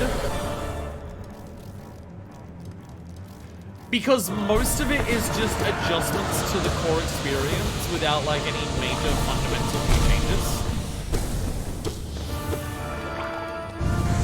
Like, I feel like almost every, like, most of the Ascended fights, the concept of pantheons, outside of, like, Wing the Boss, I feel like mods could make what most of this mode is. Just, like, with a little more this has a little more presentation value of, like, having a unique area and, like, some unique voice lines and, like, it looked different like this. Farewell, it doesn't feel like a mod. Farewell's a shitload of like new content, new levels. Everything in Godhome is just slightly harder versions, or a lot harder versions of stuff that was already in the base game. But I mean, like it has mod vibes to the entire thing.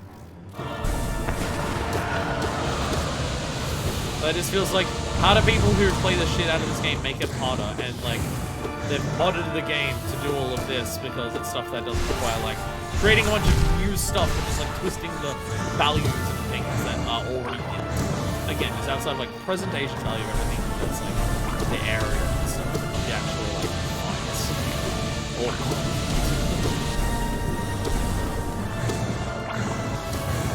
And if that sounds like I mean it disparagingly, it's because I do. And if that sounds like I'm saying that in a very disparaging way, it's because I'm saying it in a very disparaging way.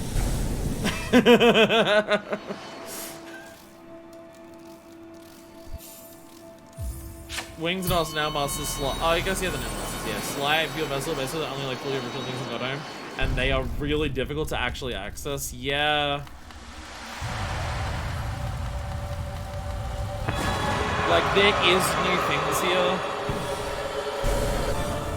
Again, this is like, I can't say that this is inherently wrong in terms of they fucked up, because maybe the vision they were going for, maybe the active intent they were going for, like, this ended up achieving. Maybe this was, and if that was the case, then I can't say they did it wrong. But I can say that I disagree with it. What I can say is that I disagree with it, and if I was doing it, I would do something different. And as a person who is playing the game, what is here is not something I appreciate. Radiance is pulling a line is quite loud. I turned down the game a lot on my end, but probably not enough on yours. I can barely hear it. Realizing I turned down the volume of my speakers, not the actual like game audio. My bad. I mean, there's no way I'm clearing this. There's no way I'm clearing this. But yeah, Godseeker is an interesting character, who I hope doesn't show up in the next game, because I don't want to be reminded of Godhome playing this also.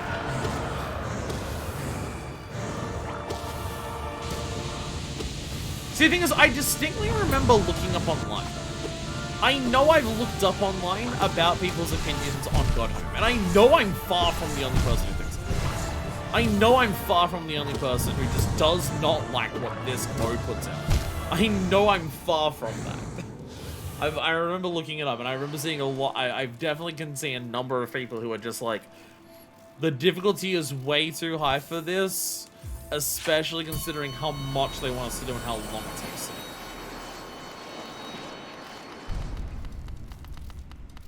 Again, I enjoyed Hollow Knight because it was a fun Metroidvania, and the world exploration was the best it's been in any Metroidvania. I didn't enjoy Hollow Knight because it was a hard challenge of fighting like 10 to 20 to fucking 60 bosses in a row. Primarily because it's not what the game was. Primarily because it's not fun.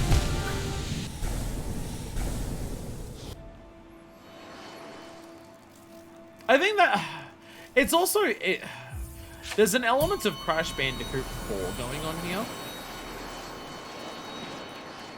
where the completion metrics are so fucking absurd that it actively pushes me away from wanting to do the stuff that I would normally enjoy. I would be so much like, if Godhome wasn't already such a tedious fucking process to go through, and like, just suck shit and asshole all the time, I'd be so much more willing to put in the time to beat Pure Vessel, to beat Absolute Radiance. I'd be so much more willing to put in the time to do it if I wasn't already fatigued by the process of even trying to get to it, which I ended up not doing anyways. And that's like the thing in Crash Bandicoot 4, like the recent one. Because just like, that game has a lot of like similar things of completing a normal Crash Bandicoot game. Get all the boxes in the levels, get the gems. Some levels have secret gems, and you gotta find those. Well, actually every level has a secret gem. But some levels have like a color gem, and you can find those to like unlock new paths and stuff like that.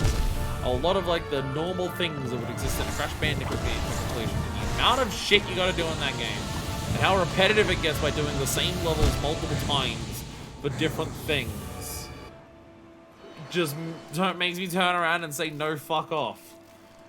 Because you've got like, okay, you gotta do the level, okay, like get all the boxes, okay, do the level and beat it, okay, do the level and beat it with getting all the boxes, okay, do the level and beat it with 3 deaths or less, okay, you could possibly do that while doing like it either for the first time or getting all the boxes.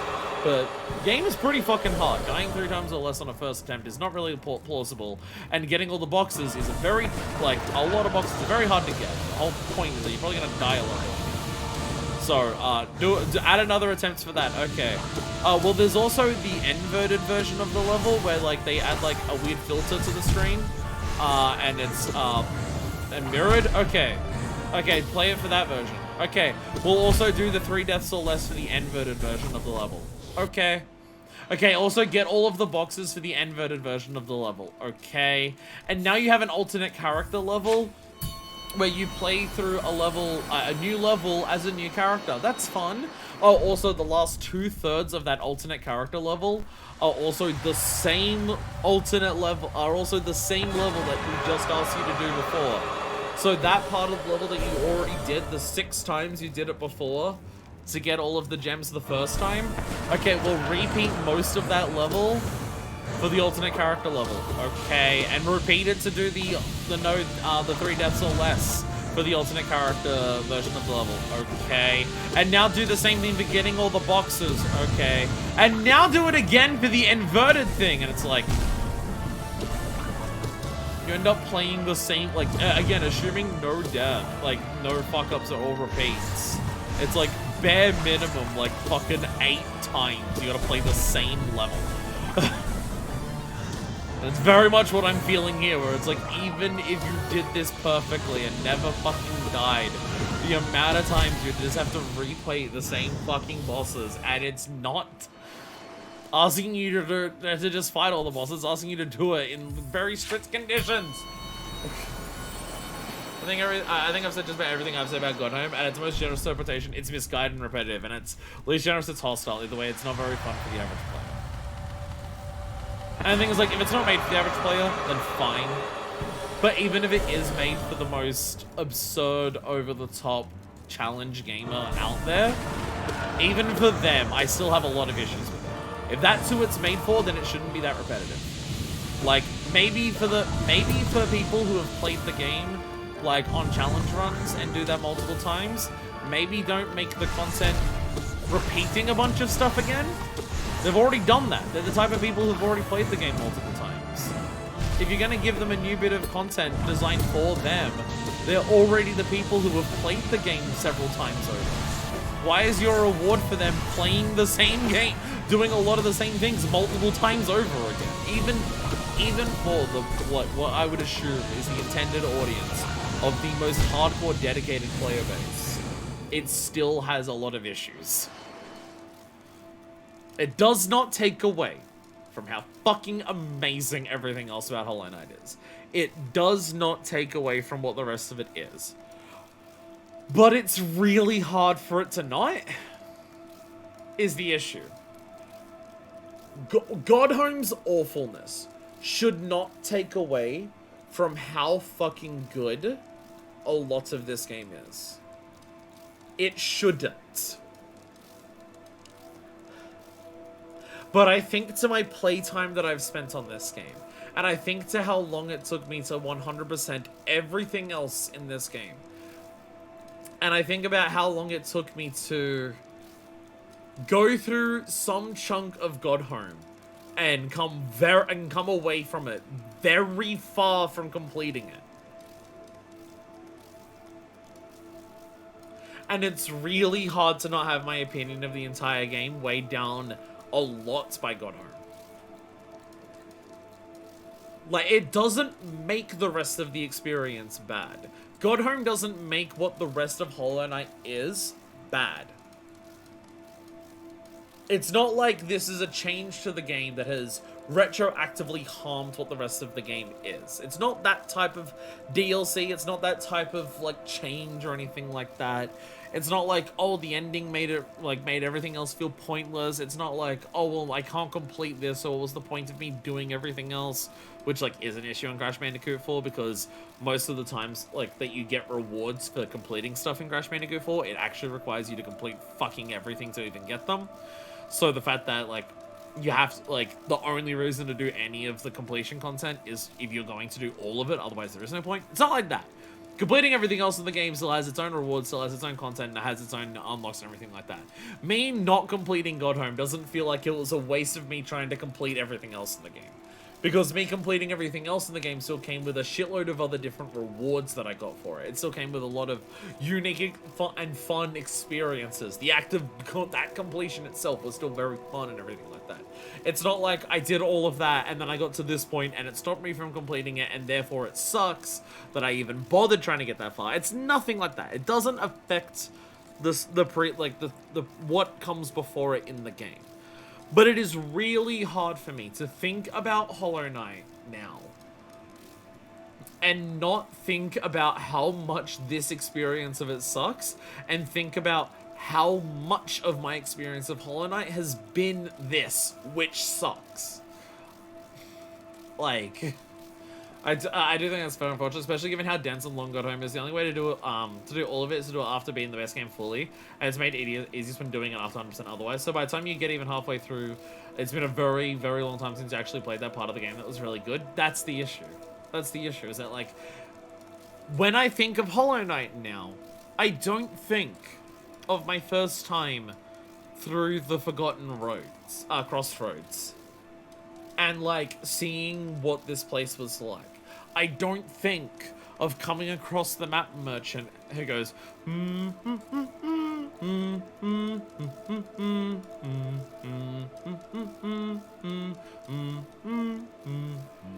I don't think of going through Fog Canyon and seeing how radically different that was to even, like, the two areas that came before it because of the exploding jellyfish and it being such a vertical layout compared to Greenhome and Forgotten Crossroads, which were very horizontal with different things. I don't think of the wild-ass shortcuts that I found to cut through different areas of the game. I don't think about how many different ways you can approach this game to have such a different experience of, like, holy shit, I got, like, the double jump at this point, other people got this at this point, and everything like that. I don't think of, like, all the times that I found a new charm and I experimented with it and see what it was. I don't think of the time that I did, like, some cool skips without a move and then get that move later on and realized, oh my god, that's what it was. I don't think of, like, those moments that I was chilling with frickin', what's his name? I can't even remember his name because it's been so much of the game that I've played without him. The guy who helped us destroy one of the teachers. I don't think of the moment of just, like, sitting with him next to the Blue Lake after he's finished his mission and now he's not sure what he's gonna do with his life. I don't think of, like, the absurdity of going through an area and just being like, what is going, oh my fucking god, it's Zod again, holy shit. I don't think of randomly coming across the mushroom and trying to decipher his clues. I don't think of, like, slowly unraveling the lore of Hallownest with my interactions with Hornet and realizing, like, how much of the stuff that you hear about at the beginning of the game of, like, it being the only place that exists and everything like that, and how much of it is complete and utter bullshit. I don't think of, like, the slowly seeing the infection spread and realizing how great of a threat it is. And needing to, like, try and overcome it and everything like that. These are not the things that I think of anymore when I think of Hollow Knight. This is no longer what I think of when I think of Hollow Knight. Like, I can think of those things if I focus on it. If I focus on those things of Hollow Knight, if I think if I try to deliberately, specifically think of those, that is what comes to mind when I think of Hollow Knight. But it is not the first thing that comes to my mind anymore for Hollow Knight. The first thing that comes to my mind now for Hollow Knight is endlessly fighting the same bosses over and over and over again in a gauntlet that was wearing thin so early into it and had so much more to go that I cheated to try and see more of it. And I still didn't finish it. And it was still way too much of my time.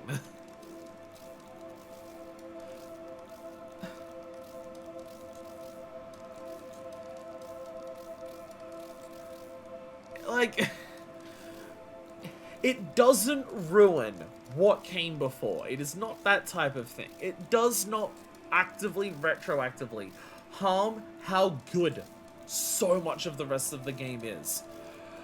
But it sure acts as a massive fucking mental filter that makes it really hard to think of those times anymore. It is so hard to think of what this game was before Godhome. Like, if I didn't have my, like, obviously I've got bad memories, that obviously is a part of it as well. if I didn't have recorded footage, because I'm a content creator, of my first playthrough of Hollow Knight, at this point, it would be hard for me to remember what it was like. And your first playthrough of Hollow Knight is something that cannot be recreated. You cannot play through this game a second time and recreate the feeling of not knowing what this game is and that slow mental process of uncovering it. You can't. It's one of those games that, like, I mean, every game's like that to an extent, but this is a very because of how non-linear and how many different ways you can shape your own journey in this game is. This is one of the strongest games, not from a narrative standpoint, but from a gameplay standpoint of you cannot recreate what playing this game for the first time was. You can't do it. And if I didn't have the footage recorded of it, at this point, it would be hard for me to remember that experience. Because Godhome is pushing it out of my memory.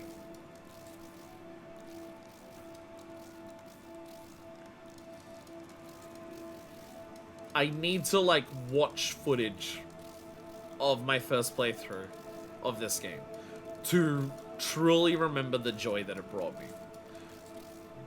Because Godhome is pushing it out of my actual memory. And I think that fucking sucks. I think that is a fucking shame. Out of any opinions of design or anything like that that I can give for Godhome, putting it most concisely, and I think most disparagingly, is